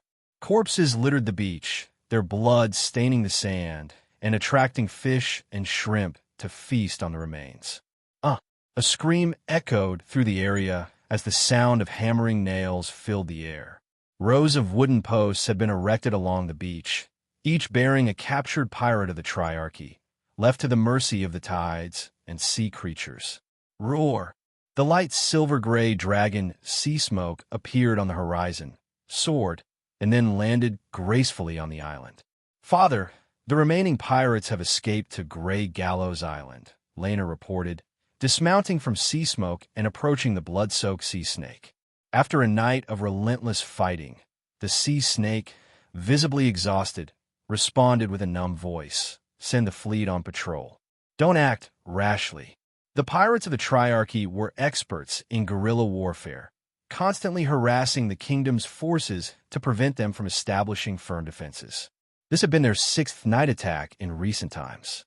"Father, the fleet from White Harbor will arrive tomorrow. We'll soon be out of this mess." Laenor handed over a note, a hint of excitement in his voice. He had longed for a significant battle to prove his worth and bring honor to his house, hoping to silence the rumors about his despised sexual orientation. The sea snake took the note, his stern expression softening slightly. At that moment, Tywin Lannister arrived with a guard, his face urgent. "Lord Corlys, I must speak with you about the problem of attrition," Tywin said quickly. As the advisor of maritime affairs, he was responsible for the logistics and supplies of the Stepstones campaign. The sea snake squinted at Tywin, replying dismissively, "Lord Tywin, war is all about money and supplies. There's not much to discuss." Tywin persisted, pointing to the wreckage in the sea. "The fortifications were destroyed again last night, and the casualties are mounting. Building forts in the face of constant harassment will only increase the kingdom's financial burden. We should eliminate the pirates first and then build the walls." The sea snake's sole focus on naval command often clashed with Tywin, who had to manage both the logistics and the progress of the defensive fortifications. Seeing resources rapidly depleted for minimal progress was unacceptable to him. "Lord Tywin, do not be upset. We are not the only ones suffering," Laenor interjected diplomatically. The pirates of the Triarchy have also suffered heavy losses, losing nearly 10 warships. We have the advantage. Tyland shook his head. The Triarchy has 3 wealthy trading city-states behind them. They can easily replace warships and hire mercenaries. Our resources are limited. As a Lannister, Tyland's innate financial acumen made him acutely aware of the economic disparities. The Triarchy's control of the Stepstones meant they could levy high taxes and intercept ships, further enriching themselves. Enough, Lord Tyland. The Sea Snake interrupted impatiently. There is no fairness in war. We must wait for the kingdom's support. Rest assured, I am more sensitive to our losses than you. He discarded the note and walked away. Tyland, stung by the rebuke, turned red and green before picking up the note and leaving. Watching them depart, Laenor stood there, caught in a dilemma, and let out a deep sigh. Runestone. Rhaegar woke up slowly, his sleepy eyes fluttering open. Across the room, Rhaenyra stood before the dressing table, adjusting her skirt and admiring the Balerion steel necklace around her neck. Since receiving the necklace, she hadn't wanted to take it off for even a moment. "You're awake, Rhaegar," Rhaenyra greeted happily, catching his reflection in the mirror. "Good morning, Rhaenyra," Rhaegar replied, sitting up and rubbing his long, messy hair. "Come on, get up. I'll tell Jane not to prepare for the farewell party. We'll leave right away." Rhaenyra walked over to the bed and pulled him up, hastily helping him with his clothes. "I'll do it myself. I'm not a child anymore," Rhaegar protested, struggling as the collar of his shirt caught on his ears. "Oh, adults don't beg for milk?" Rhaenyra teased, curling her lips into a mischievous smile. "Ahem." Rhaegar coughed, trying to hide his embarrassment, and resignedly accepted her assistance. An hour later, after a hurried breakfast, the siblings said their goodbyes and mounted their dragons. With a roar, Cannibal and Syrax took flight, leaving Runestone Castle behind. In the castle's front yard, Jane, Gerald, Old Grim, and others watched them depart. "Lady Jane, we should also be on our way," Eric said respectfully, clad in his silver armor and white robe. With the rebellion quelled, it was time for Jane to return to the Eyrie. At her request, Rhaegar had left Eric and 500 dragon keepers to serve as her guards. This also provided an opportunity to sell transported goods and establish a trade route from the Crownlands to the Vale. "No problem, sir," Jane replied with a faint smile. She pulled a note from her sleeve and handed it to Gerald. At Gerald's questioning look, she said, "Send a raven to deliver the letter to King's Landing." Gerald nodded and turned to find the maester. "Come along, sir," Jane said, her smile widening. The letter expressed her gratitude to the crown and set a date for her visit to King's Landing. She also hoped to receive an honorary knighthood for Rhaegar. Having secured the benefits of backing the royal family, Jane knew exactly the attitude she needed to display. Evening, King's Landing. Roar. A pitch-black dragon soared through the sky above King's Landing like a meteor, its roar echoing throughout the city. The mighty roar caught the attention of countless residents. Nobles and commoners alike raised their heads, knowing that the appearance of the black dragon could only mean one thing. The heir has returned. Roar! Cannibals circled King's Landing twice, releasing green flames that showed off the fierce dragon's formidable power. Moments later, the dragon descended to the Red Keep and landed gracefully in the spacious courtyard. Rhaegar leapt from Cannibal's back and shouted, "Jump down boldly, I'll catch you." "You'd better catch me," Rhaenyra replied, rising nervously from her saddle. With a reassuring smile, Rhaegar held out his arms. Rhaenyra jumped, and he caught her with ease, spinning her around twice in a joyous embrace. Syrax had been too slow, so when they left the Vale, Rhaegar had suggested they both ride Cannibal to shorten their journey. "Ha ha! You've caught me where it hurts," Rhaenyra laughed, playfully slapping Rhaegar on the shoulder. "Well, let's get going." "Father's waiting," Rhaegar said, taking her hand and leading her towards the castle. "Wait!" Rhaenyra suddenly stopped, her smile fading as she turned away. "What's wrong?" Rhaegar asked, concerned. "Nothing, just turn around first," Rhaenyra replied, her ears turning red as she awkwardly covered her chest with both hands. "Did you bump into something?"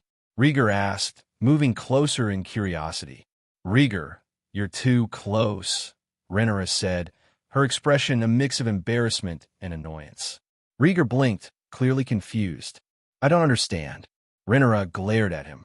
"It's your fault, I'm flustered." With that, she kicked him lightly and walked towards the castle alone, leaving Rhaegar puzzled and wondering what he had done wrong. The banquet hall. Viserys leaned back in his chair, his eyes full of anticipation. Musicians played soft tunes on either side of the hall, and a small dwarf, dressed as a pirate with a large head, performed comically. The sound of footsteps approaching from around the corner drew the attention of everyone in the room. Viserys looked up and immediately became excited. "Rhaegar, Rhaenyra!" "Father!" they both exclaimed. Now dressed in their formal black garments, Rhaenyra and Rhaegar stepped forward hand in hand. "My children, how was your trip to the Vale?" Viserys asked, rising to greet them with a smile. The siblings exchanged a brief glance. Rhaenyra smiled softly and spread her hands. "Yes." The mountain clans were stopped, and the fleet from Gulltown was sent to the Stepstones. "Excellent. I've been worried about you both," Viserys said, visibly relieved. He stepped forward and hugged his daughter, then looked his eldest son up and down, ensuring he was unharmed. Rhaegar smiled, placing his hands in front of his belly, although hidden beneath his clothes were two scars, one on his stomach and one on the back of his waist. "Oh ho ho, look at this beautiful lady. The pirate Mushroom sends his regards," a shrill child's voice suddenly interrupted. The dwarf playing the pirate, known as Mushroom, trotted up. Halfway to them, Mushroom dropped to his knees and slid comically to a stop before the trio. Viserys chuckled. "Mushroom is a good fiddler, always up for a good time." Rhaenyra, amused, beckoned him over. "Mushroom, got anything new to tell us?" "Sure, Princess," Mushroom said, nimbly climbing up and approaching Rhaenyra. Holding his large belly, he muttered with an obsessive face, "Your beauty, Princess, is the most novel and beautiful thing in the world." "Haha, I knew you'd say that," Rhaenyra said, amused by the dwarf's flattery. With two nobles favoring him, Mushroom felt extremely pleased with himself. He then turned his gaze to Rhaegar, pretending to be intoxicated. "Handsome prince, your trip to the Vale must have been full of passion. How many noble ladies did you capture?" Rhaegar looked down at him, curling his mouth into a smirk.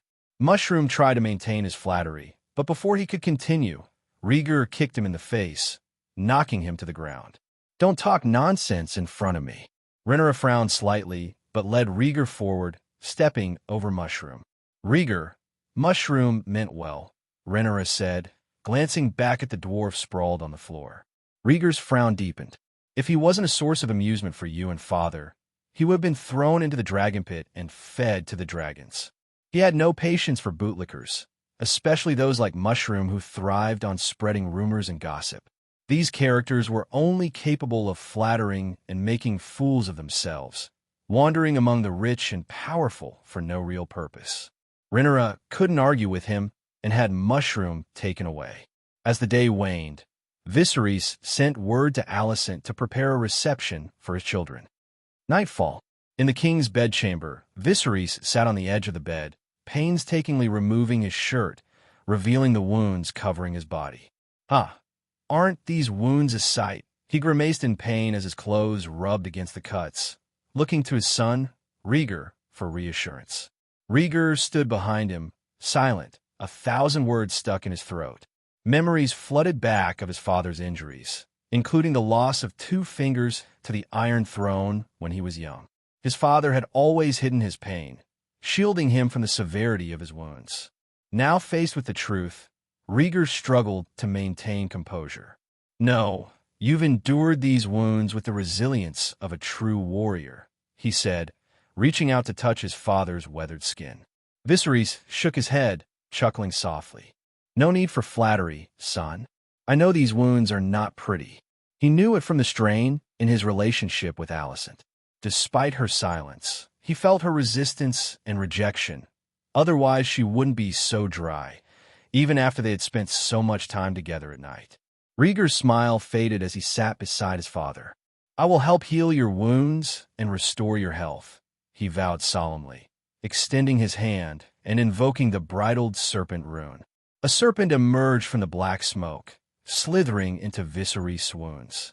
With each passing moment, the serpent grew slightly larger and more agile, consuming the black smoke that lingered in the wounds. But one wound, near his vertebrae, stubbornly resisted healing, emitting a foul odor. Despite the serpent's efforts, a trace of black smoke persisted. Confusion clouded Rhaegar's eyes as he observed the stubborn wound. It was then that he noticed something remarkable. The wound was not only healing but regenerating, leaving behind only a delicate bloodstain. Yet, the black smoke lingered, refusing to dissipate entirely. Viserys sighed in relief, feeling the burden of his injuries lift. "What's troubling you, Rhaegar?" he inquired, sensing his son's hesitation. Rhaegar hesitated before responding. "It's nothing, father." Despite the serpent's efforts, the wounds, regardless of severity, remained coated in a thin layer of black smoke, resisting complete healing. The cuts persisted. Rhaegar stared at the remaining bloodstains, deep in thought.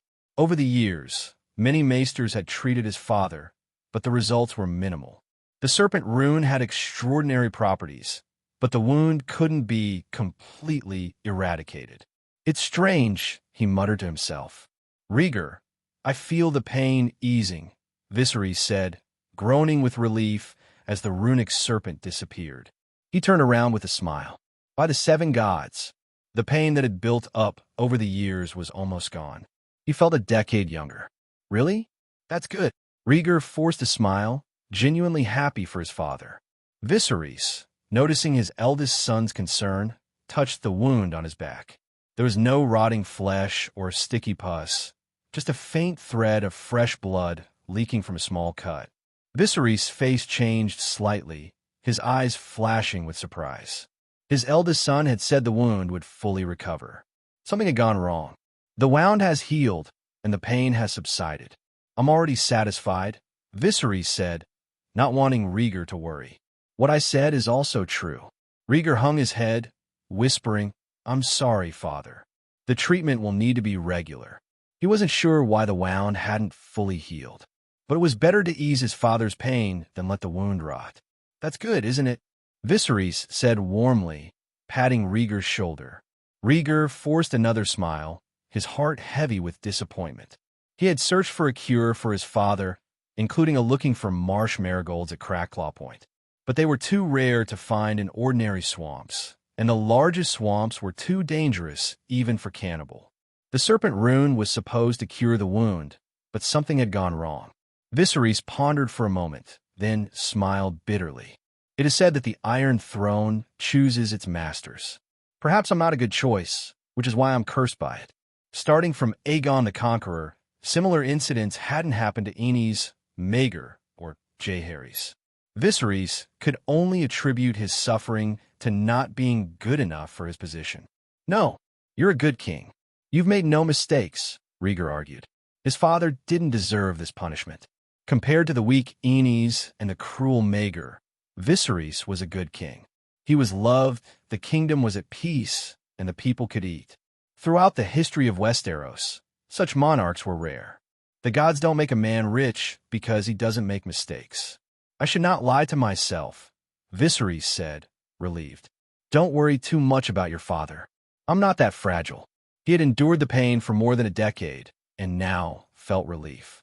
"Rhaegar, tell me about your trip to the Vale, including where you got your new magical abilities," Viserys said, holding his son's shoulders. When Rhaegar told him about the rune, Viserys hadn't believed his claim that everything had gone smoothly. Learning magic suddenly wasn't normal.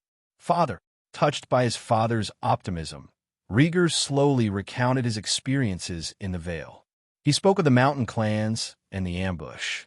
Viserys listened attentively, smiling on the outside but squeezing his son's shoulders harder and harder.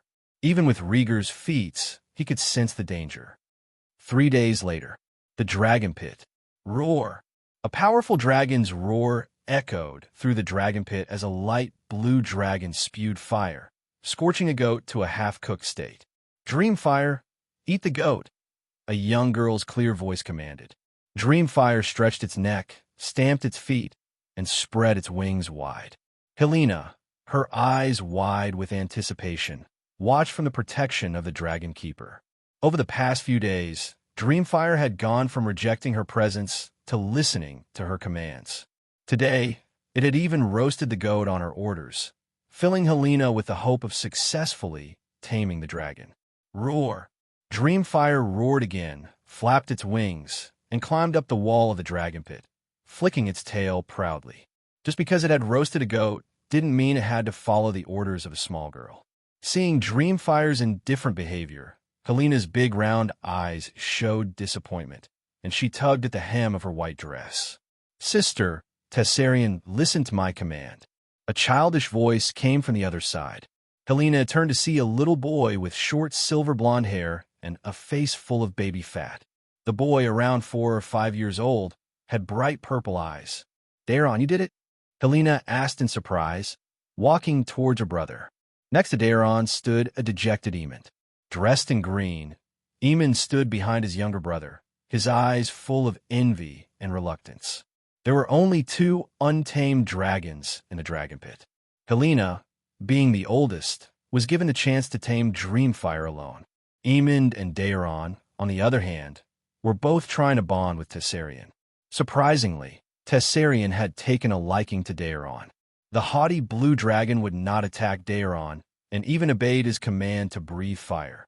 On the open-air plaza of the dragon pit, Rhaegar looked down at the commotion below and remarked, Tessarion has recognized Daeron. It looks like it will soon be tamed. Yes, our youngest brother is a genius, Rhaegar replied, hugging Rhaegar from behind and resting his cheek against hers. Rhaegar tilted her head and laughed. Daeron is about to break your record of taming a dragon at the age of 6. That's not a record, Rhaegar said thoughtfully. But Daeron is a good match for Tessarion. He's a true Targaryen. Having awakened his own bloodline, Rhaegar was very concerned about his family's lineage. He and Rhaenyra had successfully tamed their dragons at the ages of 6 and 7, far earlier than the usual 15 years old or so. He believed this was due in part to their pure bloodline. After chatting for a while, Rhaenyra broke away from his embrace and said, Lord Lionel is returning to King's Landing today, so I have to help Alicent prepare for the banquet. Hard work, Rhaegar complimented her. If you really cared about me, you would help me, Rhaenyra teased, cupping Rhaegar's cheeks in her hands and kissing his forehead. Rhaegar smiled and teased back. Even if you bought me, I wouldn't help decorate the banquet. He had other things to do. Don't get your hopes up, Rhaenyra said with a soft snort, turning to walk into the staircase. Princess, she heard a voice at the corner. She bumped into Maynard and Syrio, who were walking up the stairs. They greeted her respectfully. Rhaenyra nodded lightly and brushed past them. Maynard and Syrio stepped onto the terrace where Rhaegar had been waiting. Maynard was the first to speak. Prince, I've assigned a craftsman from the slave ships to work at the dragon pit and arrange for the children to learn their crafts. I've also started the apprentice training you ordered. There are 1 or 2 with promising talent. Rhaegar nodded. How many craftsmen are there in King's Landing? Before his trip, Rhaegar had laid out several long-term strategies, one of which involved gaining control over the city's smiths. Maynard replied, including blacksmiths, carpenters, masons, and others, there are probably several thousand craftsmen in the city. These craftsmen made a living through their trades and generally had no trouble making ends meet. It was a common occupation among the populace. Select some of the most skilled smiths to expand the workforce at the dragon pit. Leave the rest for now, Rhaegar instructed. It was sufficient to have a count of the craftsmen. They would comply when their skills were needed. Having completed his report, Maynard stepped back, maintaining a respectful demeanor.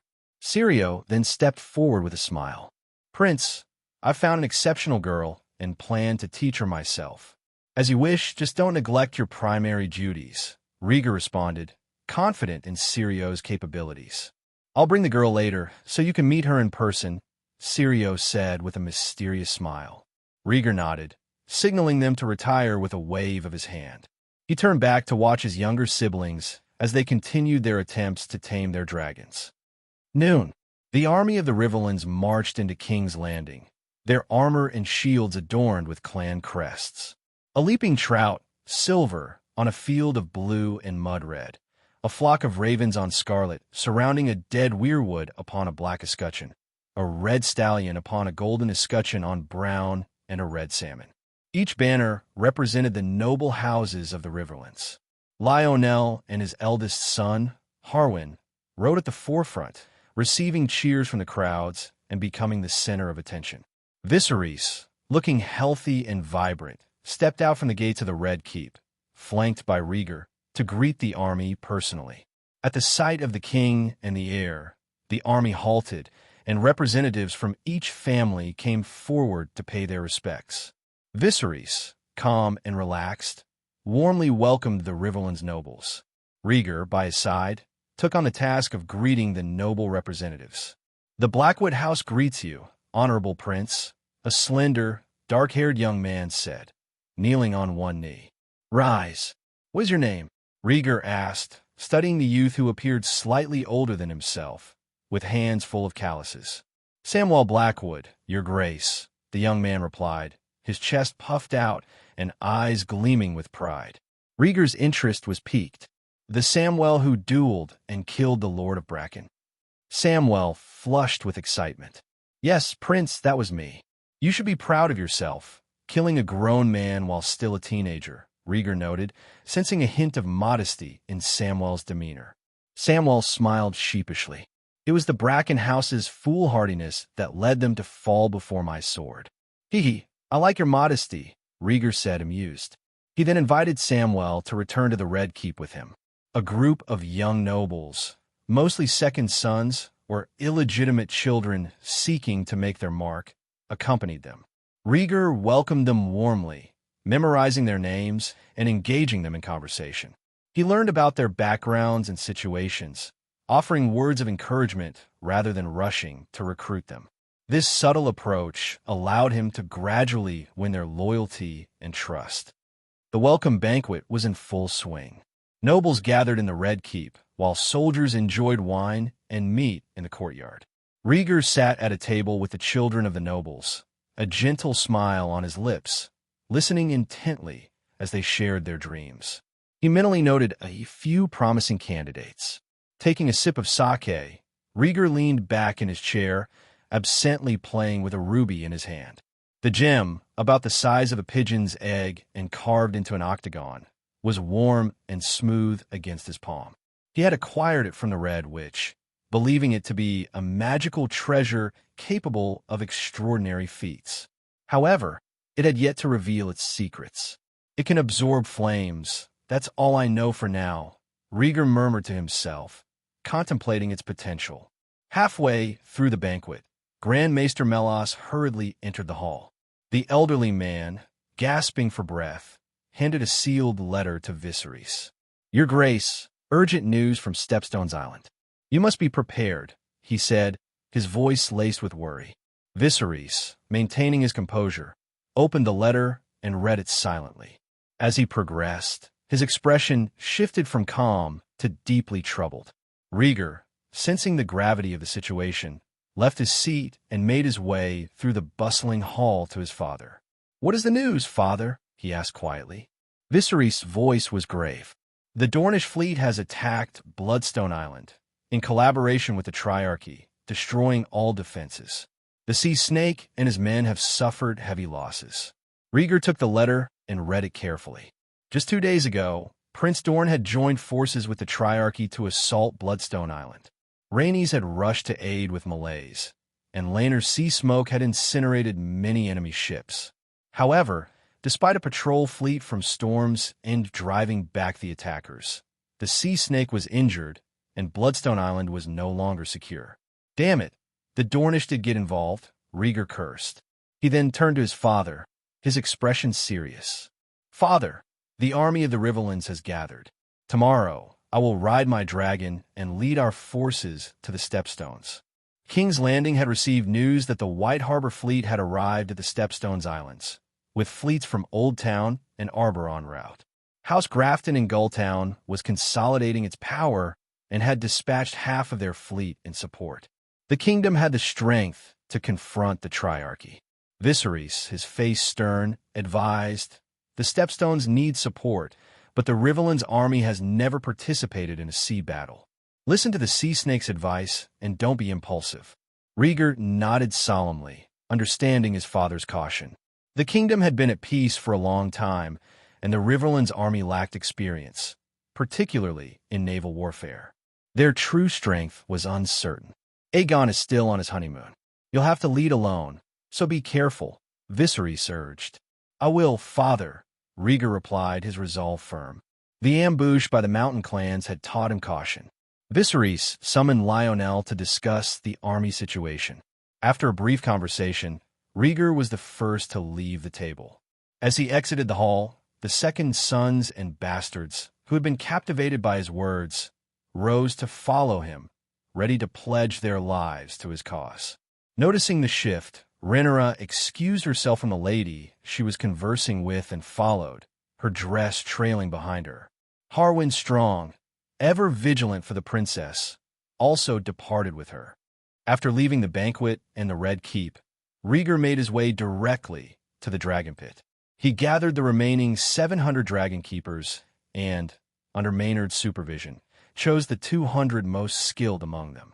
100 of you will sail to the Stepstones Islands tomorrow, Rhaegar ordered, and 100 will be stationed at the Red Keep to reinforce the guard. The battlefield needed seasoned warriors, and the Red Keep's defenses required reinforcement to form an elite royal guard. "Yes, Prince," Maynard acknowledged, leading the chosen men away. Syrio approached, his hair disheveled as if he had just woken up from a nap. Rhaegar gave him a questioning look. "Prince, remember the girl I mentioned?" Syrio said, stepping aside to reveal a young girl from a foreign land, dressed in a black robe. Rhaegar's eyes widened in recognition. Sarah. His memory was sharp, especially since she had helped him acquire a Balerion steel sword. Sarah stepped forward, kneeling. "Thank you for taking me in, Prince." Rhaegar cast another questioning glance at Syrio. "Sarah grew up in Bravos and trained at the House of Black and White," Syrio explained. The Faceless Men? Rhaegar was surprised. The House of Black and White was the headquarters of the Faceless Men, the world's most feared assassins. "I'm afraid I must disappoint you, Prince," Syrio said. Sarah failed their test.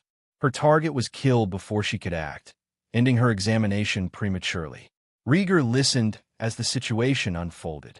After her failed assassination, the House of Black and White severed ties with Sarah.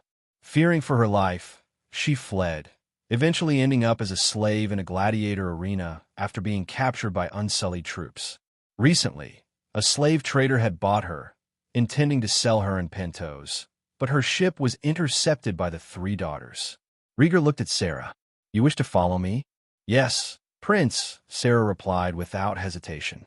"How can I trust you?" Rhaegar asked, wary of a former assassin. Sarah drew a dagger and held it above her head. "You protected me," she said earnestly.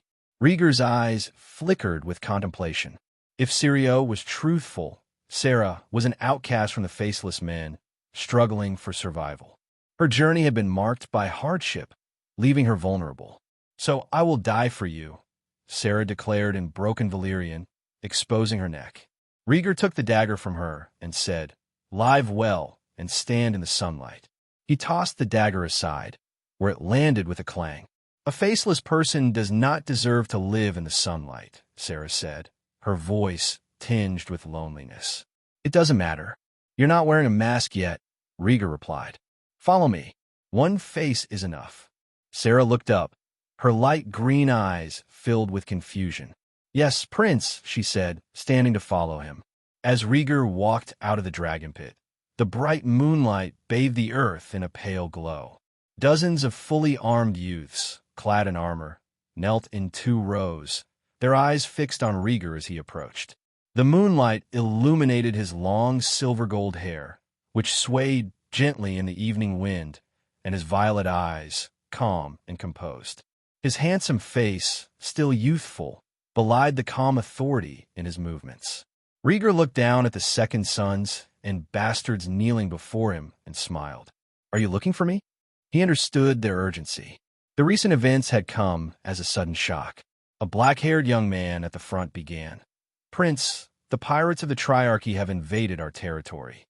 Please allow us to join you and help cut through the thorns." "Your name is Rob Rivers, if I remember correctly," Rhaegar said confidently. Rob lifted his head, his excitement palpable. "I am honored that you remember my name."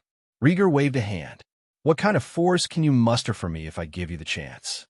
"In one night, I can call up a group of 500 men," Rob replied, then added, "all second sons and bastards trained as knights." "Very well. I want to see 500 men in full gear by morning," Rhaegar said, reaching out to pull Rob to his feet. "You will be the commander of the second sons, directly under me. I will fulfill my mission." Rob's body trembled with excitement, eager to begin his task. "Go on, and keep it discreet," Rhaegar advised, patting Rob's shoulder. He then walked down the steps between the two rows of young men. His mere presence and a simple glance caused their blood to boil with excitement. In Westeros, aside from a few great houses, most noble houses had only the eldest son as heir. The eldest son represented the family and held the fiefdom and the people. The second sons were often seen as backups or squires to their older brothers. Lesser nobles, unable to support all their children, would equip their second sons with armor, weapons, and horses before sending them out to find their own way. Bastards, often despised, had even fewer prospects. By bringing in second sons and bastards who lacked family support, Rhaegar found a loyal and skilled force. Many of these young men were trained as knights, proficient in riding, archery, and swordsmanship, capable of outmatching ordinary peasants on the battlefield. Rhaegar's army, apart from the 1,200-strong dragon keepers, was in need of reinforcement. The second son's regiment, comprised of these eager and skilled men, would form a formidable addition to his forces. On his way back to the Red Keep, Rhaegar rode in a carriage. In a dimly lit alley, a group of gold cloaks stood guard. Rhaenyra, dressed in a black gown, stood on her tiptoes, watching the carriage slowly pass by. "Princess, the prince has returned," Harwin said gently, holding a torch to light the way. "I see him, sire," Rhaenyra replied, a smile playing on her lips as she glimpsed Rhaegar's figure inside the carriage by the flickering light. "The banquet is not over yet. Let's return to the Red Keep. I've arranged a carriage for you," Harwin said, waving his hand to signal the gold cloaks to disperse. "Watch your step, princess." Rhaenyra smiled. "Thank you, sire. Keeping the princess safe is the duty of the city watch," Harwin replied solemnly, raising his hand in a gesture of invitation. Rhaenyra gave him a skeptical look and gracefully boarded the carriage, lifting her skirt. Harwin did not join her in the carriage, but instead sent 2 gold cloaks to escort her, watching as the carriage departed. His eyes briefly revealed a glimmer of admiration. Quickly composing himself, Harwin turned to the gold cloaks and barked, "Resume your patrols. No slacking." With that, he resumed his usual tough demeanor and led his men to patrol the city, diligently roaming the streets and alleys. The next morning, as the sun rose, hundreds of second sons and bastards, equipped with varying gear, guarded the closed gates of the dragon pit. With a rumbling noise, the gates slowly opened, and 2 dragon shadows burst out first. Roar! Green flames illuminated the sky as cannibals soared into the clouds, followed closely by Syrax, heading towards Blackwater Bay. As the 2 dragons flew away, a slender figure emerged from the dragon pit's doors. Sarah approached the second sons and coldly commanded, "The prince has ordered us to head to the harbor to board the ships." "Yes." Rob, now the leader of the second sons, led his group of comrades towards the harbor. Sarah glanced back at the shadowy entrance of the dragon pit before following the group. Above Blackwater Bay, 2 dragons, one black and one gold, soared over the sea, occasionally gliding low enough for their feet to skim the water surface. "Rhaegar, be safe when you reach the stepstones," Rhaenyra cautioned from her saddle.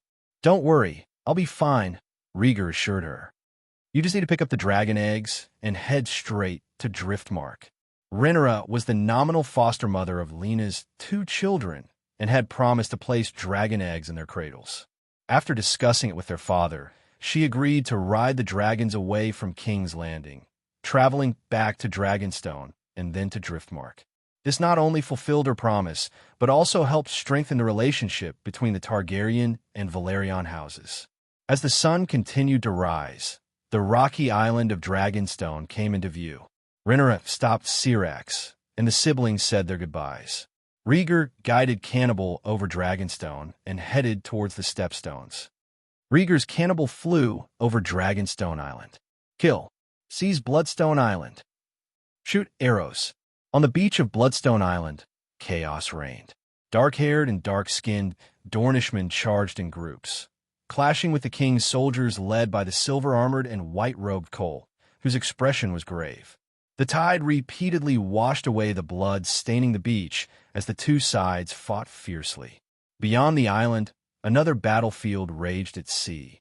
Warships, bearing seahorses and mermaids on their sails, were filled with soldiers shooting arrows. The pirate ships of the Three Daughters maintained a distance, their scorpion crossbows loaded and ready. Fire!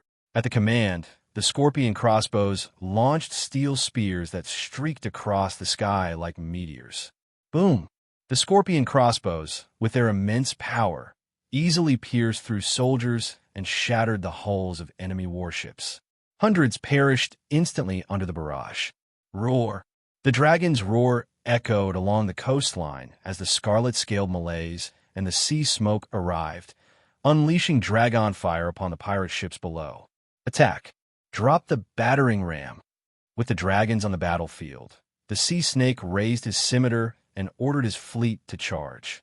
Both sides had roughly 50 ships each, but the pirates quickly lost control under the dragon's assault, with several ships succumbing to dragon fire. Set up the scorpion crossbows. Aim at the dragon. Dozens of scorpion crossbows were reloaded and aimed at the two giant dragons. Fire! As the dragons descended to spew dragon fire, the scorpion crossbows were fired one after another. Dodge! Rhaenys commanded loudly.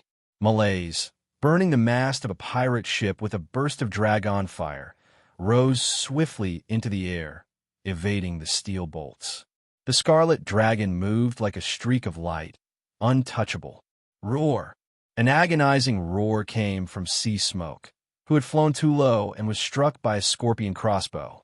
A steel spear pierced through Sea Smoke's light gray wing membrane, scattering hot dragon blood on the sea. With its wing damaged, Sea Smoke struggled to maintain balance. Laenor, shocked and panicked, urged Sea Smoke fly up. In his haste to destroy the pirate ships, Laenor had driven Sea Smoke too low. Roar! Sea Smoke stabilized, screaming and flying higher, continuously spitting dragon fire in frustration. Maintain altitude. Don't be reckless. Rhaenys shouted, worriedly. The force of the scorpion crossbows was enough to break through an adult dragon's scales, and the barbed steel spears made them difficult to remove. Sea Smoke, still a young dragon, was particularly vulnerable. Fortunately, the spear had only pierced the wing membrane. Had it struck the neck or torso, Sea Smoke might have lost the ability to fly and fallen into the sea, becoming an easy target. Go support your father, Rhaenys ordered, noting the reloading scorpion crossbows below. She decided against further engagement. A few dozen scorpion crossbows might not harm Malays significantly, but Laenor and Sea Smoke were at greater risk. Laenor, seeing Sea Smoke's bleeding wing, chose to follow his mother's orders. Rhaenys sighed in relief and turned her attention to the pirate ships, her expression growing more solemn. Malays Dracarys. Roar! Malays, thrilled to be in battle again, turned swiftly, her dragon fire igniting a pirate ship. The flames, though powerful, only managed to set masts and armor ablaze, unable to cause widespread destruction due to the attack's distance. The Sea Snake's fleet arrived, colliding with the pirate ships. Soldiers leaped over the sides, engaging in close combat. Roar! Two dragons circled in the sky, occasionally breathing fire. Amidst the chaos, a distant horn sounded, a signal of arrival. More than 30 warships emerged on the horizon, their sails adorned with the sun spear symbols. The Dornish reinforcements had arrived. Swift and fierce, the Dornish ships joined the fray, attacking alongside the pirates of the Three Daughters. "Fire!" commanded the Dornish, their arrows raining down indiscriminately amidst the chaos of battle, hitting both friend and foe alike. The Sea Snake's fleet, burdened by scorpion crossbows, maneuvered along the periphery, taking advantage of the distraction to strike. Rhaenys' dragon, Molaise, soared through the air, unleashing dragon fire upon the pirate ships, crushing them. As the Dornish continued their attack, Rhaenys surveyed the grim scene, realizing the odds were turning against them. "Corlys, we're outnumbered," she exclaimed, her eyes darkening with concern as their forces dwindled. With each passing moment, their fleet faced greater peril. Even the combined might of their dragons couldn't turn the tide of the battle. Corlys remained resolute. "Hold fast. Storm's End's fleet will arrive soon," he said. Retreat was not an option. Since the Dornish joined forces with the Three Daughters, the conflict had escalated already. The kingdom's fleet hastily advanced toward the warships of House Celtigar stationed at Claw Isle and at White Harbor, but they proved unable to withstand the relentless assault of the Dornish and the allies from the Triarchy. In the midst of the shouting, an arrow flew from behind. With a sickening thud, it pierced the Sea Snake's right shoulder through a gap in his armor. Blood splattered, and the Sea Snake screamed in agony, staggering and nearly falling. "Brother!" Vaemond, hearing the cry, was shocked. He swiftly stabbed a pirate attempting to attack the Sea Snake and shielded him. Corlys, Rhaenys, watching anxiously, was equally alarmed and worried about her husband's condition. "Shoot!" A new volley of scorpion crossbows was fired, and Molaise surged into the air. The pirates below had anticipated the Scarlet Dragon's path and launched their steel spears accordingly. Before Rhaenys could react, a spear hurtled towards Molaise's neck. Roar! Sensing the danger, Molaise dodged just in time, narrowly avoiding the fatal strike. However, the spear flashed dangerously close to Rhaenys' face. In an instant, cold sweat trickled down her brow, and the rushing wind stung her cheeks. She had come within mere meters of being impaled. Dracarys, regaining her composure, Rhaenys, furious, urged Molaise into a frenzied attack, scorching the pirate ship's scorpion crossbows. Her desperate assault caused Laenor great concern. He attempted to alleviate the pressure on his mother by directing sea smoke in attacks on the pirate ships. Despite their efforts, the battle deteriorated. As the Dornishmen finished firing their bows and arrows, they lowered their ramming horns, preparing for close combat. "Mother, get in the air!" Laenor shouted suddenly. The Dornish ships also bore scorpion crossbows and had locked onto Molaise, who was entangled with the pirate ships. But Rhaenys, ignoring the plea, continued her relentless assault. "Fire!" The command rang out, and the Dornish scorpion crossbows fired in unison. Sensing imminent danger, Molaise flapped her wings and soared upwards, narrowly escaping a barrage of steel spears. Attack! Board and fight! The Dornish warships crashed into the Sea Snake's fleet, and dark-haired, dark-skinned Dornish soldiers swarmed aboard. The battle's tide quickly turned for the worse. The Sea Snake fought valiantly, protected by Vaemond and his men, but the enemy's encirclement tightened. The bodies of fallen soldiers were cast into the sea, and the Triarchy's pirates loomed closer. The Sea Snake, drenched in blood, continued to fight fiercely, retreating step by step amidst the growing encirclement. Roar! A deep dragon roar echoed across the stepstones, catching everyone's attention. From the thick clouds, a pitch-black dragon shot out like a dark meteor. Dracarys, Rhaegar, perched on the dragon's back, gazed down indifferently as he uttered the High Balerion command. Cannibal swooped over the battlefield, its cold, merciless eyes gleaming. It opened its maw, releasing a torrent of dragon fire. Boom! The dark green flames filled the air like smoke, engulfing half of the battlefield in an instant. Help!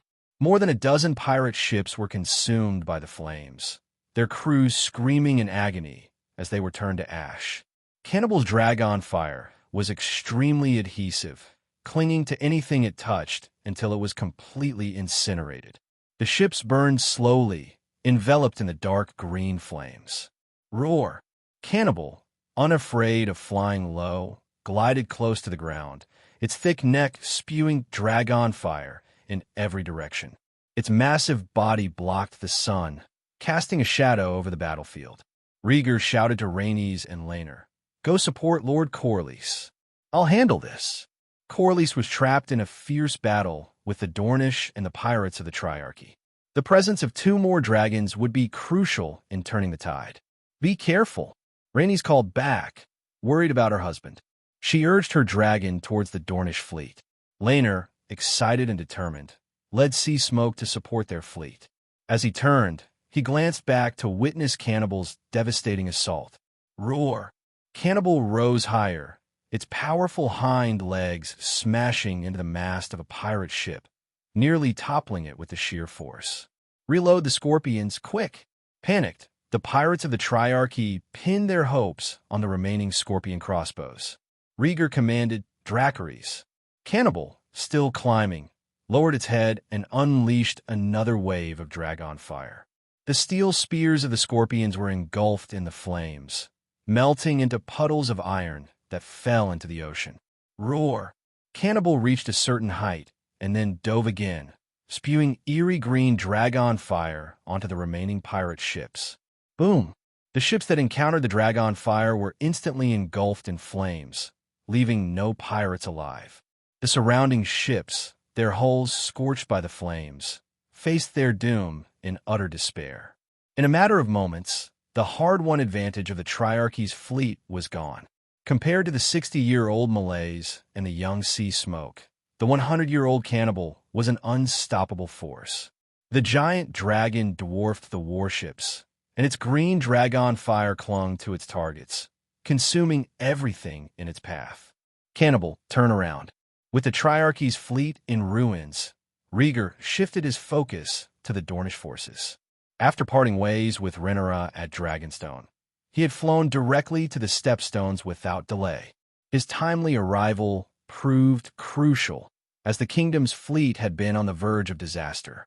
Cannibal's devastating attack on the Triarchy's ships quickly turned the tide of battle. The massive dragon's relentless destruction relieved much of the pressure on the kingdom's forces. Rhaegar then turned Cannibal on the Dornish fleet, unleashing dark green flames. Malays and Sea Smoke flanked Cannibal on either side, their differently colored scales adding to the intimidating presence of the dragons. Together, they rained destruction upon the Dornish fleet. Boom! A Dornish ship was incinerated, and thousands of soldiers perished in the dragon fire, their dying screams filling the air. With the dragon's support, the Sea Snake's forces rallied and broke through the pirate encirclement with renewed vigor. Half an hour later, the Sea Snake and Vaemond sat in a pool of blood, their dark faces turned toward the sky, their chests heaving with exhaustion. The victory had been hard-won, and they were exhausted. The surviving soldiers began to clean up the battlefield, tossing the bodies of pirates and Dornishmen into the sea. In the distance, the smoldering remains of enemy ships lit the horizon with dark green flames, casting an eerie glow over the ocean. Rhaegar sat on Cannibal's back, listening to the dragon's triumphant roar. He enjoyed the thrill of its destructive power. "Cousin, I'm glad you made it in time," Laenor said, flying over on Sea Smoke, his voice tinged with relief. "I didn't expect the Triarchy's attack to be so fierce either," Rhaegar replied, understanding the gravity of the situation. After receiving the Raven's message last night, he and his father had quickly mobilized their troops, but even then, they had almost been too late. "You two stop chatting and hurry to support Bloodstone Island with me." Malays flew past, Rhaenys' voice stern and urgent. "Cannibal, follow." Rhaegar directed his dragon toward the smoke-filled Bloodstone Island. At that moment, on Bloodstone Island, Cole and his soldiers were locked in fierce combat on the beach. The battle had reached a critical point. The Dornish, known for their fearlessness, charged with a ferocity that regular soldiers could not withstand. Cole, locked in battle, fought with increasing desperation, his vision reddened with rage. "Dornish bastards," he roared. Hailing from Blackhaven, Cole's father had served as a steward under the Lord of Dondarrion. Cole had once defended against the Dornish incursion and harbored a deep-seated enmity towards them. However, the king's soldiers were no match for the relentless Dornish. As more of his companions fell, the Dornish gained the upper hand. Roar! A scarlet dragon swooped in, its flames scorching the beach and reducing the Dornish to ashes. Cannibal followed closely, its green dragon fire splitting the battlefield. "Cannibal, land!" Rhaegar commanded after a moment's thought. The dragon fire carried the risk of collateral damage in the melee. Cannibal descended, its wings kicking up a storm as it landed, crushing several soldiers under its feet and roaring triumphantly. "Retreat! Retreat!" The sight of the dragons shattered the morale of the Dornish, and they fled in disarray. "Pursue!" Cole shouted, his sword dripping with blood as he continued the charge. "Stop, Cole! Retreat at once!" Rhaegar's voice cut through the confusion. The fleeing Dornish were an easy target for Cannibal's dragon fire, and pursuing them would only lead to more unnecessary bloodshed. Cole paused, panting heavily, his white robe stained red. He glanced up at Rhaegar, still in a battle trance. The soldiers stopped their pursuit, rounding up any remaining Dornish who couldn't get away. Most of the enemy fled toward the sea, attempting to evacuate in small boats. "Dracarys!" Rhaegar ordered. Cannibal unleashed green dragon fire that engulfed the retreating Dornish, leaving none alive.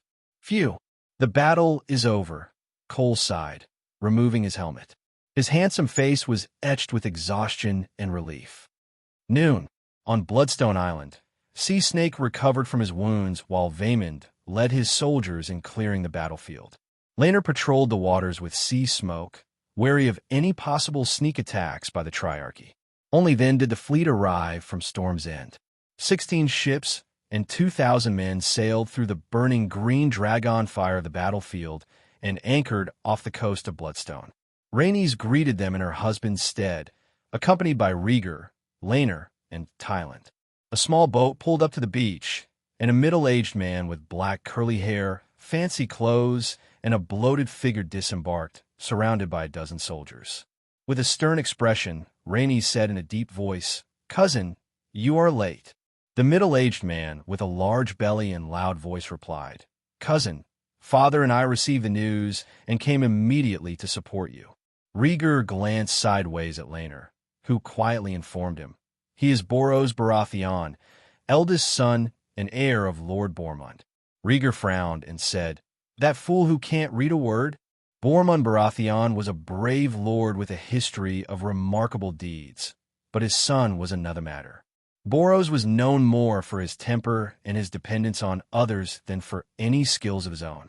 Rhaenys, showing no patience, stepped forward and demanded, "The Raven sent a message last night. You should have arrived this morning. Without your delay, my husband would not have faced such a bitter battle."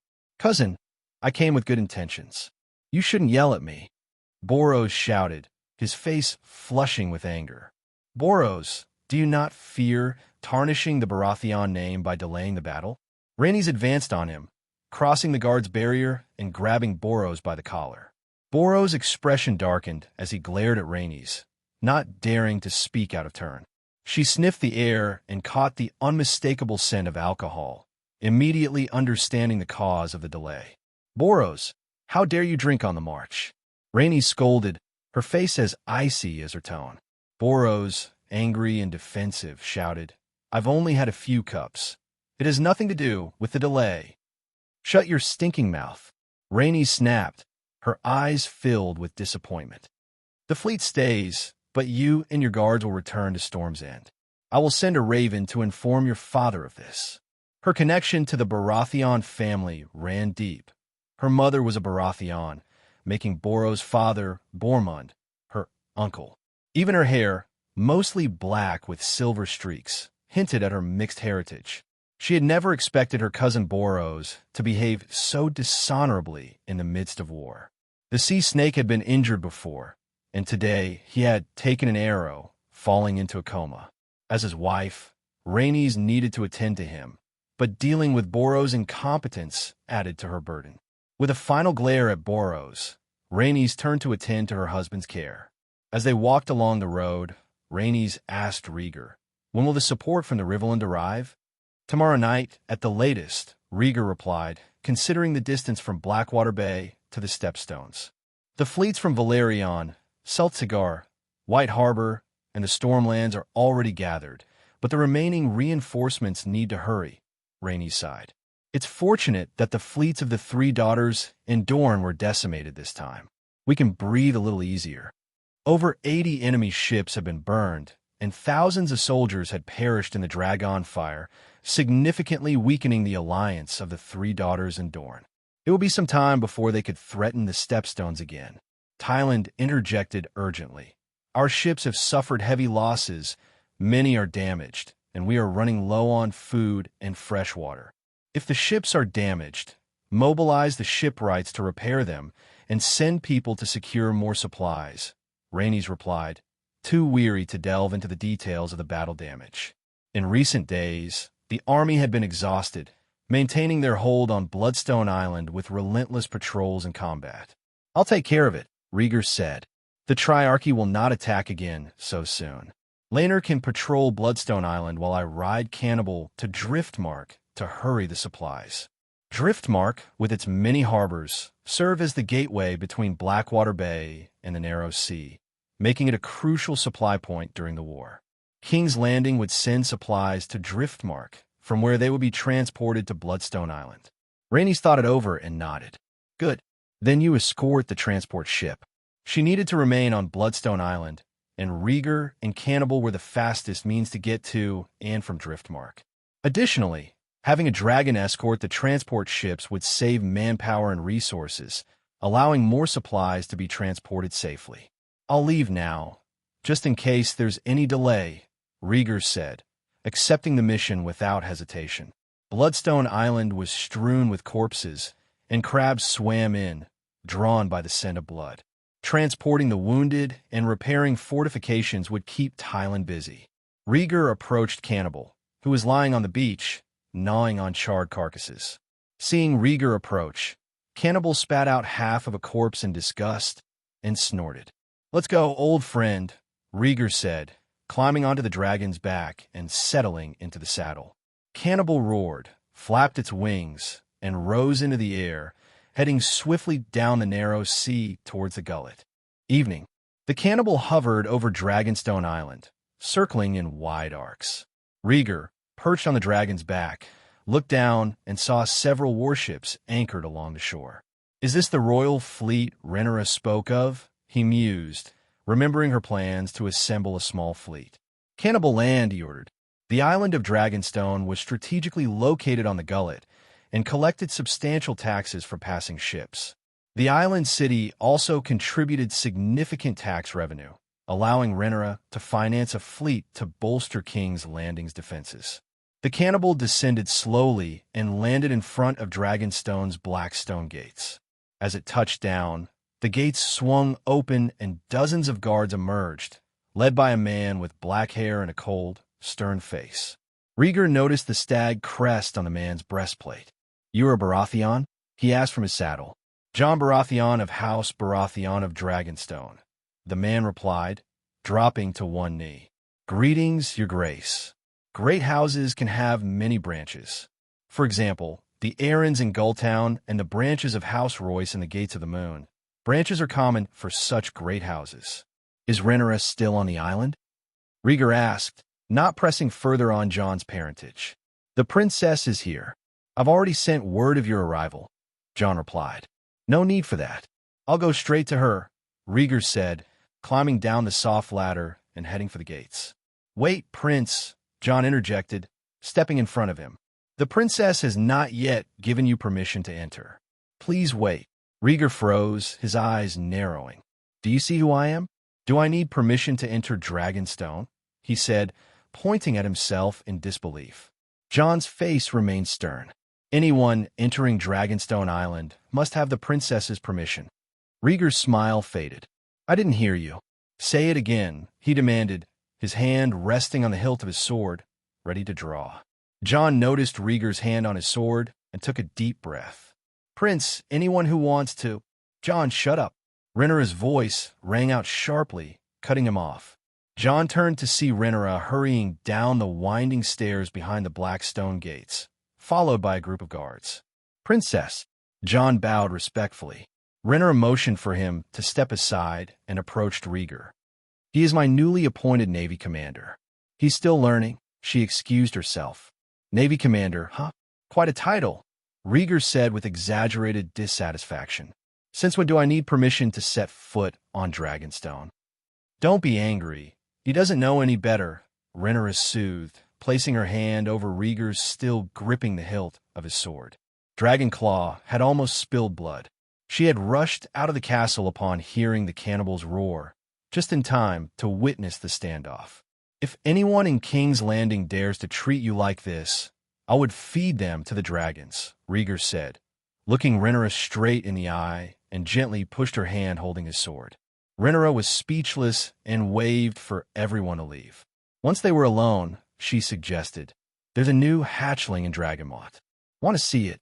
"All right, but we have to leave for Driftmark soon," Rhaegar replied, his tone resigned. "It's fine.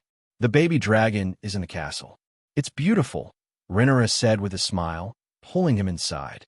In the main hall of the castle, 3 dragon eggs of different colors sat in containers on the table. "These are the eggs that Syrax laid. I'm choosing them for Lena's children," Rhaenyra said, her eyes sparkling as she caressed each of the eggs. "Any 2 will do," Rhaegar replied absently, his attention focused on the small creature in his hands, a young dragon the size of a house cat. He examined the hatchling carefully, noting its golden pupils, bright silver scales, and slender body. For now, it had no horns or crown. "Roar!" The young dragon stretched its neck and let out a soft roar, flapping its wings and wriggling in his hands, unafraid of strangers. Rhaenyra laughed at the sight. "You like this baby dragon?" "Of course. Every young dragon is a Targaryen treasure," Rhaegar said. "Judging by the color of its scales, it should resemble Merax's when it grows up. When it gets a little bigger, you could take it back to the dragon pit," Rhaenyra suggested, reaching out to nudge the dragon cub's head. The hatchling roared in protest. "Careful, the little one has a temper," Rhaegar cautioned. Rhaenyra pouted. "Do you want to name it?" Rhaegar nodded, though he was known to struggle with names. The name Cannibal had been given by the residents of Dragonstone Island. Seeing his hesitation, Rhaenyra suggested, "Why don't we just call it Merax's?" The Targaryens often named their dragons after gods of the old Valyrian religion: Balerion, Merax's, Vhagar, and so on. This included Carax's and Syrax. "I don't like repeating names," Rhaegar said decisively. "Its scales are bright silver. Let's call it Stormcloud." "A plain name," Rhaenyra said, sounding unimpressed. "Well, let me take a look at your dragon eggs," Rhaegar said, holding the young dragon, Stormcloud, in his arms as he examined the 3 dragon eggs. From left to right, they were green, bronze, and red with black markings. "I plan to give those 2 away," Rhaenyra said, pointing to the green and red and black eggs. "You chose them?" Rhaegar asked. "Yes," Rhaenyra replied, handling the bronze egg carefully. "They are Syrax's children, and I'm keeping this one for my children's cradle." Rhaegar looked at her, seeing the maternal glow emanating from her. "Good choice. I think it can hatch a new bronze fury." Rhaegar laughed and placed the young dragon, Stormcloud, on the bronze egg. The bronze was more golden, similar to Vermithor, who had begun with light golden scales that had darkened over the years to a powerful dark gold. After selecting the eggs, a dragon keeper took the young Stormcloud and the bronze-colored egg with him. As the day waned, Rhaegar and Rhaenyra left the castle and headed for Driftmark. At dusk, clouds drifted across the sky, resembling maple leaves against the setting sun. Walking on the stepstones, the sea breeze blew against their faces, mixing with the salty, fishy smell of the ocean. Roar! A low roar came from above, and a dragon's shadow appeared briefly in the clouds and mist. Rhaegar looked up, but could not see the dragon. Not paying much attention, he continued up the stairs until a strong wind blew from behind him, causing his hair to flutter. He turned to see a light gray dragon standing behind him, its wings outstretched. Gray Ghost. Seeing the dragon in front of him, Rhaegar called out its name in one breath. Gray Ghost. Roar. The gray ghost roared, tilting its head, its pupils scrutinizing him. Does it appear often? Rhaenyra asked, observing the gray ghost.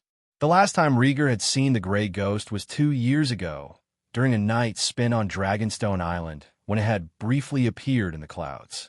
Rhaenyra stepped in front of Rhaegar, her voice cautious. The gray ghost has always been active around the reef piles on the east coast. It never comes near the castle. After many years, the gray ghost had matured past the stage of a young dragon. Its light gray scales, white wing membranes, and backward curved gray horns gave it a distinctive appearance.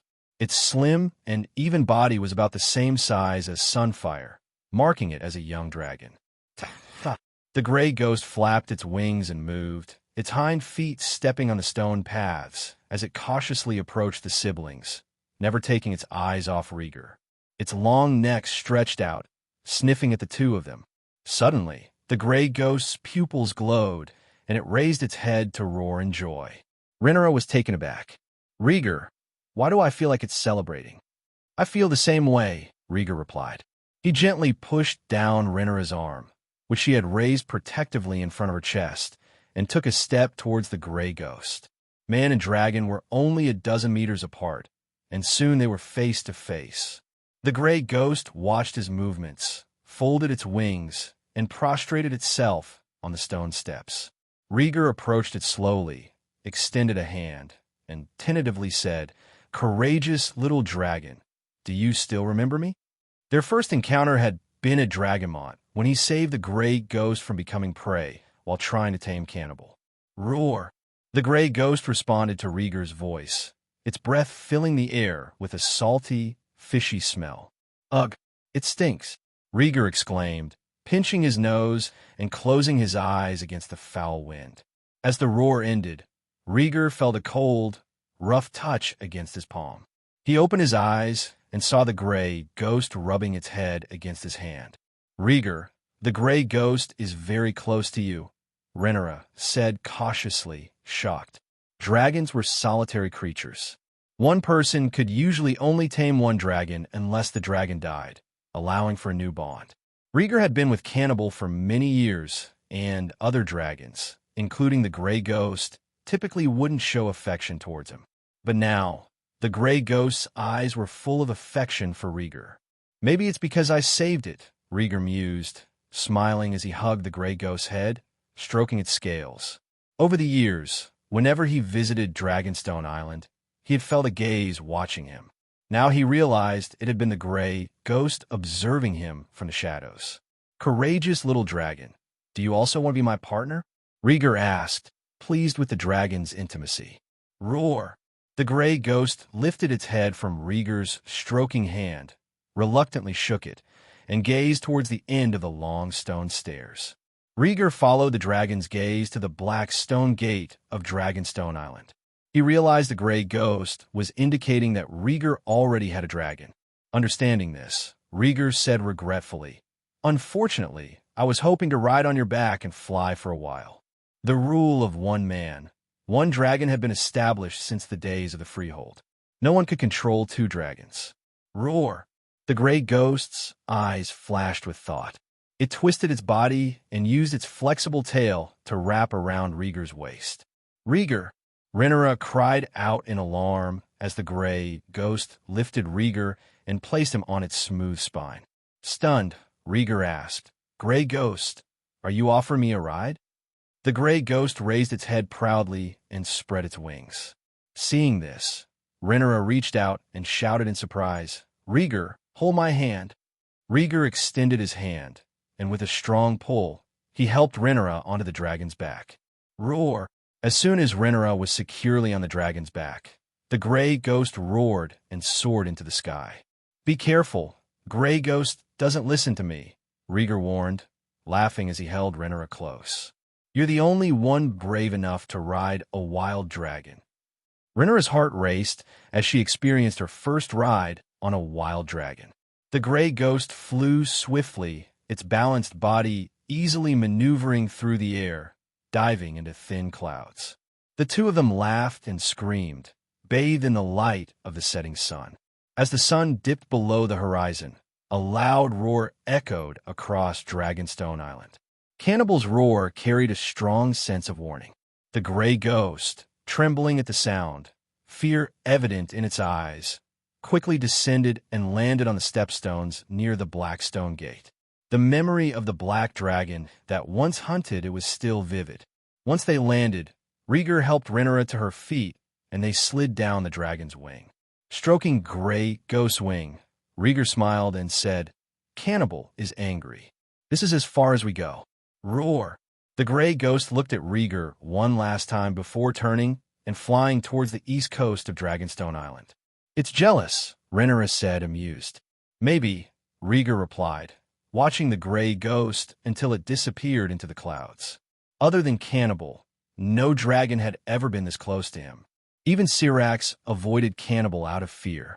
In high spirits, Rhaegar took Rhaenyra's hand and said, "Let's go. Your 2 adopted daughters are still waiting for their dragon eggs." "Humph. I only care about my future children," Rhaenyra teased, tossing her long hair as she strode towards the black stone gate. Rhaegar's eyes gleamed with understanding as he followed her.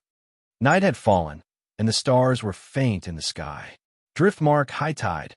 "Rhaenyra, you're finally here." Rhaenyra and Rhaegar walked into the grand hall of high tide, greeted warmly by Lena, who had been waiting eagerly.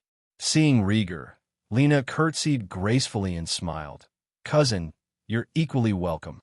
Her demeanor remained poised and elegant, showing no sign of impropriety. "I should be at the stepstones, but I came on a mission," Rhaegar chuckled. He admired Lena's composure, as if her relationship with her husband, Demon, and their familial ties were purely cordial. "There's no need for formality with me. Quickly bring out the eggs. I'm here to adopt a daughter," Rhaenyra said with a warm smile, extending her hand to Rhaegar. Rhaegar took off the case strapped to his back and opened it, revealing 2 dragon eggs. The space bracelet couldn't hold living things, so the eggs had been carried by Rhaegar himself.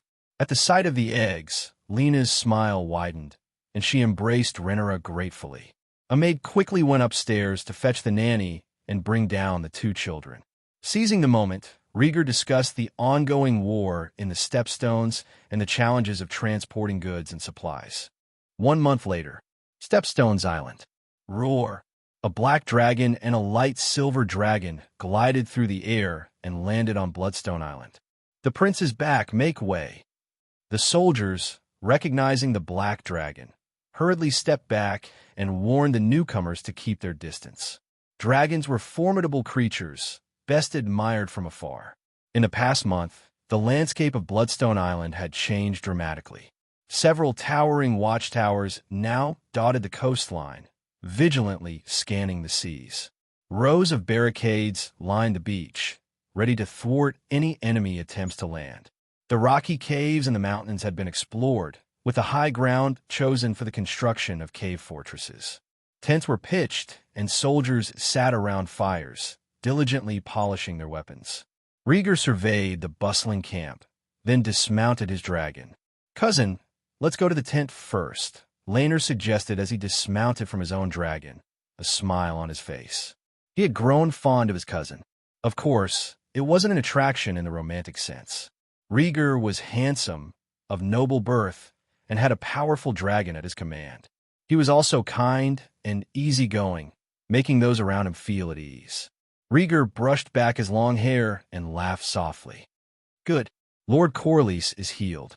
It's time to formulate a plan to counterattack the Triarchy." Laughing and joking, the 2 cousins made their way to the command tent. Since the last battle to defend Bloodstone Island, the pirates of the Triarchy had been unusually quiet. In the intervening month, the fortifications around Bloodstone Island had been nearly completed. Fleets from Gulltown, Old Town, and Arbor Island had arrived to reinforce them. Now Bloodstone Island had more soldiers and generals than ever before, and more than a dozen patrol ships circled the island daily.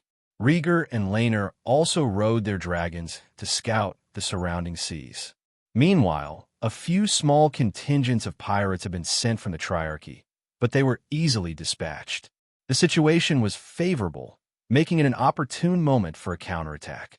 As they approached the central command tent, several young soldiers in fine armor stood guard. "Prince," the soldiers greeted Rhaegar as he arrived. One of them, a black-haired boy, stepped forward and said respectfully, "Prince, Lord Corlys and Ser Tyland are inside." Rhaegar nodded. "Robb, how's it going as a commander?" Robb's face was serious. "The brothers of the Second Sons are united in their determination to fight for you. I look forward to seeing your performance," Rhaegar said, patting Robb on the shoulder. Leaning forward, he added with a smile, "I've sent someone to take your sister back to the Red Keep. Don't worry." Robb's face lit up with gratitude. "Thank you, Prince. You serve me well. I can't let you worry," Rhaegar replied, lifting the curtain and entering the tent. Robb quickly held the curtain open for Laenor, then followed them inside. The Second Sons were Rhaegar's direct subordinate troops, led by Robb. As a mid-ranking commander, he was qualified to join them in the tent for the strategic discussions. Rhaegar and Laenor entered the tent and found a long table in the center with a sand table on it. Sea Snake and Tyland sat on either side of the table, neither speaking. Sarah, acting as a servant, was quietly wiping the table. When the three inside noticed the newcomers, they nodded but remained silent. Rhaegar and Laenor exchanged looks, both sensing the tension.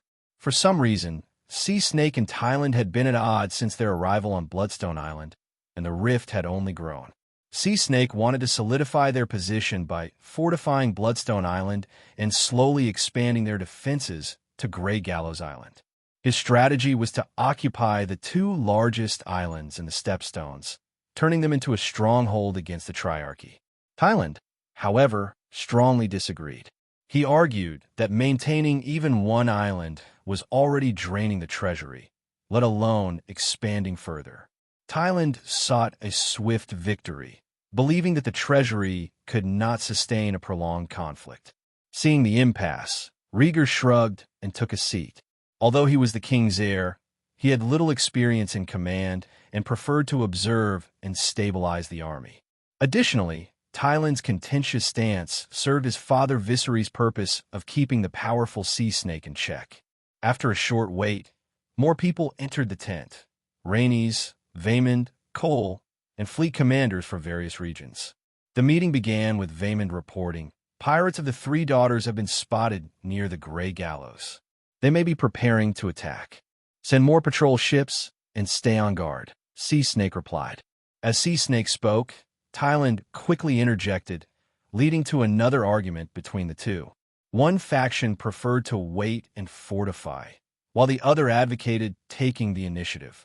The commanders exchanged glances but remained silent, divided in their loyalties. Cole sided with Tyland, Vaemond remained silent, and Rhaenys remained neutral. Rhaegar and Laenor simply listened, reading the room. Rhaegar noted that most of those present seemed eager to end the conflict quickly, suggesting that Sea Snake's cautious approach was less popular. The argument continued until noon, when the meeting was suspended and everyone left the tent. As Rhaegar prepared to leave, Rhaenys handed him a letter. He read it, frowning. "The Dornish want to make peace," he said. Rhaenys guessed, "I suspect foul play."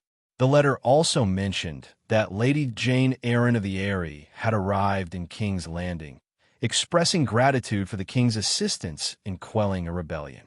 The letter concluded with an invitation for Rhaegar to return to King's Landing, both to receive the Dornish envoy and to attend a banquet for Lady Jane. "Dornishmen," Rhaegar murmured, his eyes flashing with suspicion. He doubted their sincerity, knowing them to be a resilient and rebellious folk. "Your father needs your advice," Rhaenys urged. Rhaegar nodded. "I'll leave with Cannibal. Keep a close watch on the Triarchy. Sarah and Robb will stay here on Bloodstone Island and act as his eyes." King's Landing, Dragonpit. Dreamfire Dracarys. Helena's clear, childish voice echoed through the cavernous space. "Roar." Dreamfire, the majestic blue dragon, lay prostrate on the ground, responding with a gentle roar. Clad in a small white dress and deerskin boots, Helena approached Dreamfire, her light purple eyes filled with determination. She squatted down, gazing into the dragon's eyes. Dreamfire tolerated her presence and wouldn't harm her, but also wouldn't obey her commands or engage with her beyond passive acceptance. A low rumble filled the air as the massive doors of the dragon pit slowly creaked open. Roar! Dreamfire's roar was one of surprise as it rose from the cold floor. Roar! The shadow of a dark dragon loomed over the entrance, landing with a gust of wind that swept through the dragon pit. As Dreamfire watched, the cannibals slowly climbed into the dragon pit. The dragon keepers rushed to calm the nervous Dreamfire, knowing the cannibals' unpredictable nature. Helena turned to look at the imposing black dragon, and her eyes lit up as she saw the handsome young man on its back. With a joyful shout, she called out, "Brother!" Rhaegar had already spotted Helena's tiny figure. Dismounting from the cannibal, he approached her with a smile. "Brother, you're back." Helena ran up to him, wrapping her arms around his waist. "I had some things to take care of, so I came back temporarily," Rhaegar said, patting her head affectionately. Helena, always diligent and determined, spent countless hours in the dragon pit with Dreamfire, dreaming of the day she could ride her dragon. "How long will you be here this time?" she asked, her eyes full of hope. "I'm not sure, but I should be able to stay for a few more days," Rhaegar replied thoughtfully, bending down to pick her up. Helena beamed and nestled her small body against his, delighted by his presence. "I have something to show you," Rhaegar said, carrying her over to the cannibal. The cannibal shook its massive frame, and an iron cage covered with a black cloth fell to the ground. Rhaegar caught it effortlessly with one hand. Helena's eyes widened with curiosity. "Brother, what's in the cage?" "It's not a bug, if that's what you're worried about," Rhaegar teased. "I'm with Dreamfire every day now. I don't play with bugs anymore," Helena replied, a little exasperated. Since Rhaegar had scolded Aegon the last time, Helena had focused her energy on taming Dreamfire, abandoning her previous interest in bugs. Rhaegar chuckled and unveiled the black cloth. Roar! A young dragon with bright silver scales curled up inside the iron cage, roaring at the outside world. "It's a dragon!" Helena exclaimed in surprise. Rhaegar grinned proudly. "A new hatchling from Dragonstone Island. I named it Stormcloud. It will stay in the dragon pit from now on. Can Aemon tame it?" Helena immediately thought of her younger brother, who often watched her and Daeron with their dragons, yearning for one of his own. "He can give it a try," Rhaegar suggested. "Oh, brother, you're the best." Helena cheered, planting a kiss on Rhaegar's cheek. Rhaegar wiped his cheek with mock annoyance and called over a dragon keeper. "Watch over the young dragon. Its name is Stormcloud." "Yes, Prince," the dragon keeper replied, lifting the iron cage and carrying the alert young dragon away. With Helena still in his arms, Rhaegar returned to the Red Keep. By carriage. When they arrived, Helena followed the caretaker to her room, and the two siblings separated. Rhaegar went to his bedroom and called for hot water to be prepared for a bath. All dragons had a sulfurous smell, and the riders picked it up as well. As he soaked in the hot water, there was a knock at the door. "Knock, knock." Rhaegar, fully immersed in the steaming water, asked lazily, "Who is it?" "It's me, Prince," came Eric's voice. Rhaegar opened his eyes and recognized the voice. Eric had been charged with protecting Jane and opening the Vale's trade routes. It had been a while since Rhaegar had heard from him, indicating that he must have returned to King's Landing with Jane. "Come in, sir," Rhaegar said. The door creaked open and Eric, dressed in silver armor and white robes, stepped inside. "Prince, the king is giving a banquet for Lady Jane and has summoned you." "I see," Rhaegar replied. Then he asked, "How was the mushroom set caravan? Is the Vale matter settled?" "Tormund has successfully established the mushroom set caravan in the Vale with Lady Jane's assistance," Eric reported, admiration in his eyes. "Lady Jane has rallied many nobles who suffered during the Black Wedding, and the Vale is now stable." "How is Lord Ybert?" Rhaegar inquired, thinking of Lord Protector of the Vale he had yet to meet. "Lord Ybert is still recovering from his injuries. Lady Jane has persuaded him to stay and assist with the administration in the Eyrie," Eric explained. Rhaegar nodded, satisfied. He had expected Ybert to return home eventually, especially since Jane was reclaiming her authority, making the regent's role redundant. Seeing no further questions, Eric prepared to leave. However, Rhaegar remembered another matter and asked, "Did you bring that giant descendant back to King's Landing?" "Yes, his name is Porus. He has been very obedient since his capture and is now in the Red Keep," Eric replied. Porus, the half-giant, was a wildling discovered as part of the Mountain Clan's rebellion. Unlike the 3-meter-tall half-giant Rhaegar had previously killed, Porus was smarter and had surrendered. King Viserys, impressed by his size, kept him in the Red Keep as a kind of living spectacle and uncredited vassal. The banquet hall buzzed with anticipation as tables laden with food awaited the start of the feast. Seated on the main throne, Viserys observed the courtiers' lively performances. Meanwhile, in the back garden, 2 elegant women sat beneath a canopy of fish motifs. Alicent, clad in a green dress, held a book in her hand, while Jane, in a sleek black dress, addressed her gently. "Your Grace, I prepared some delicacies from the Vale. I hope you'll enjoy them," Jane offered. Alicent graciously replied, "Thank you, Jane." The two were old friends, bonded by their connection to Rhaenyra, who served as a link between them. Despite their age difference, Jane being 3 years older than Rhaenyra and Alicent 8 years, they often corresponded as pen pals. However, their relationship soured after Alicent became the queen, leading to a rift in communication. Jane's unexpected visit to King's Landing prompted Alicent's curiosity. "Jane, what brings you here?" she inquired, dispelling formalities. Jane hesitated momentarily before gesturing to the book in her hand. 10,000 ships. I recall it's Rhaenyra's favorite," she said. The book chronicled the journey of the Rhoynar warrior queen, Nymeria, who led her people westward to evade the Balerion Empire's invasion. Nymeria, as a prominent figure, also married into House Martell and played a crucial role in unifying Dorne. Rhaenyra idolized Nymeria, finding inspiration in her story. "Yes, Nymeria's tale has always resonated with me," Alicent acknowledged, though her smile held a hint of worry as she attempted to hide the book. "Is there a page that is torn out?" But Jane was quicker, noticing a torn page. Jane examined the missing page that would have documented Nymeria's first marriage. As she flipped through the book, a nostalgic smile crept across her lips as she recalled the fleeting moments of her teenage years. Years that had, in truth, been far from glorious. Skepticism and doubt had shadowed her youth. Alicent watched Jane calmly, waiting for her to speak. After a brief silence, Jane looked up and smiled apologetically. "Sorry, I got lost in thought for a moment." Alicent responded coolly, "The feast is almost over, Lady Jane. I wanted to make a gesture of friendship," Jane said quietly. "I did my research before coming to King's Landing, and I believe you need an ally. I am the queen. Do you think I am in trouble?" Alicent's tone was calm and confident. Jane replied bluntly, "I've heard the term greens." Alicent's eyes swept over Jane, and she snorted. "But you're wearing a black dress."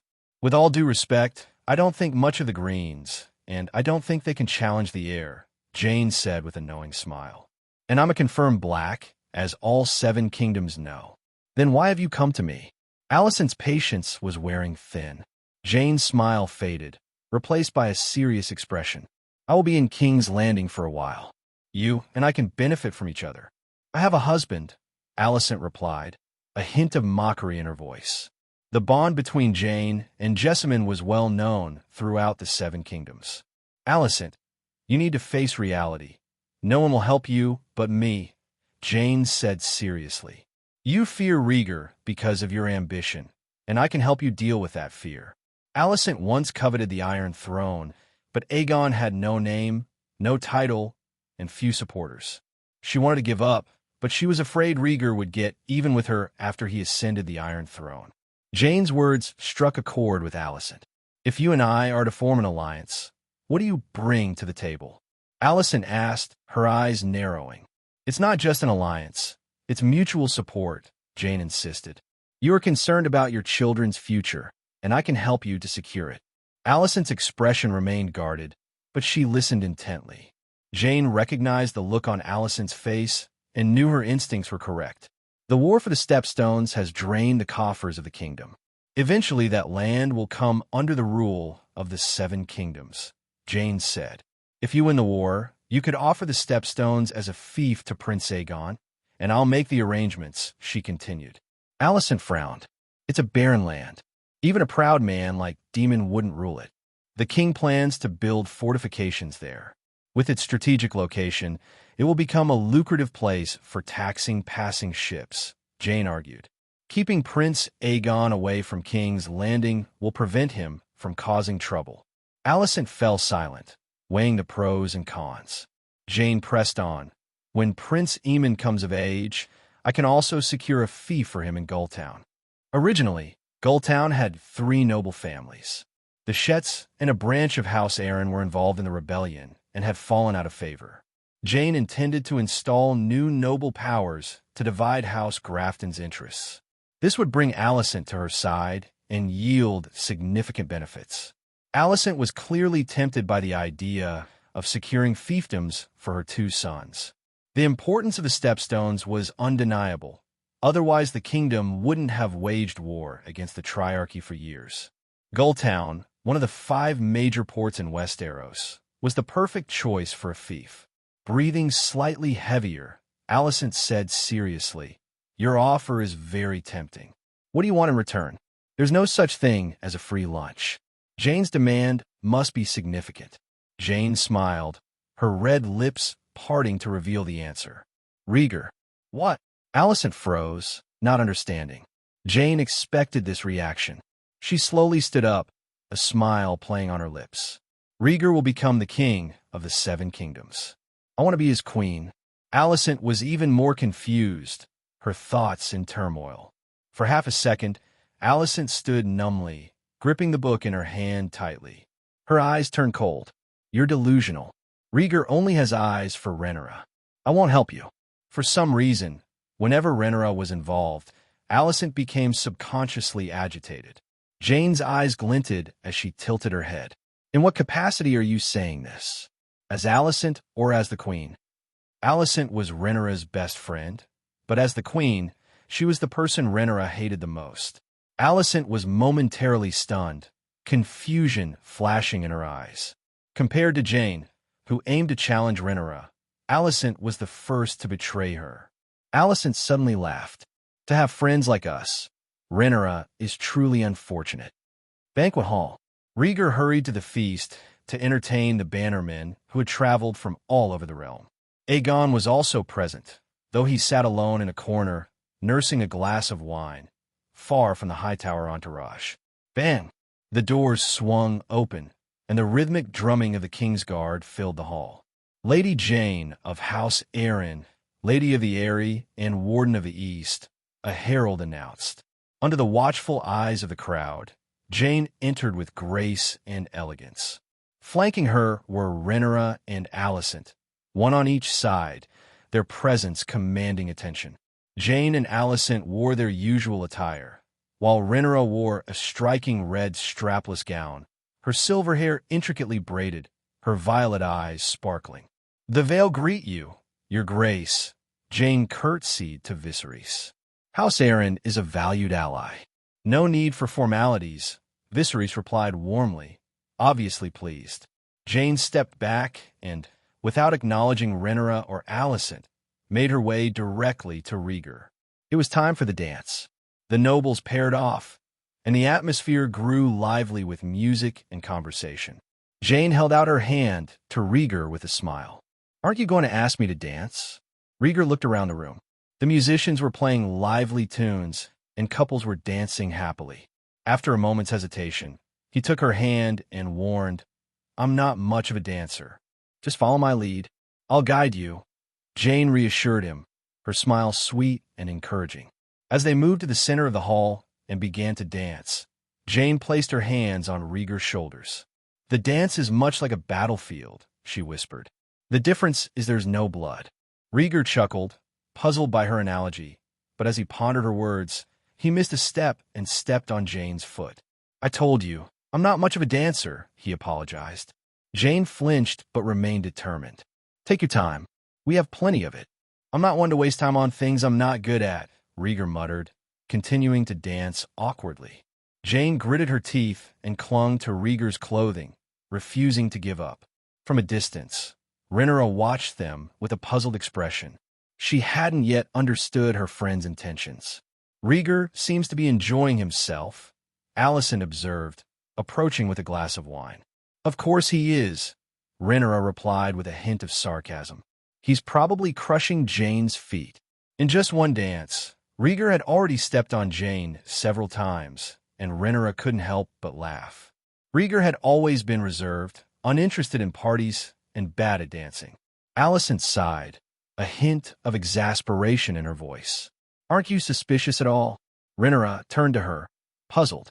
What do you mean? Alicent never spoke lightly. Their years of enmity had taught them both to be careful with words. Alicent gestured to Jane. She has proposed to your father. The candidate is Rhaegar. Are you sure? Rhaenyra asked, her disbelief obvious. Alicent nodded, enjoying Rhaenyra's shock. Jane wants Rhaegar. Don't tell me you didn't see that. Rhaenyra remembered her recent conversation with Jane in Runestone. She had sensed Jane's interest in Rhaegar, but had hoped her warning would deter her. Clearly it hadn't. Thank you for the information, Alicent, Rhaenyra said, taking a deep breath before walking over to the dancing couple. You're welcome, Rhaenyra, Alicent replied, sipping her wine with satisfaction. She had agreed to help Jane, but she couldn't resist keeping Rhaenyra informed. Playing both sides allowed her to profit from the unfolding drama and sit back and watch the conflict unfold. Viserys savored the sizzling lamb at the main table, his eyes fixed on Rhaegar dancing with Jane. His wide smile revealed his contentment. He adored his eldest son, who was not only handsome and intelligent, but also skilled in the martial arts. Rhaegar's exceptional qualities were a rarity in House Targaryen. Unlike Viserys, his grandfather Balerion, or his great-grandfather Jaehaerys, Rhaegar bore a resemblance to two of their most legendary ancestors, Aegon the Conqueror and Maegor the Cruel. Perhaps he also reflected Aegon Targaryen, the eldest son of Aenys I, who was murdered by Maegor. These men were characterized by wisdom, courage, and a strong sense of duty, in contrast to Viserys and his immediate predecessors, who often indulged in pleasures in addition to their responsibilities. Seeing Rhaegar dancing was a rare sight. It pleased Viserys to witness his son embracing the social joys of being with a woman, especially one of Jane Eyre's stature. Jane, as the Lady of the Eyrie and the head of House Arryn, held significant influence. Moreover, she had no parents or brothers, making her an ideal match.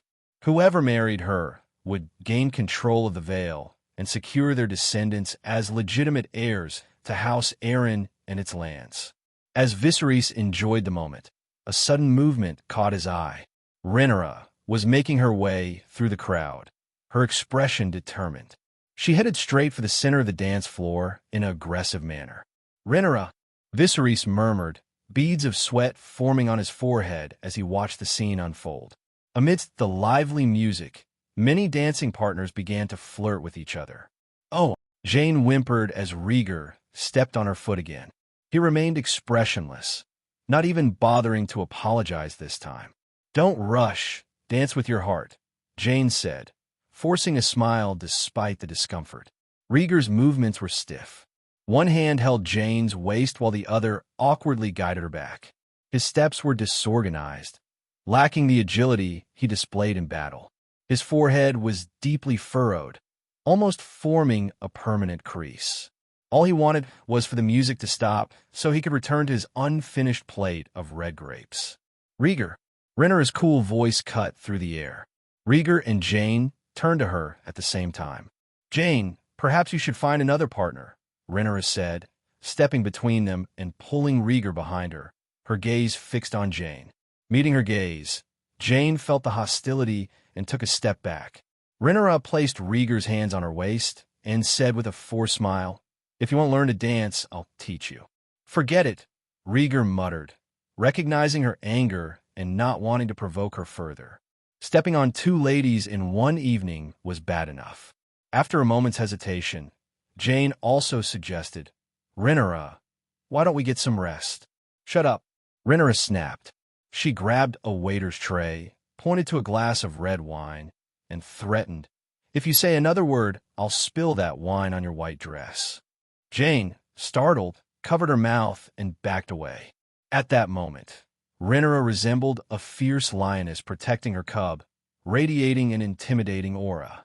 Jane wisely decided to leave the dance floor. Rhaenyra turned her attention to Rhaegar and scolded him. Useless. Rhaegar looked innocent, not daring to speak back. Despite his bravery on the battlefield, he feared Rhaenyra in this mood. Rhaenyra wrapped her arms around his waist, forcing him to hold her as well. Dance, she ordered. If you step on me, I'll cut off your toes. Okay, just calm down, Rhaegar whispered, trying to calm her down. He moved carefully, trying his best to follow her lead. As Jane walked out of the dancing crowd, her heart pounded with a mix of nervousness and excitement. For a moment, she felt intimidated by Rhaenyra, realizing that her actions were akin to a thief caught in the act. Taking a deep breath to steady herself, Jane smoothed her thoughts and looked towards the king on his throne. With no progress made with Rhaegar, she decided to start with a more pragmatic approach. Your Grace, may I request to join the small council to aid in governance? She asked, approaching Viserys with an air of elegance. She had subtly broached the topic of a potential marriage to Rhaegar, as Alicent had suggested. Though neither party had explicitly committed to it, the implicit exchange of meanings left the possibility open. Even if it didn't work out, no harm would come to either side. Viserys, watching his eldest son dance awkwardly, smiled brightly. No problem. You can learn a lot at the small council meetings, he agreed, allowing Jane to stay in King's Landing. This was a small step towards the potential marriage, depending on Rhaegar's feelings for Jane. Unlike Rhaenyra, Rhaegar didn't need a powerful background to marry. Viserys wanted to respect his son's personal wishes. Jane took a seat, her eyes landing on Alicent beside Viserys. Rhaenyra's initial indifference to her dancing with Rhaegar had changed, suggesting someone's influence was behind it. Alicent leaned close to her husband. Viserys, the children are grown. They should be prepared for marriage. Viserys looked pensive. I promised Rhaenyra she could choose her own marriage. You know I'm talking about Rhaegar and Aegon, Alicent insisted. Both boys are of age. It's time to find good matches. I recall your uncle's family has a daughter with plans to marry into the royal family. Viserys assumed Alicent had family interests at heart. No, there are many girls in Westeros waiting to marry, not just from my family, Alicent said, leaning closer. How about Aegon marrying Jane? Viserys froze in shock, then burst into laughter. Ha ha, you're such a joker, Alicent. He glanced at the demure Jane, then at Aegon, who was sipping mulled wine in a corner. The idea of marrying the Warden of the East to his second son was ridiculous, even more so than naming Rhaenyra as his heir. Alicent's face darkened at her husband's mockery. What about Rhaegar's marriage to Jane? She pressed. Is the joke over? Viserys dodged the question, glancing at Jane. Sensing the tension, Jane stood abruptly. Since I cannot drink, I will take my leave. Take care, Lady Jane, Viserys replied politely. Jane smiled as she watched Rhaegar leave the dance floor and the banquet hall. She hadn't heard Alicent's last words, but according to their agreement, Alicent was supposed to help with the proposal. She should have avoided such a scene. The dance ended, and Rhaegar returned to his seat, finally able to catch his breath. He silently vowed never to be coaxed into dancing again, especially with the lingering threat of Rhaenyra chopping off his toes. As if sensing his thoughts, Rhaenyra glanced at him with a scowl. I'm tired. I'll go back to rest now, Rhaegar said, unable to bear her look any longer as he stood up reluctantly. He still had to deal with the peace envoy from Dorne and needed to gather his strength. Get some rest, Rhaenyra reminded him gently, watching his retreating figure disappear around the corner. The dimly lit hallway was faintly illuminated by the oil lamps mounted on the walls. Rhaegar walked slowly, reflecting on the events of the banquet and arriving at a conclusion. Jane had come for him. Rhaegar, a voice called from behind him. Jane stood in front of a door. looking at him with a mixture of anguish and hope. Rhaegar's eyes held a questioning look as he met her gaze. "There's a rat in the room, a big one," she said weakly, pointing at the door. A trace of fear flickered across her face. "The guards are all in the hall. Can you check for me?" Rhaegar's eyes flickered with skepticism as he analyzed her request. After spending a month with Laenor, he had learned a few things. For example, Laenor had once mentioned that men would sometimes lure beautiful women into their rooms by claiming that there was a fire-breathing dragon inside. Laenor had successfully bedded several men that way. After a moment of silence, watching the disappointment in Jaine's eyes, Rhaegar sighed. "You win, I go in." After all, Jaine was a guest and of his grandfather's bloodline. To ignore her would be rude. The Red Keep did indeed have a rat problem. The pests were so rampant that they sometimes slept in people's arms. Rhaegar himself had been scratched by a rat as a boy. "Thank you," Jaine said, quickly stepping aside to let him enter. Rhaegar glanced around the dimly lit room with only the fireplace flickering. He stepped inside and lit the tallow candles that hung on the walls. "Where's the rat?" he asked, scanning the room. Jaine didn't answer. Instead, the door slammed behind him. Rhaegar's ears twitched, and he immediately turned around. A soft body pressed against him, arms wrapping tightly around his waist. Just as he was about to speak, warm lips met his, and a tongue pried open his mouth. Rhaegar's mind buzzed, and his eyes widened in shock. In his line of sight were Jaine's flushed cheeks. She radiated not only her usual noble elegance, but also a newfound charm and allure. Hot blood surged through him, and he didn't break away immediately. The passionate kiss lasted for a while before they slowly separated, their chests pressed together as they felt each other's heavy breathing. Jaine blushed, her hands trembling as she unbuttoned Rhaegar's coat. "Stay here tonight, okay?" she whispered. Rhaegar grasped her hands, wrestling with his inner turmoil. He forced himself to remain rational. "You shouldn't waste your time on me," he said, trying to distance himself. "Rhaegar, you're a thief." Jaine pressed forward, her hands moving behind her back. "You saved me, and you stole my heart." As she spoke, her white dress slipped, catching at her waist, revealing her snowy peaks. The sight made Rhaegar's breath hitch, desire igniting in his eyes. It was blindingly white, rich, and generous. Jaine wrapped her arms around his neck and whispered passionately, "Rhaegar, stay tonight. The veil and I are yours." Relying on the hesitant king and the scheming Alicent had been a mistake. After seeing Rhaenyra's reaction, Jaine decided to take matters into her own hands. She abandoned subtlety and struck first. Rhaegar stared into Jaine's eyes, seeing his reflection in her pupils. He admitted to himself that he was shamefully tempted. The offer of beauty and power was irresistible to many. Jaine's eyes held more desire than his. She was 3 years older than Rhaenyra and 11 years older than Rhaegar. In the past, she hadn't secured her position as lady and had avoided speaking of marriage. Jessamine could soothe her lonely soul, but not her body. She had been waiting for a suitable husband. When Rhaegar was 6 years old, she saw the boy at an exchange meeting. Time passed, and Rhaegar grew up. She wanted him as her husband. Seeing Rhaegar's silence, Jaine stood on tiptoe, her red lips slightly parted, slowly moving closer. "No!" At the critical moment, Rhaegar suddenly awoke. He pushed Jaine away, leaving her shocked. Rhaegar quickly took off his coat and draped it over her. "Thank you for your kindness, but I must remain true to myself." With that, he swiftly pushed the door open and left. The door slammed shut behind him. In the hallway, Rhaegar turned and bumped into a soft body. "Yeah!" A familiar whimper reached his ears. Rhaegar instinctively scooped her up in his arms.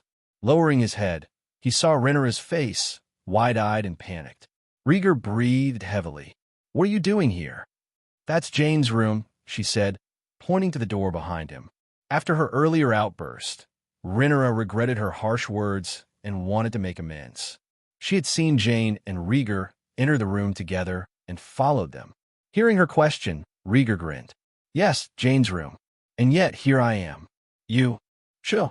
Look at all the stupid things I've done for you," Rhaegar interrupted, holding her close to the door. Through the wooden door, they could hear faint, suppressed sobbing. Before Rhaenyra could react, Rhaegar swept her into a princess carry and said seriously, "You have to make it up to me." He quickly walked down the corridor, leaving Rhaenyra dumbfounded, clutching his sleeve.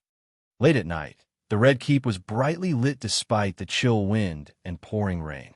Stories unfolded in the downpour. In the early morning, Rhaegar sat on the balcony and gazed through the rain-dampened window at the rainy curtains of King's Landing. Rumbling, thunder echoed, and lightning instantly illuminated the dark, rainy night. "Ooh!" Rhaegar blew gently on his hot tea and took a deep sip. The thunder outside sent a shiver down his spine. On the nearby bed, a figure lay under a thin blanket. The person slept soundly, silver hair covering her cheeks, a small arm resting under her head. Rhaegar gazed out the window, lost in thought. There was a significant change in Rhaegar from just 3 hours ago. Though his appearance remained the same, he now exuded a different aura, more restrained, tolerant, and calm. He had followed his heart, refused Jane's invitation, and stayed true to his principles. Putting down his cup, Rhaegar moved to the bed. He gently laid down beside the sleeping figure, brushing aside the hair covering her cheeks. Rhaenyra's cheeks were flushed, her eyelashes moist, her breathing steady. Rhaegar sat on the edge of the bed, taking in the delicate scent of fresh incense and tea. The night had been quiet, and his mind was at peace. Before the age of 3, he slept all day long while Rhaenyra sang him lullabies. After turning 3, he was often alone, hoping for Rhaenyra's visits when she was in trouble. Rhaegar's heart softened, and he whispered, "You're so irresistible. I don't want to part with you for a moment."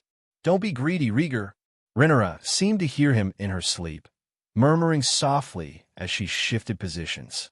Rhaegar smiled, watching her sleeping face. His dragons may be greedy, but he was not. Dun, dun, dun, dun. Suddenly, there was a sharp knock on the door. Rhaegar sat up quickly, reaching out to cover Rhaenyra's ears. Her eyelids fluttered, and she awoke, her voice hoarse. "Rhaegar, is someone knocking?" "I know. You don't have to get up."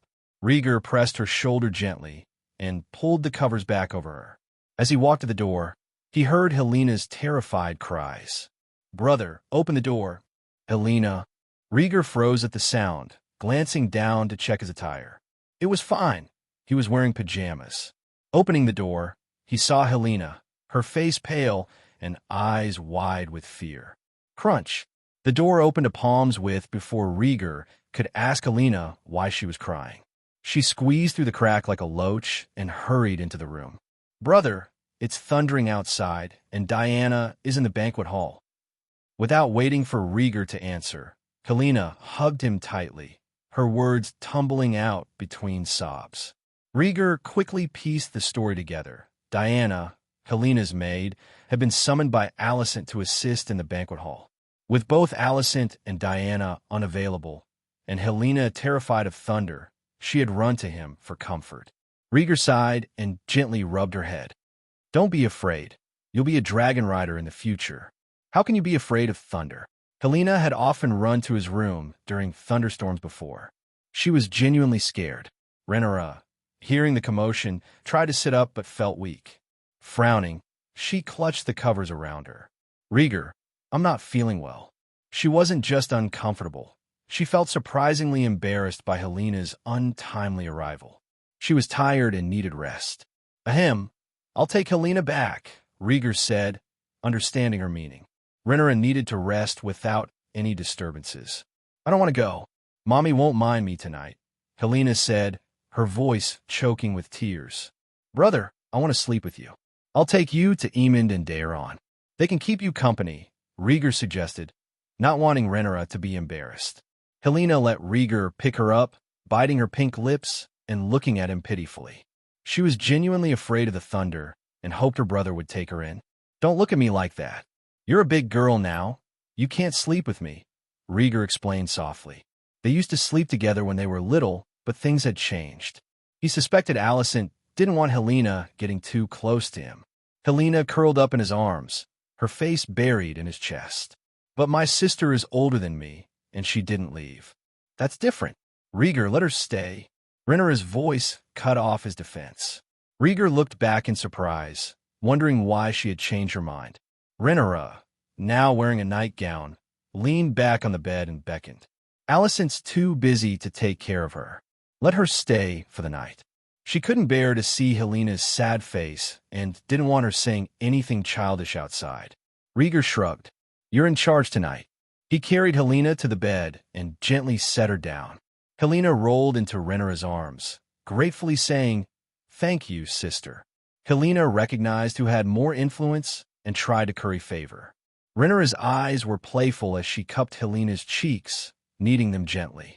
Helena's cheeks turned red, and she stammered, not daring to protest. All right, don't bully her, Rhaegar intervened, helping Helena escape Rhaenyra's playful grip. Oomph, I'll sleep with her in my arms. You can sleep on the floor, Rhaenyra said, her eyes full of warning. Rhaegar smiled helplessly and fetched 2 new quilts, one for the sisters on the bed and one for himself on the floor. King's Landing, being a coastal city, always had a damp climate. Helena's eyes were heavy with exhaustion. Lying in Rhaenyra's embrace, she quickly fell into a deep, peaceful sleep, clutching her sister like a soft, comforting bear. At the same time on the stepstones, the wind howled, though there was no heavy rain. Dozens of warships drifted on the sea, their sails bearing the sigils of 3 red dragons, seahorses, and forked mermaids. In the cabin of one of the ships flying the 3 red dragons banner, several figures huddled around a sand table, plotting their next move. Tyland, Cole, Vaemond, and the heir to the Manderly house of White Harbor, Medric Manderly, were among them. Tyland pointed to a specific spot on the sand table, his voice charged with excitement. According to our scouts, the pirates of the Triarchy are hiding on this deserted island. We can sneak over under the cover of darkness and catch them by surprise. Medric Manderly, rugged and loud, chimed in, That's right. Let's strike the Triarchy and forget about defense. Medric, watch your language. Vaemond warned, lifting his head. Medric's enthusiasm did not offend Tyland, who interjected, Don't be nervous, Vaemond. Medric means no harm. Lord Corlys has been overly cautious, and his delay is costing us. We need to take decisive action to repel the Triarchy. Vaemond snorted, folding his hands behind his back. Though he respected his brother Corlys, his presence on this ship indicated his disagreement with the sea snake strategy. House Balerion had sacrificed too much in this war, losing ships, sailors, and soldiers in great numbers. Vaemond was here to secure the future of his house and win the war, not to let time slip away. Seeing Vaemond's internal conflict, Tyland straightened up and said confidently, Sir Vaemond, we have the king's support, White Harbor's fleet, and a portion of Valerion's ships. A night attack on the Triarchy's garrison will surely succeed. Cole remained silent, his eyes glittering with determination as he clutched the hilt of his sword. Tyland's words had moved him. He longed for the glory of war and the honor of returning to King's Landing victorious. My scouts confirm that the forces of the Triarchy are gathered here. This plan is feasible, Vaemond said solemnly. With 43 ships, 5,000 soldiers, and plenty of arrows and oil, we stand a good chance. Having accompanied his brother on numerous voyages and participated in the last battle of the Stepstones, Vaemond was well versed in battlefield command and naval combat. He believed his tactical skills rivaled his brother's. Tyland took a deep breath, his expression firm. Then it settled. Tonight, we will attack the Triarchy's camp under cover of darkness. A swift end to this war is our best course of action. With Tyland's strategic advice and Vaemond's naval expertise, backed by their formidable fleet, victory seemed within reach. Haha, I can't wait to see my father's face when we crush the Triarchy's pirates. Medric Manderly laughed, slapping his round belly. Bloodstone Island. A messenger, frantic and out of breath, demanded to see the sea snake, who was roused from his slumber and quickly summoned the man. Terrified, the messenger relayed the urgent news. Tyland and the others had left the island by boat and were nowhere to be found. Fools! How dare they disobey orders and venture out on their own? The sea snake bellowed, his face darkening with anger. He had access to the same intelligence as Tyland and Vaymont. The prospect of ambushing the Triarchy's pirate stronghold was undeniably tempting, but the rewards were fraught with peril. Enraged, the sea snake's expression grew even grimmer. He shouted, "Prepare the army immediately. War is upon us." The next day, morning sunlight streamed into the bedroom, casting a soft glow. Rhaenyra sat on the balcony, wrapped in a loose nightgown. She held a steaming cup of tea, gazing serenely at the scene outside. The weather in King's Landing was exceptionally clear after the heavy rain, the garden alive with swaying fish beams and chirping birds. Turning back, she saw Rhaegar sleeping soundly on the carpet, a small white ball nestled on his chest. A tender smile graced her lips as she sipped her tea, unaware of the troubled expression creasing his brow. Rhaegar was trapped in a vivid dream. Dark clouds swirled and a fierce wind drove sheets of rain. The sky was darkened, plunging the world into chaos. A sharp dragon roar pierced the air as a young, green-scaled dragon emerged from the storm, wings flapping wildly. On the dragon's back was a small saddle occupied by a young boy, perhaps 7 or 8 years old. Rhaegar's vision zoomed in, drawn by an inexplicable urgency. The boy had short, silver-blonde hair, pale purple eyes, and a face that was both handsome and childlike. Recognition struck Rhaegar. The boy looked almost exactly like he had at that age. The resemblance was uncanny, a near mirror image of his childhood self. Compelled to understand, Rhaegar's attention fixed on the boy. In the midst of the storm, the boy bravely faced the elements. His short hair whipped about, his clothes soaked, the rain stinging his face. He struggled to keep his eyes open against the deluge. "Run!" the boy cried, wiping the rain from his face. He seemed to call the young dragon by name, but the sound was lost to Rhaegar. The young dragon roared in panic, battling the torrential rain as it flew. Rumble! After a flash of lightning and a roar of thunder, a huge shadow loomed over the boy and his dragon. The shadow, many times larger than the young dragon, completely enveloped them. The boy noticed the huge shadow above them, and his face turned pale with fear. He urged the young dragon to fly faster. Suddenly, a jagged reef appeared ahead. The boy skillfully steered the dragon into the reef, avoiding the giant pursuer. Moments later, the young dragon emerged from the reef. The sky cleared, the wind and rain stopped, and thin clouds drifted by. The young dragon soared above the clouds, having finally lost his pursuer. The boy sighed with relief, a triumphant smile spreading across his face. But then, roar! A deafening dragon roar echoed as a colossal green dragon burst from beneath the clouds. It grabbed the young dragon's neck in its jaws and crushed it with a sickening crunch. The young dragon uttered one last agonized scream before his headless body plummeted through the clouds and into the sea. The boy, chained to the dragon, fell beside it. "No!" Rhaegar's heart pounded as he cried out, his voice breaking the dream's fragile hold. The dreamscape began to collapse. Rhaegar tried desperately to hold on to it, but it slipped away. As the dream vision faded, he caught a last glimpse of the green dragon. Its body was massive and powerful, its scales thick and impenetrable. On its back sat a silver-haired man, his face obscured, but his wild laughter echoing in Rhaegar's ears. Then the dream shattered. Rhaegar jerked awake, his eyes snapping open. "Rhaegar, you're awake?" Rhaenyra's voice reached him instantly. "Rhaenyra!" Rhaegar turned to face her, a hint of panic in his eyes.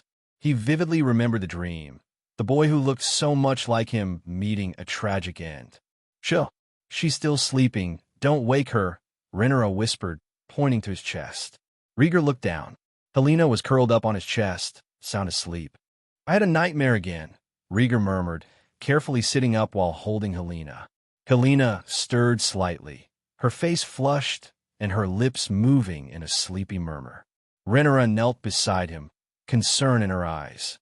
"What dream did you have? You're drenched in sweat." "Yes." Rhaegar began, but hesitated. He looked at Rhaenyra, her eyes warm and attentive as she gently wiped away his sweat.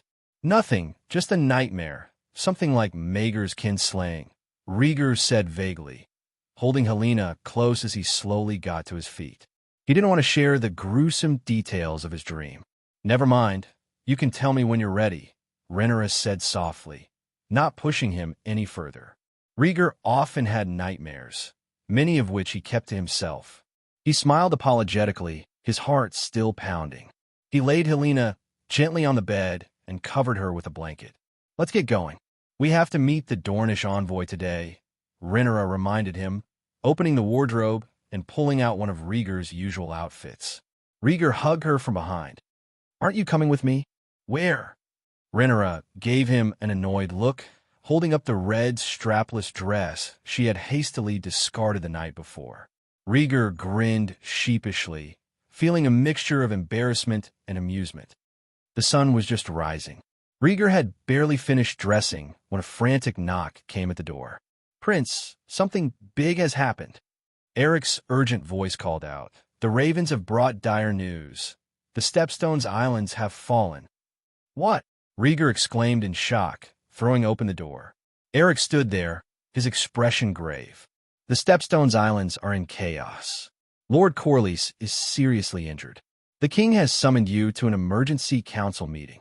Hurry, Rhaegar shouted, clenching his fists as he rushed out the door. His mind raced with questions. How could this have happened? Was the sea snake losing his mind? He had only been away for a day and a night, and already everything had gone wrong. Rhaegar sprinted to the council chamber. Eric opened the door for him, and Rhaegar stepped inside. The room was full of people. King Viserys, Lionel Strong, Otto Hightower, and several other lords.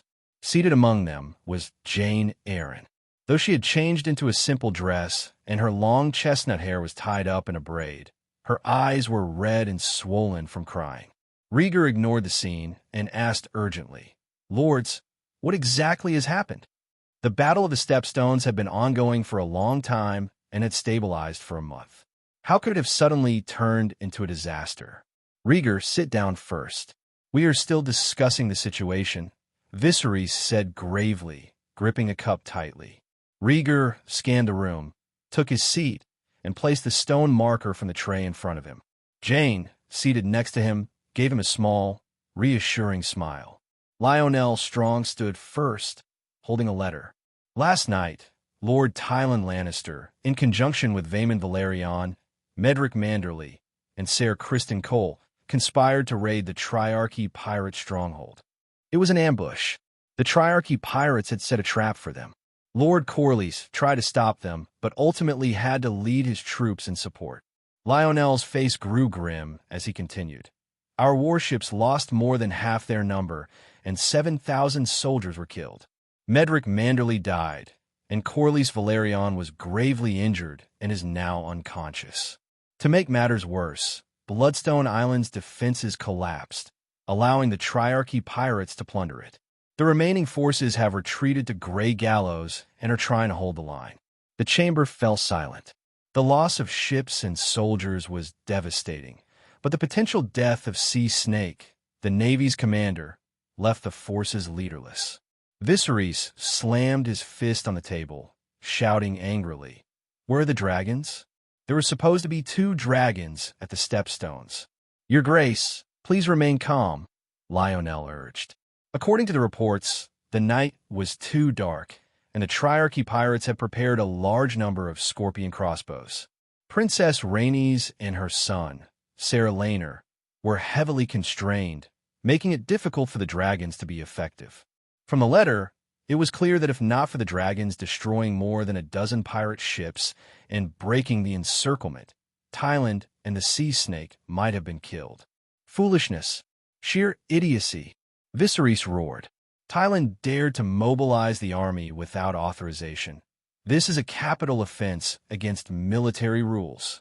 To mobilize the army without orders was tantamount to rebellion.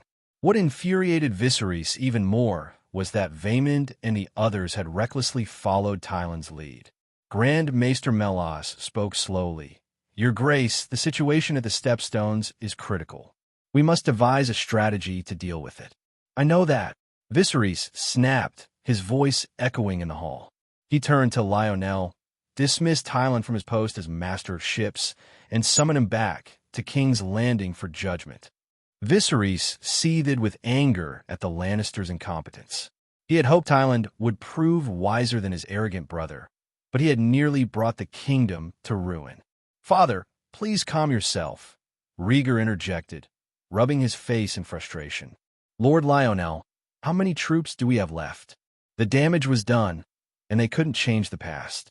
They needed to address the crisis at hand before seeking retribution. Lionel answered. "According to the reports, only remnants of the fleets from the Crownlands, House Balerion, and House Manderley of White Harbor remain. The fleets from Old Town, Arbor Island, and Gulltown retained some strength, with a combined total of 50 ships and 3,800 soldiers." Rhaegar pressed further. "How are our supplies?" Lionel sighed heavily. "There is little left after the Triarchy pirates' plunder. The pirates had stripped the lands bare, leaving nothing but devastation in their wake." Rhaegar closed his eyes, his mind racing. They faced a dire situation, limited troops, dwindling supplies, and the ever-present threat of the Triarchy. After a few moments, he opened his eyes and addressed the council. "Lords, we must redeploy our remaining forces and transport supplies to the Stepstones. We cannot afford to lose this war." Turning to Lionel, he asked, "How many more soldiers can we muster from the Crownlands and the Riverlands?" Those regions were closest to King's Landing, and reinforcements and supplies could be transported quickly. After analyzing the situation, Rhaegar proposed a strategic adjustment. He immediately sent ravens to redeploy troops from the Crownlands and the Riverlands. The remaining ships in King's Landing were loaded with supplies and sent to Driftmark for transport to the Stepstones. "We'll need to transport some supplies immediately," Rhaegar mused. "I'll assign 800 dragon keepers from the Dragon Pit to escort them. From King's Landing to Driftmark and then to the Stepstones, the journey would take at least 3 days. Factoring in the time for loading supplies and deploying soldiers, it would stretch even longer. The troops on the Stepstones couldn't afford to wait. They needed immediate support. Prince, the Triarchy pirates have taken over Bloodstone Island and may intercept our transport ships in the Narrow Sea," Lionel pointed out. Rhaegar remained calm. "It's all right. I'll ride the dragon and escort the supplies myself." With malaise and sea smoke still guarding Grey Gallows, he didn't need to rush there immediately. Ensuring the safe transport of supplies was crucial. If the supply line was cut, the battle for the Stepstones would be lost. The tension in the hall eased as the plan took shape. Viserys' face lightened, and he waved his hand. "Lionel, do as Rhaegar says." The king had been in a state of panic, consumed with anger towards Tylan and the others. Rhaegar's organized plan was exactly what he needed. "Yes, Your Grace," Lionel said, and hurried out of the hall. Grand Maester Melos also stood and left to release the ravens and deliver the messages. Seeing them go, Rhaegar added, "Father, this battle is significant. I suggest sending Aegon with his dragon to Grey Gallows to bolster our defenses. Another dragon would greatly strengthen their position." At this critical moment, he couldn't worry about family affections. Aegon had to act. Viserys agreed. "Very well. I will inform him immediately." Aegon had been drinking heavily the previous night and was likely still hungover, but there was no time to waste. Having said all that needed to be said, Rhaegar offered his resignation. "Father, I will go and gather the dragon keepers." "Go ahead. Lord Lyman will prepare the supplies and cargo ships," Viserys replied. Rhaegar rose quickly, his impatience evident. Jane, who had been quietly observing, also got up. "Farewell," she said, following Rhaegar out. Rhaegar descended the stairs and left the Red Keep, his mind racing with worry. The near-total destruction of the royal fleet was a significant blow, and he worried about the fate of the second sons he had recently supported, all of whom were elite knights.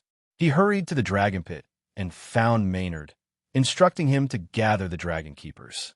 The standard force consisted of 1,000 men, but Rhaegar also assembled 200 additional free folk from Cracklaw Point, totaling 1,200. He assigned 800 of these guards for the mission, leaving 400 to protect the dragon pit.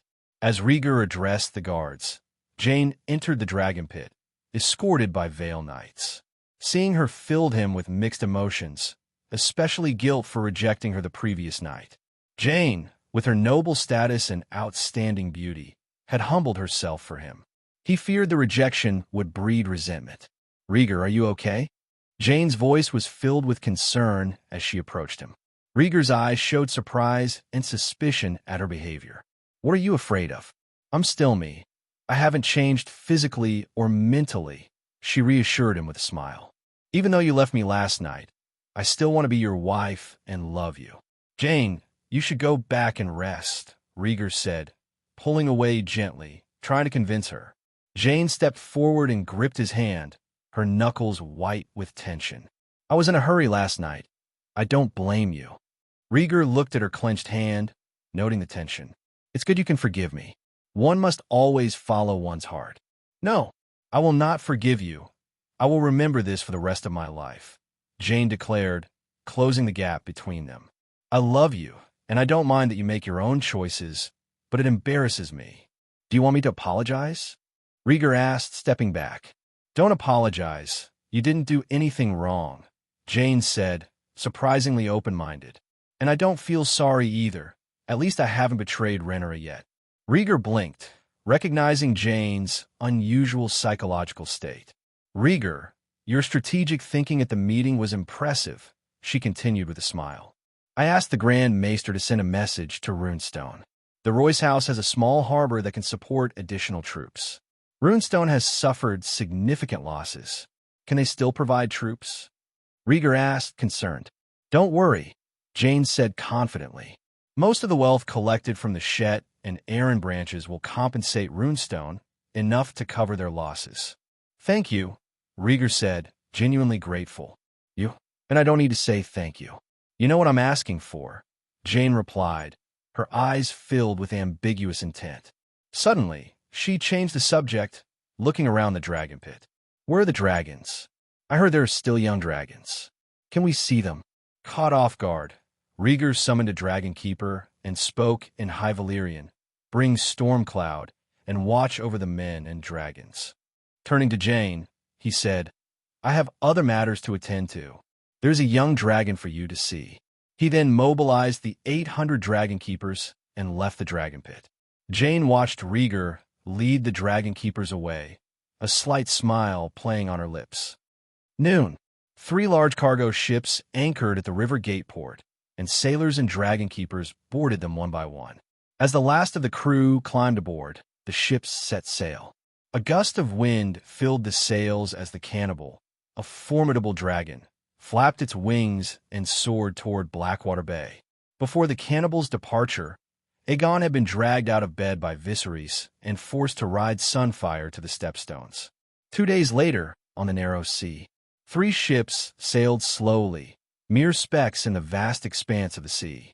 They were passing close to the Cape Wrath in the Stormlands when a sudden change occurred. 5 medium-sized warships approached, their sails emblazoned with 3-headed monsters. They were manned by well-armed mercenaries from the Triarchy. Full speed ahead, hijacked the cargo ships, the leader of the mercenaries commanded in rough Balerion. The warships closed in on the cargo ships, which couldn't turn in time to escape. The lighter, faster mercenary ships quickly caught up. Just as the warships lowered their ramming horns to engage, a dragon roar echoed across the sky. Roar! Ghostly green dragon fire descended, engulfing one of the warships in flames. Heart-wrenching screams filled the air as the ship and its crew were incinerated. Panic spread among the remaining mercenaries as the cannibals swooped down and unleashed dragon fire on another warship. "Scorpion crossbows! Ready the scorpion crossbows!" the mercenary captain shouted. But Cannibal gave them no chance. It unleashed another torrent of dragon fire, reducing the ship to a blazing wreck. The last 2 ships, also set ablaze, scattered their surviving crew into the sea. Desperation drove the mercenaries to abandon ship, knowing they couldn't match the dragon's might. "Enough, cannibal!" Rhaegar commanded from the dragon's back, halting the assault. The cannibal descended, allowing Rhaegar to address the mercenaries on the final ship. "Roll back to your lairs and tell your masters that once the kingdom's supplies are secure, our army will fight you in half a month," Rhaegar declared. The terrified mercenaries stared at the dark dragon, paralyzed with fear. Roar! The cannibal's roar, accompanied by a stench of sulfur, swept over the ship. "Do you hear me clearly?" Rhaegar yelled. "Yes, we'll inform our masters truthfully," the ship's commander replied, trembling. "Then get lost." Rhaegar's voice was icy, and the cannibal's eyes bore into the warship. The mercenaries hastily turned their ship and fled.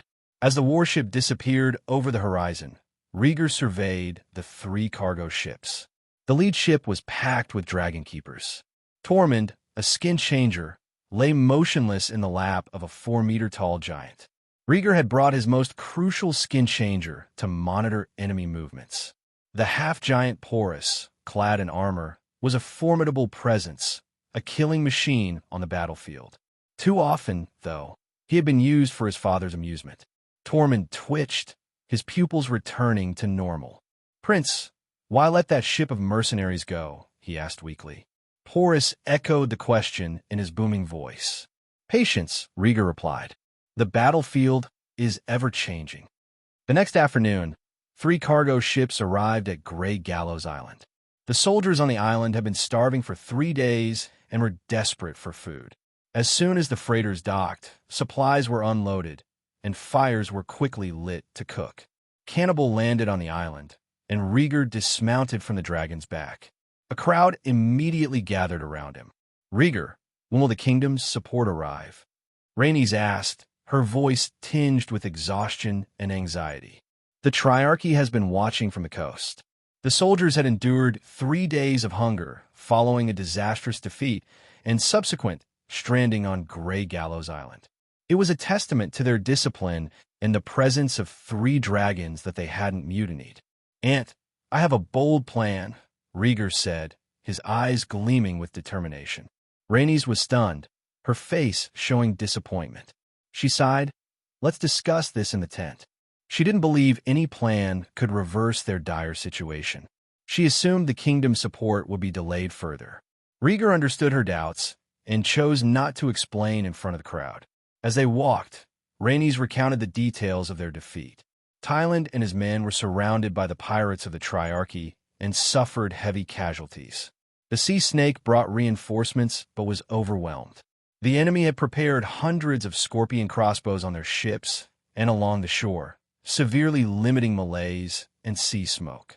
During the battle, the Sea Snake was gravely injured and remains unconscious in a feverish state within his tent.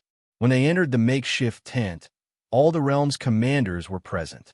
Vaemond, with his arm in a sling, and Cole, now in ordinary armor, were among them. Laenor and Aegon were absent, patrolling on dragons to prevent a surprise attack by the Triarchy. As Rhaegar walked into the tent, everyone stood and stared at him. With the Sea Snake seriously injured and Tyland in custody, the army needed a strong leader. "Prince, Prince," the commanders murmured, saluting him. "The matter is urgent. There's no need for formalities," Rhaegar said, his eyes sweeping over the gathered men. Cole quickly approached and felt his knees.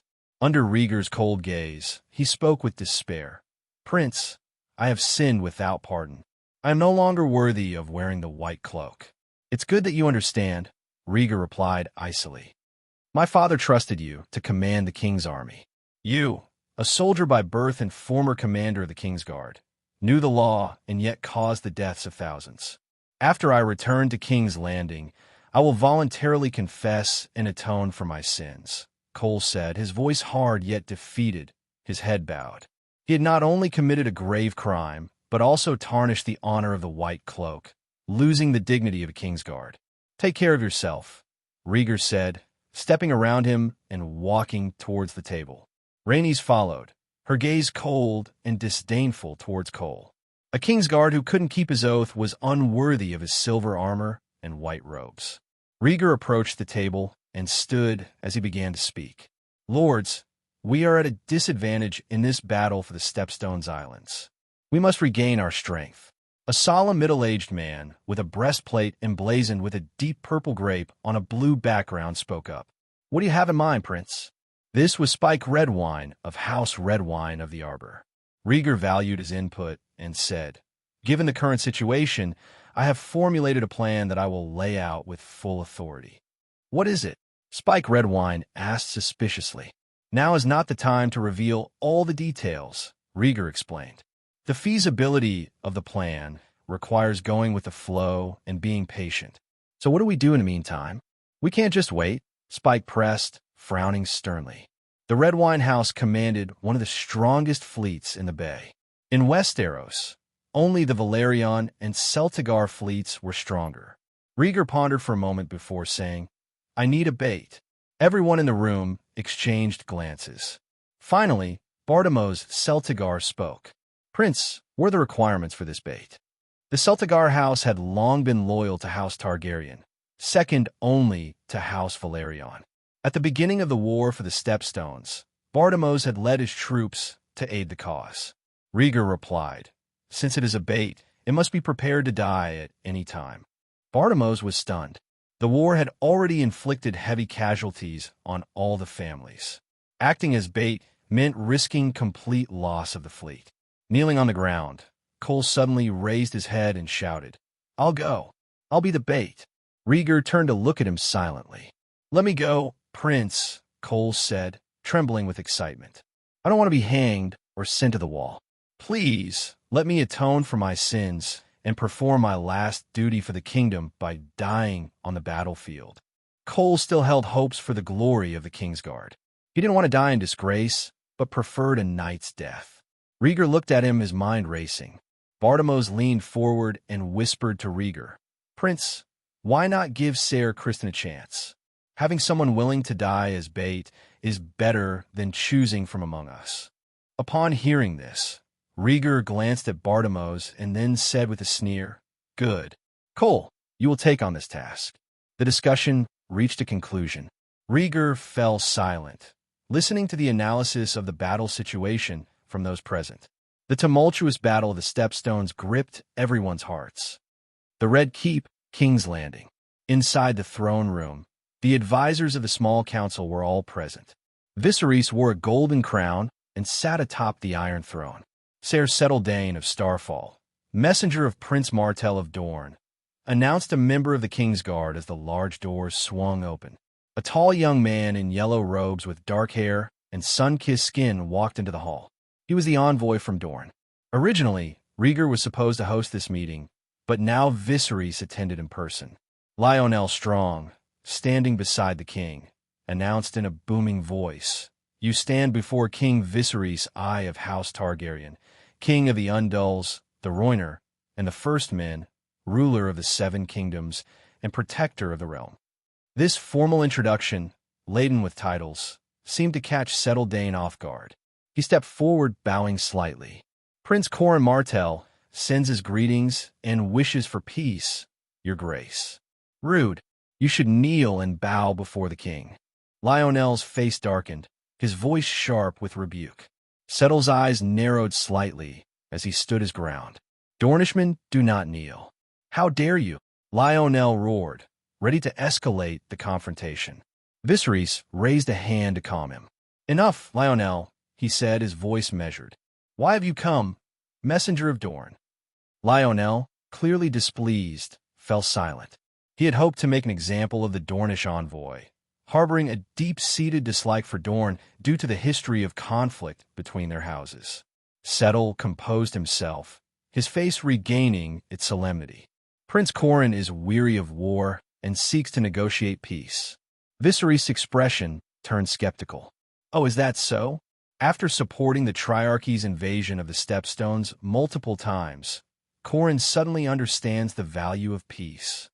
In the last battle of the Stepstones, Corin had led his forces against the alliance of Daemon and Corlys. Although he did not personally appear in the latest conflict, Dornish soldiers were present on the battlefield. Now, in the midst of another conflict, Corrin was asking for peace. It's obvious he doesn't give a damn about the authority of the Targaryens and has bad intentions. Settle said, Your Grace, war only brings harm to both sides. Prince Corrin is a man of honor, and I would not have risked my life to come here otherwise. The relationship between the Targaryens and the Dornish was tense. Dornishmen entering the realm faced rejection and hostility from the local populace. If word of the Dornish emissaries' presence spread, many bannermen would call for their execution. Viserys asked, The Iron Throne has always sought peace. Has Corrin decided to withdraw his troops? Yes, Prince Corrin has decided to do just that, Settle confirmed. However, to ensure lasting peace between our realms, the prince has a request. Peace offered by Dorne? What right do you have to ask something from the Iron Throne? Lionel interjected sharply, his skepticism evident. He understood the potential dangers of Dorne's peace offer.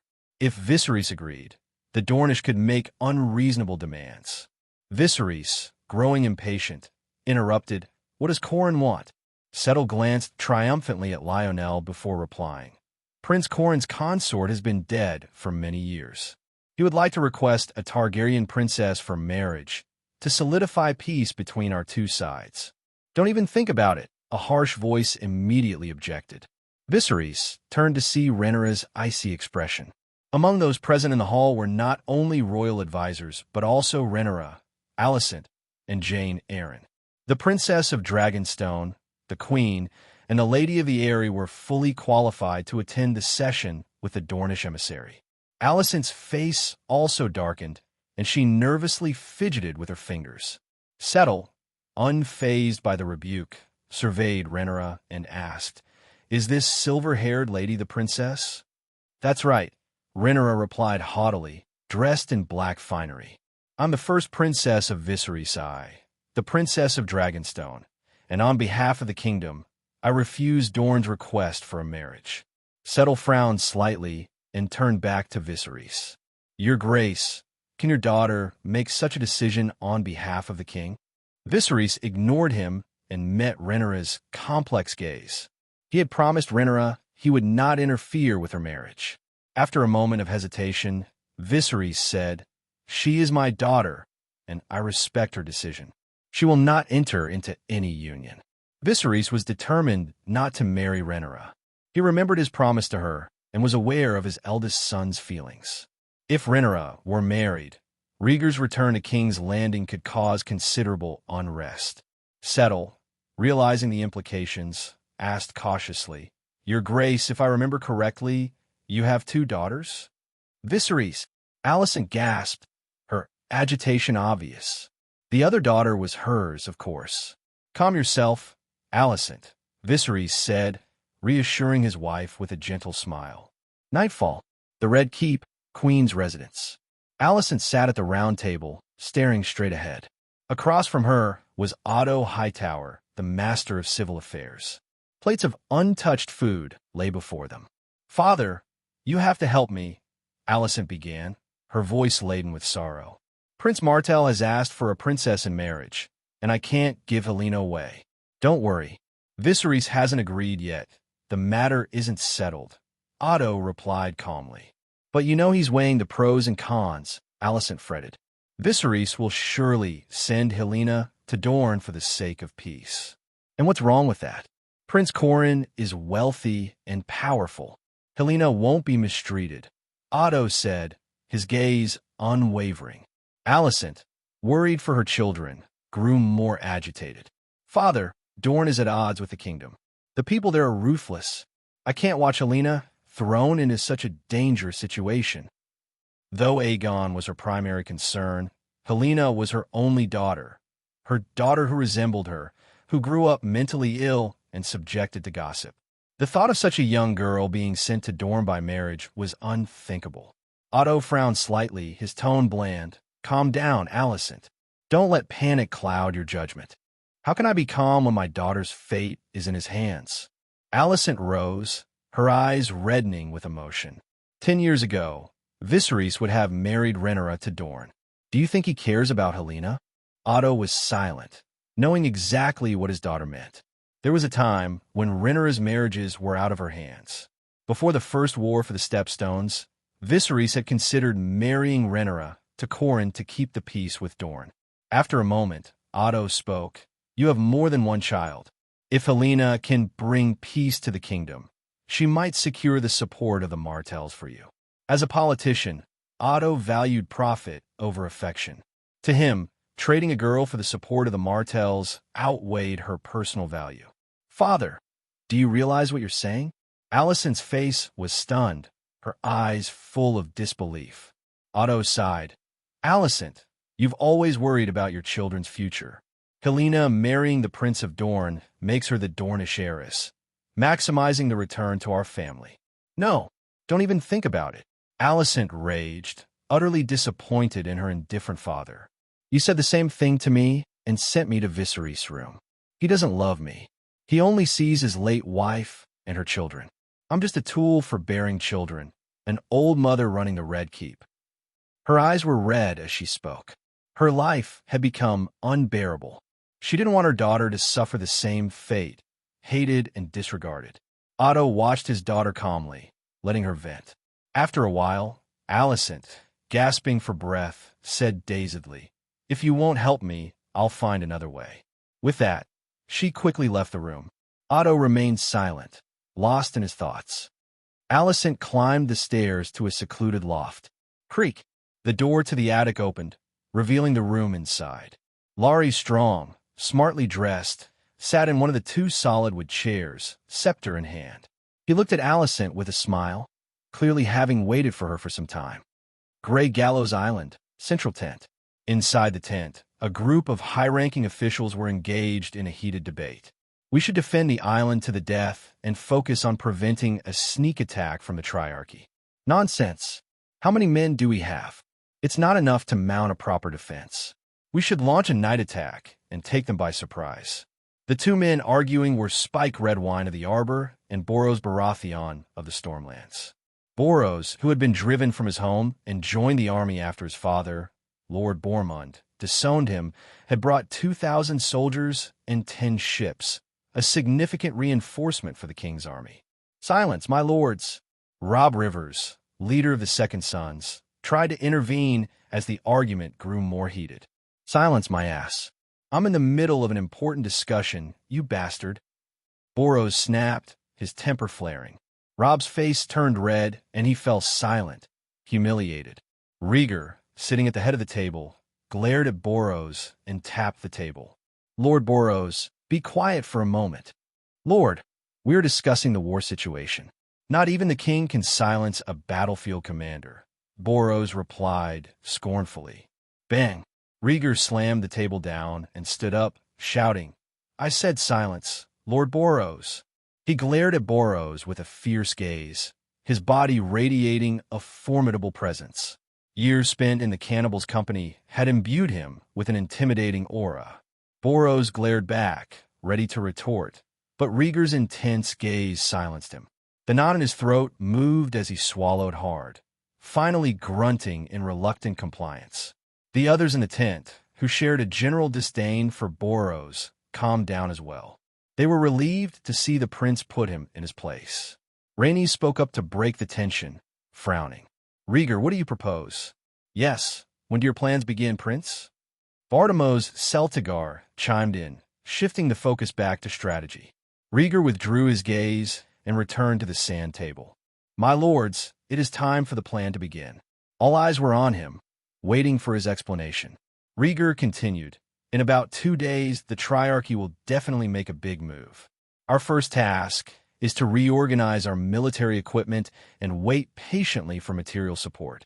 Oh, who doesn't know that? Boros sneered. Rhaegar glanced at him without paying much attention. I sent Cole to the Broken Arm to attract Dornish troops. Has he departed yet? Rob responded quickly. He left this evening.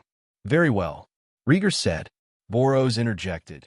Prince, you said Cole was the bait. Now that he's gone, what should we do? Get the army ready and stand by, Rhaegar said seriously. Boros laughed disdainfully.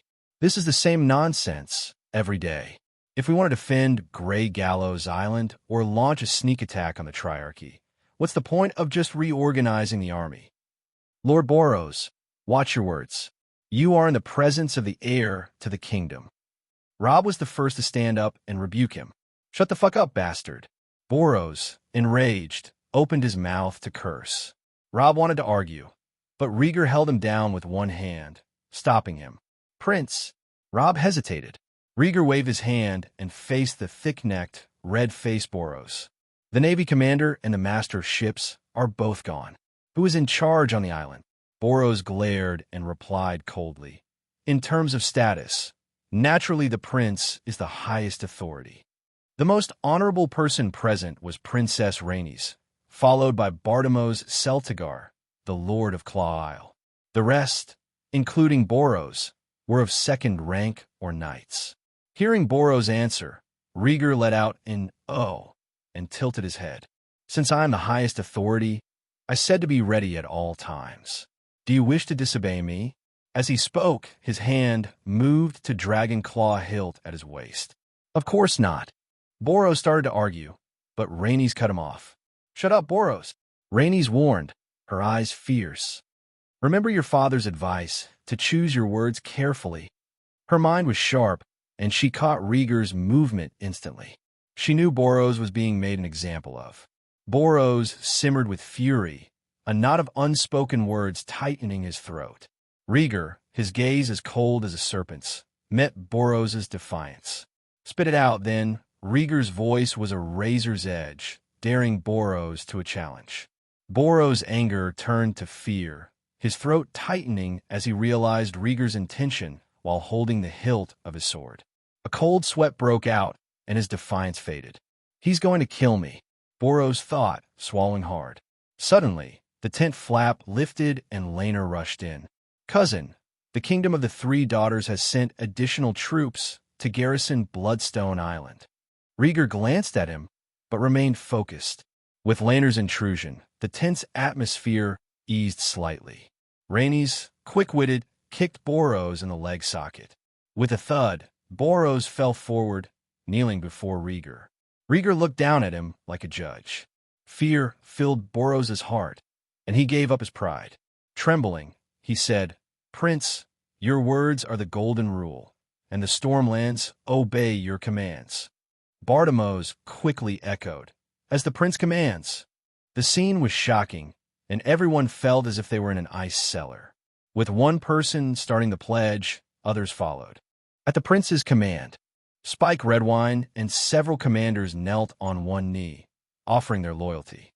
Regardless of Rhaegar's reasoning, his tough stance and determination were enough to earn their loyalty.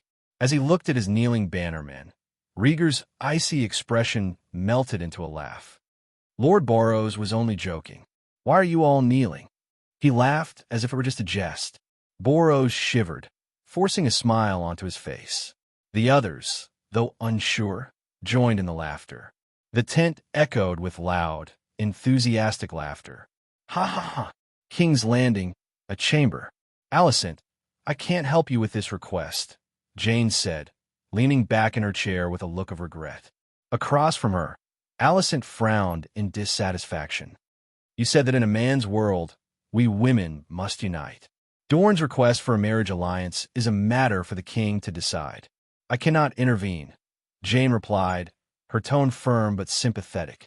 Viserys will marry Helena to Dorne, and I must act before he agrees, Alicent pleaded. I have only one daughter, and I cannot abandon her. Jane's demeanor remained unchanged.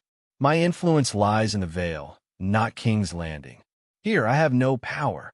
She understood the dangers of arranged marriages for women all too well, which is why she remained unmarried at 24. But when it came to the political maneuvering of the realm, the king had the final say, and she was powerless. Realizing Jane wouldn't help, Alicent's expression hardened. Jane, don't forget our agreement. I've been advocating for you to Viserys. Jane's face showed a flicker of irritation. I didn't see any result from your so-called advocacy. I approached Rhaegar myself, and I was rejected. I can't even imagine how he perceives me now. Viserys is considering your union just as he is Helena's, Alicent retorted, her tone turning cold and threatening. Jane, I am a queen. While I may struggle to make something happen, it's easy for me to ruin it. Jane's face darkened. Threats won't change the fact that I have no power here. The greatest humiliation of her life was being rejected by Rhaegar. But even before that, she was the lady of the Eyrie. How could she give in to threats? Alicent stood up, looking down at Jane. Our partnership ends the moment I leave this room. Feel free, Jane replied, her red lips barely moving, her indifference clear. Alicent snorted and strode out. Just as she was about to close the door, Jane's voice stopped her. I can't help you, but think about who can influence the king's decisions and who you can turn to for help. No need to remind me, Alicent snapped, pushing the door shut and leaving. Once outside, Alicent regained her composure, adjusting her makeup as she walked towards Rhaegar's quarters. She understood Jane's hint. Who in the entire kingdom could sway Viserys' decisions? There was only one answer, Rhaegar. And who could influence Rhaegar? Rhaenyra. Alicent had known her course of action even before she entered Jane's room. Laurie Strong had provided her with the perfect plan. First, approach Jane for help. Regardless of the outcome, the attempt would underscore Helena's importance. Though she had threatened Jane, it was a necessary tactic to secure her warning. Now, it was time to find Rhaenyra and plead her case. With this in mind, Alicent approached Rhaenyra's door and knocked. Knock, knock, knock. Rhaenyra, I need to speak with you, Alicent called out, her voice filled with sadness, her expression transformed to one of desperation. Tyrosh, in a luxurious garden. A group of middle-aged men, each dressed in elaborate clothes and sporting different hair colors, gathered here. A dark-skinned, red-haired old man in a brocade robe sat in a pavilion, holding a young girl in his arms. Inside the pavilion, a group of unruly young men in leather armor sat on either side, each holding a beautiful woman in his arms. Opposite the brocade-robed old man stood a young man with silver-gold curls and blue eyes. The young man spoke, Archon Gragas, the battle for the Stepstones is going well, and the Triarchy is about to win. The brocade-robed Archon drooped his eyelids and smiled. That blonde-haired Lannister is truly a fool, just by spreading some half-truths and half-lies. He fell for it. That's right. That sea snake nearly died, and Westeros' army is likely in disarray, laughed a young merman with black curly hair and olive skin. The Triarchy, also known as the Kingdom of the Three Daughters, consists of the free-trading city-states of Tyrosh, Myr, and Lys. The ruler of Tyrosh is called the Archon, which is the title of the old man in the brocade robe. The unruly youths are mercenaries, one of Tyrosh's specialties. Myr is governed by a council of magister, and one of the Myr youths present is a governor's representative. Lys has an elective political structure with an elected political official called the First Magister. The young man with silver blonde curls who spoke first is Drazenko Rhaegar, the younger brother of the First Magister of Lys, Lysandro Rhaegar. The Rhaegar family is one of the largest in Lys and operates the Rhaegar Bank, which rivals the Iron Bank of Braavos in wealth. Drazenko Rhaegar said, "The war for the Stepstones is not yet over. The Targaryen prince is still gathering supplies and troops, intending to retake the Bloodstone Isles. A brat new to the battlefield is not worth mentioning, except for his dragon." The brocade-robed Archon waved dismissively, showing great disdain for the so-called prince. If Daemon Targaryen had ridden Caraxes and led an army to battle the Stepstones, he would have been more cautious. But a young Targaryen who spent his days on Dragonstone, unable even to detect scouts in his garden, how dare he claim he will fight to the death in half a month's time? It's a joke. The young man from Myr took out a letter and reminded, "My lords, we have a new message from the front. The army on Grey Gallows Island is short of supplies and urgently needs replenishment." "What are the movements of the other side?" the brocade-robed elder asked. The Myrish youth replied, "The four dragons have been taking turns bombarding Bloodstone Island. Our people are hiding in caves and have suffered minimal damage. They're just relying on their dragons to show off." The brocade-robed old man grunted, clearly disgusted with the dragons. The young Myrish man continued, "According to our intelligence, a large number of cargo ships will depart from Driftmark to Grey Gallows Island in 2 days. We can intercept them. The other side has dragons. They won't just stand by and watch us destroy the cargo ships, Rhaegar objected. Under normal circumstances, they wouldn't. But these are not normal times, the Myrish youth said confidently. Our scouts have reported that Grey Gallows Island has reorganized its army and is preparing to launch a counterattack against Bloodstone Island soon. We can attack from the east to draw the enemy's main force and use this time to destroy their supply lines, the brocade-robed old man agreed. It's feasible. If we cut off their supplies, the army on Grey Gallows Island will be unable to break through. When Bloodstone Island was recaptured, the mercenaries looted all the supplies. The remnants of Westeros's army now rely on supplies from the rear. By destroying these supply lines in advance, the enemy will starve without a decisive battle.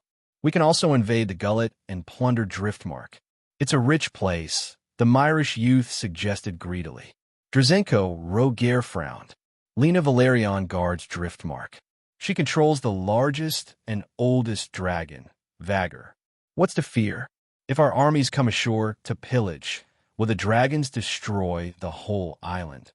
The Myrish youth retorted proudly. Dragons are indeed powerful in battle, but they are not omnipotent. He didn't believe a dragon rider would destroy their own land so easily. After some discussion, the brocade-robed old man made a decision. He formulated a plan. 2 days from now, Bloodstone Island will send a small army to attack Grey Gallows Island to attract the dragon's attention. Our main force will use ships to plunder the supply lines, and depending on the situation, decide whether to invade Driftmark. First, we must cut off the enemy's supplies. Upon hearing this, the Myrish youth and Rhaegar pondered for a moment. Finally, the Rhaegar nodded in agreement. Time flew by, and 2 days had passed. In the narrow sea, near an island, a dozen large cargo ships sailed steadily towards the Stone Islands. The fleet advanced slowly, eventually reaching the area of the Cape of Wrath. Attack! Warships bearing the symbols of the Triarchy approached from the distance. The lookout on one of the cargo ships spotted the incoming vessels and shouted, "Enemy! Turn around!" The helmsman panicked and tried to steer the ship to safety, but it was too late. The warships, with their superior speed, quickly closed in and surrounded the cargo ships.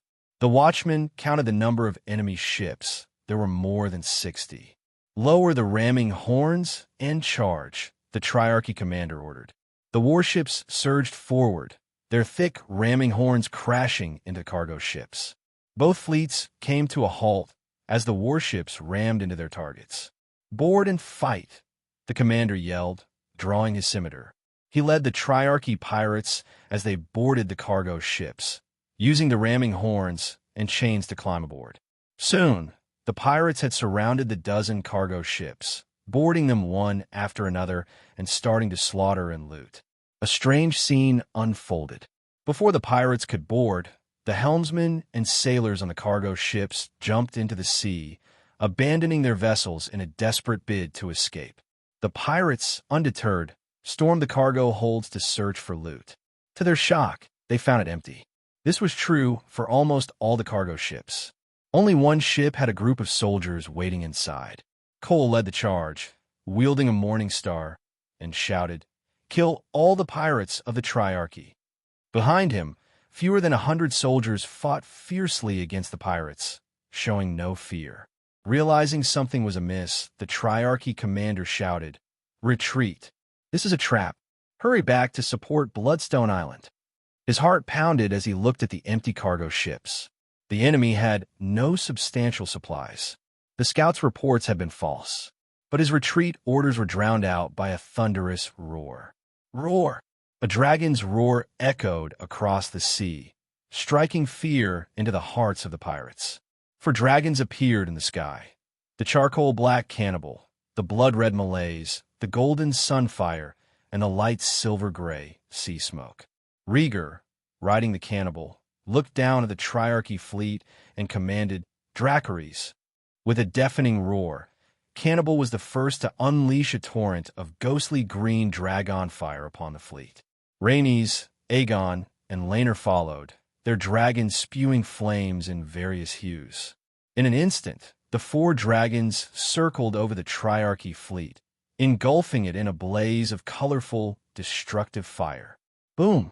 A torrent of dragon fire bombarded the Triarchy's warships, creating pillars of flame and thunderous explosions. Cannibal, attack that ship first. Rhaegar commanded, his eyes cold and focused on the warship where the Triarchy commander stood. This warship had been the first to ram a cargo ship, and its pirates were now battling Cole and his men. Roar! Cannibal flapped its wings and flew towards the warship. The Triarchy commander, noticing the dragon's approach, shouted in terror, "No! Abandon ship!" The dragon's power was no joke. A single breath of dragon fire could spell doom for everyone aboard. Boom! Cannibal glided over, spraying green dragon fire onto the warship, instantly igniting the mast and armor. The Triarchy commander barely had time to scream before he was engulfed in the flames, reduced to a charred corpse. Below, Cole was locked in a fierce battle, his Morning Star crushing pirate after pirate. Blood splattered over his head and face, but he fought on, driven by the need to atone for his sins. He had commanded the dozen cargo ships that served as bait, luring the Triarchy pirates into this trap. Above, four dragons circled the pirate fleet, raining destruction on the ships. "Ha, burn them all!" Aegon laughed wildly, amused by the carnage as he rode Sunfire. Having been idled in King's Landing and Grey Gallows Island, this first battle felt like a triumphant release for him. Aegon, maintain altitude and finish them quickly. Rhaenys, flying on Malays, admonished sternly. After incinerating over 10 ships, the pirates finally retaliated with scorpion crossbows. Steel-tipped bolts were launched skyward, targeting the dragons. But their efforts were futile. One dragon might be vulnerable to a barrage of crossbow bolts, but 4 dragons were an insurmountable force. The scorpion crossbows were reloaded too slowly to match the dragon's onslaught, and the fleet was soon engulfed in flames. Within minutes, the battle was over. The one-sided assault had obliterated thousands of pirates. Rhaegar, looking as composed as ever, shouted, "Quickly now, head to Bloodstone Island for support." "No problem," Rhaenys responded, driving Malays forward. Aegon glanced at his brother, urging Sunfire to unleash more dragon fire with greater speed. Laenor, equally agitated, rode Sea Smoke alongside Sunfire. Rhaegar focused on methodically burning each pirate ship. A few days earlier, he had released the pirate ship with a plan in mind. By reorganizing the army and creating the illusion of an attack on Bloodstone Island, he had deliberately leaked information about the cargo ship carrying supplies, baiting the enemy into intercepting it. The Triarchy, encouraged by recent victories, had taken the bait. Cole and his cargo ships had acted as bait, drawing in the bulk of the Triarchy's fleet. Rhaegar, Rhaenys, and the others had waited in ambush, their dragons ready to wreak havoc. This was only the halfway point of their plan. Bloodstone Island. A fleet of over 20 ships approached, bearing flags adorned with 3 red dragons, seahorses, and purple grapes on a blue background. "Attack!" Vaemond shouted as he donned his armor and gripped his scimitar. The warships quickly reached the waters surrounding Bloodstone Island. As they stopped, small boats were lowered into the water, allowing soldiers to disembark and row to shore. Bloodstone Island's fortifications had been rebuilt, but the patrolling pirates were surprised by the sudden attack and sounded their horns. Thunk! An arrow pierced the throat of one of the patrol pirates, silencing him. From a few hundred meters away, Robb of the Riverlands, known as Red Robb, retrieved his longbow and urged his brothers of the Second Sons to row faster. During the Battle of the Riverlands, Robb had made a name for himself as the best archer in the region. Moments later, dozens of small boats reached the shore. Robb led the charge, followed closely by the 800 dragon keepers. "Kill!" Robb yelled as they stormed the beach, with soldiers from the Arbor and Claw all right behind them. Many of these soldiers bore the blood of recent battles on their armor, having fought off a small band of pirates before reaching Bloodstone Island. The smaller pirate force was no match for the advancing army and was quickly overwhelmed. "Charge! Reclaim Bloodstone Island!" Spike Redwine bellowed, slashing through the lightly defended pirates with his sword. The main force of Bloodstone Island had been dispatched to Cape Wrath to intercept the supposed supply ships. Meanwhile, half of the remaining troops had attacked Grey Gallows Island, only to be slaughtered by the king's army. Consequently, the island's defenses were at their weakest. Hundreds of pirates emerged from their caves, ready to fight to the death, but they faced thousands of well-equipped soldiers from the king's forces. The disparity in numbers was insurmountable. Within half an hour, the beach was littered with the bodies of pirates who had fallen without much delay. Under the officer's command, the soldiers reorganized the battlefield and began to rebuild the fortifications. Vaemond, dragging an injured arm, climbed to the watchtower and replanted the three-headed red dragon flag, signifying the recapture of Bloodstone Island. Roar! A deep dragon roar echoed through the sky as the cannibal's pitch-black silhouette emerged above. Rhaegar cast a glance over the battlefield below, confident that Bloodstone Island had been secured.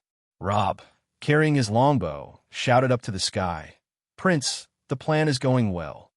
The cannibal descended slowly, and Rhaegar slid down the dragon's back. "How are the casualties? Do we have enough supplies on Bloodstone Island?" Rhaegar asked, his expression steady, focusing on the critical points. He was the orchestrator of this operation. From devising the strategy and spreading false information to rallying the people and commanding the dragons, he had led every step. The main force of the Triarchy had been incinerated at Cape Wrath, leaving Bloodstone Island's defenses vulnerable. Vaemond and his forces had led a full-scale assault, reclaiming the island. The supplies they discovered were crucial for sustaining their army. Robb replied cheerfully, "The supplies are intact in the air raid shelters." The Triarchy pirates, who were mostly mercenaries, hadn't had time to sell off the plundered goods yet. Hearing this, Rhaegar's tense expression relaxed, and a smile crept onto his face. "Excellent. With Bloodstone Island secured, the Triarchy won't pose a significant threat anymore." In their previous attempt to seize Bloodstone Island, the Triarchy had faced devastating losses when Rhaegar's dragon burned dozens of their warships. Now, with their main force decimated at Cape Wrath, even the wealth of the three city-states couldn't withstand such consecutive heavy blows. Internal disputes over these losses would further weaken them. As they conversed, Vaemond and other commanders gathered around. Rhaegar scanned their faces, drew Dragonclaw, raised it high, and shouted, "Did you all enjoy the battle?" He had controlled the battle's outcome, shouldering the responsibility for potential failure and basking in the glory of success. His words resonated with the commanders, who looked at him with admiration and respect. Vaemond's dark face revealed a mix of emotions, his eyes especially intense. He slowly knelt, raising his scimitar above his head, and declared in a deep voice, "Prince, you are worthy of the title of King's heir. House Balerion pays tribute to you." The commanders fell to their knees, raising their weapons above their heads, all eyes fixed on Rhaegar. His long silver-gold hair, striking purple eyes, handsome face, and cold demeanor combined with the resolute yet youthful features created a powerful image. A single thought surfaced in everyone's mind. Perhaps this is a true Dragonlord. Suddenly, someone shouted, "Young Dragonlord!" The cry stirred the crowd, and soon, the commanders joined in, their voices rising in unison. "Young Dragonlord! Young Dragonlord!" The chants reverberated across the beach, reaching the ears of the soldiers who were clearing the battlefield. The call of "Young Dragonlord" spread like wildfire, passed from one soldier to another. In an instant, the words "Young Dragonlord" echoed over Bloodstone Island, resonating for miles. Nightfall. At the top of a mountain on Bloodstone Island, Rhaegar sat on the edge of the cliff and gazed at the four dragons hovering over the island. "Prince, the report on armaments and supplies is as follows. Enough for the entire army for a year," Robb said, holding a detailed list of the island's inventory. "Understood, Robb," Rhaegar replied, his mind clearly elsewhere. Robb nodded and stood silently. Rhaegar closed his eyes and lay down, feeling the salty sea breeze on his face. The slight furrow in his brow hinted at the thoughts weighing on his mind. "Young Dragonlord," he murmured, shaking his head with a slight smile. He liked the title. It fit his status perfectly, but he didn't like the implications. The title Young Dragon Lord was royal, much like his father, Viserys, was called Young King. With his father still in his prime, Rhaegar felt it would be disrespectful to assume such a title now. In the wrong ears, it could be twisted into something malicious. I hope Father's heart is big enough to ignore petty whispers, Rhaegar sighed. He took comfort in the fact that his father had always shown him a special kind of love, a bond stronger than any title could strain. Suddenly he heard strong, dull footsteps approaching. "Prince, there's a letter from King's Landing, stamped with the seal of the Princess of Dragonstone," came Tormund's soft voice. Rhaegar opened his eyes and turned around. The half-giant Porus was standing at the edge of the cliff, carrying the pale Tormund on his shoulder. Rhaegar laughed. "Tormund, you have quite the knack for finding a ride." "Porus is not a mount. Porus is Tormund's friend," the half-giant Poru replied, his voice dull but firm. "Sorry, Porus," Rhaegar apologized, soothing the big man's feelings.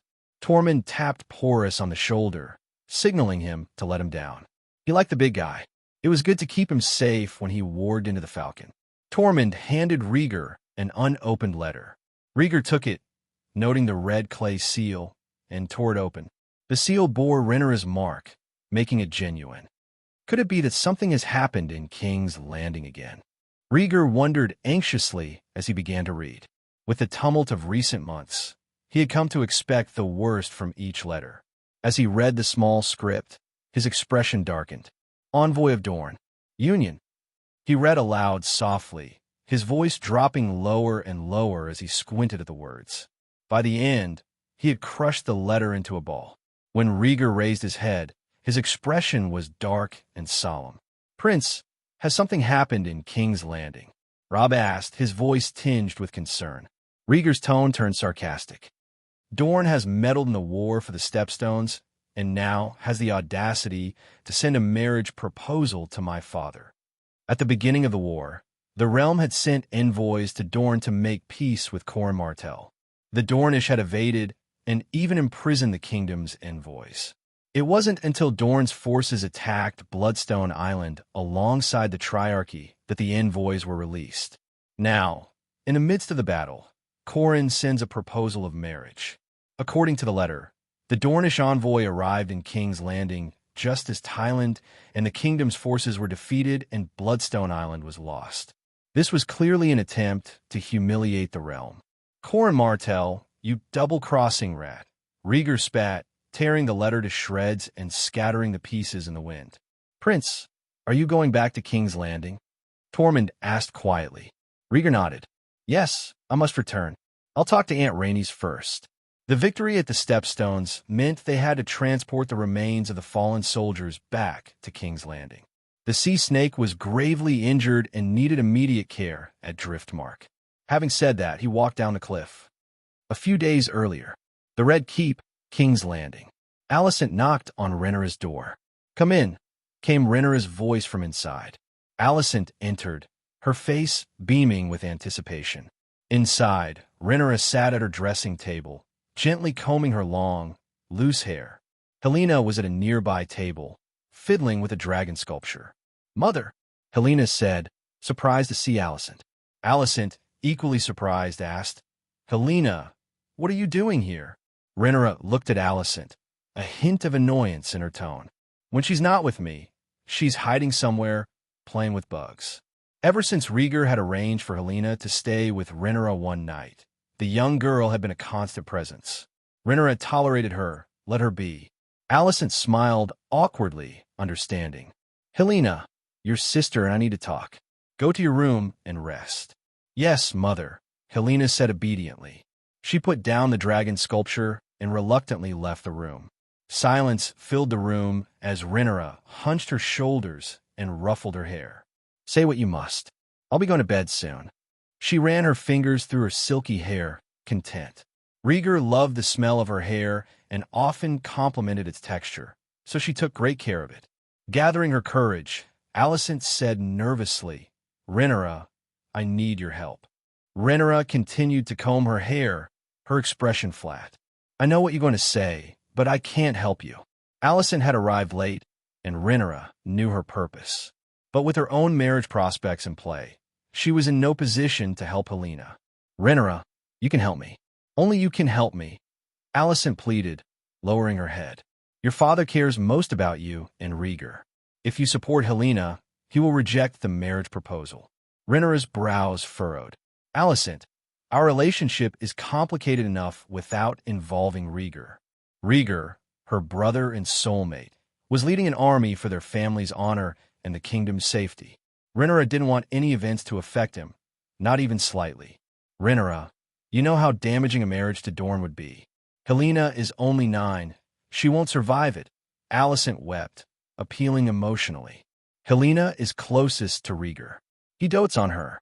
Alicent vividly remembered when Rhaegar, at 6, fiercely protected Helaena on their way to Dragonstone Island, even fighting Aegon for her. At the time, she had only seen Aegon's tears and blamed Rhaegar, but Helaena later revealed the truth. Alicent had never forgotten about it. Rhaenyra looked at Alicent with indifference, unmoved. Of course, she knew that Rhaegar favored Helaena. That was precisely why she disliked Helaena. Yes, she didn't like Helaena. Helaena shared the same dreamer gift as Rhaegar, a gift that Rhaenyra lacked. Rhaenyra felt overshadowed by Helena's talents, especially since Rhaegar often praised Helaena in front of her, sometimes even comparing the two. It was only for Rhaegar's sake that she tolerated Helaena more than her other siblings. Alicent's heart sank when she saw Rhaenyra's unchanged demeanor. She had hoped that allowing Helaena to stay in Rhaenyra's room would have fostered a better relationship between the two sisters. But Rhaenyra's cold response suggested otherwise. Alicent closed her eyes and sighed deeply, recalling Laurys's advice on seeking help.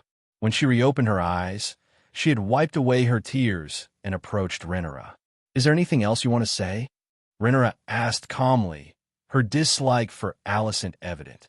They were no longer teenage friends who shared everything. They were now bitter stepmother and stepdaughter. Without a word, Alicent walked over to Rhaenyra and slowly knelt down. "What do you mean by that?" Rhaenyra said in disbelief. Alicent placed her hand on Rhaenyra's leg, looking up at her with sincerity. "Rhaenyra, help me, and I'll make it up to you." Rhaenyra's voice dripped with disdain. "What can you do to make it up to me? I've already got the best." She had fought for her freedom after losing her heir status, and Rhaegar, who had grown up under her care, held her in his heart and eyes. She couldn't think of anything else she needed.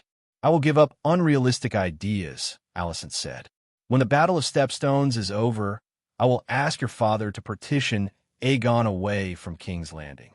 Aemond and Daeron too. They will never stay in King's Landing to get in your and Rhaegar's way." Rhaenyra's eyes twinkled, but she refused. No need. They would never threaten Rhaegar. There was something in her heart, but she didn't trust Alicent enough to believe she would follow through. After all, Alicent had once climbed into her own father's bed behind her back. "Rhaenyra, give me some trust. All I want is to protect my children, and there will be no more green in King's Landing," Alicent pleaded, grabbing Rhaenyra's hand. Rhaenyra glanced at Alicent's green dress. If Alicent truly intended to dissolve and quit the race, she wouldn't have worn green to this meeting. Alicent noticed the glance and abruptly reacted. She reached for a pair of scissors from the dresser and began cutting at the sleeves and corners of her dress. "Enough! Don't play games with me here," Rhaenyra shuddered, stopping her. "Hightower is a family name that speaks of honor, and I'm not going to entertain any more illusions," Alicent said, dropping the scissors. She then removed a folded page from her sleeve. Rhaenyra's eyes widened at the inexplicably familiar page. She took it and unfolded it, revealing the words and illustrations inside. It described the marriage between Nymeria and her first husband, Mors Martell. There was even an illustration of the wedding scene. It was the missing page from the voyage of the 10,000 ships. Rhaenyra stared unblinkingly at the page, her voice tinged with disbelief. "You still have this page?" This was from before she was named heir. Her mother was still alive, and Rhaegar hadn't even been born yet. She and Alicent had shared a book, a relic of their once close friendship. Alicent had always struggled to remember what she read, so Rhaenyra, in moments of frustration, had torn out pages to reinforce Alicent's memory. 13 years had passed since then. Rhaenyra rubbed the page with a reassuring frown. When I look at this page, it seems like it was yesterday. Alicent's eyes reddened as she choked out, Rhaenyra, I know you hate me, and I've done many things wrong to you. But I had no choice. I was a victim of my family. Rhaenyra shifted her gaze from the page to Alicent. In my heart, you've always been a good friend, just like this page I've kept. Alicent clutched Rhaenyra's hand, her voice laden with genuine emotion. Oh, my daughter, don't let her repeat my life. Rhaenyra pursed her lips, her gaze falling back to the page in her hand. After a moment of contemplation, she softly said, let me think about it. You can go now. Rhaenyra, Alicent began to plead. Out. Rhaenyra interrupted, her tone intensifying. She wanted to preserve the image of the best friend she once had, not taint it with the present's bitterness. Fine, take your time, Alicent conceded, standing up and walking out of the bedroom one step at a time. The door closed with a bang. Alicent leaned against the door, taking a deep breath to ease the shame and powerlessness that spread through her body. Inside the bedroom, Rhaenyra held the page, scrutinizing it over and over again. Half a minute later, Rhaenyra sighed, set down the page, and took out a pen and paper. She wasn't doing this for Alicent or even for Helena. She was reminiscing about the beauty of the past. Time moved forward. 2 days later, on the narrow sea, several large ships drifted, their sails adorned with 3 red dragons and seahorses. At the door of one of the ship's cabins, Rhaegar and Rhaenys spoke softly. Aunt, has Lord Corlys not recovered yet? Rhaegar asked. Rhaenys shook her head and sighed. The fever is high, and the doctor said it's an inflammation of the wound. Don't worry too much. Lord Corlys is strong. He will get better, Rhaegar gently reassured her. I will come back to see him later.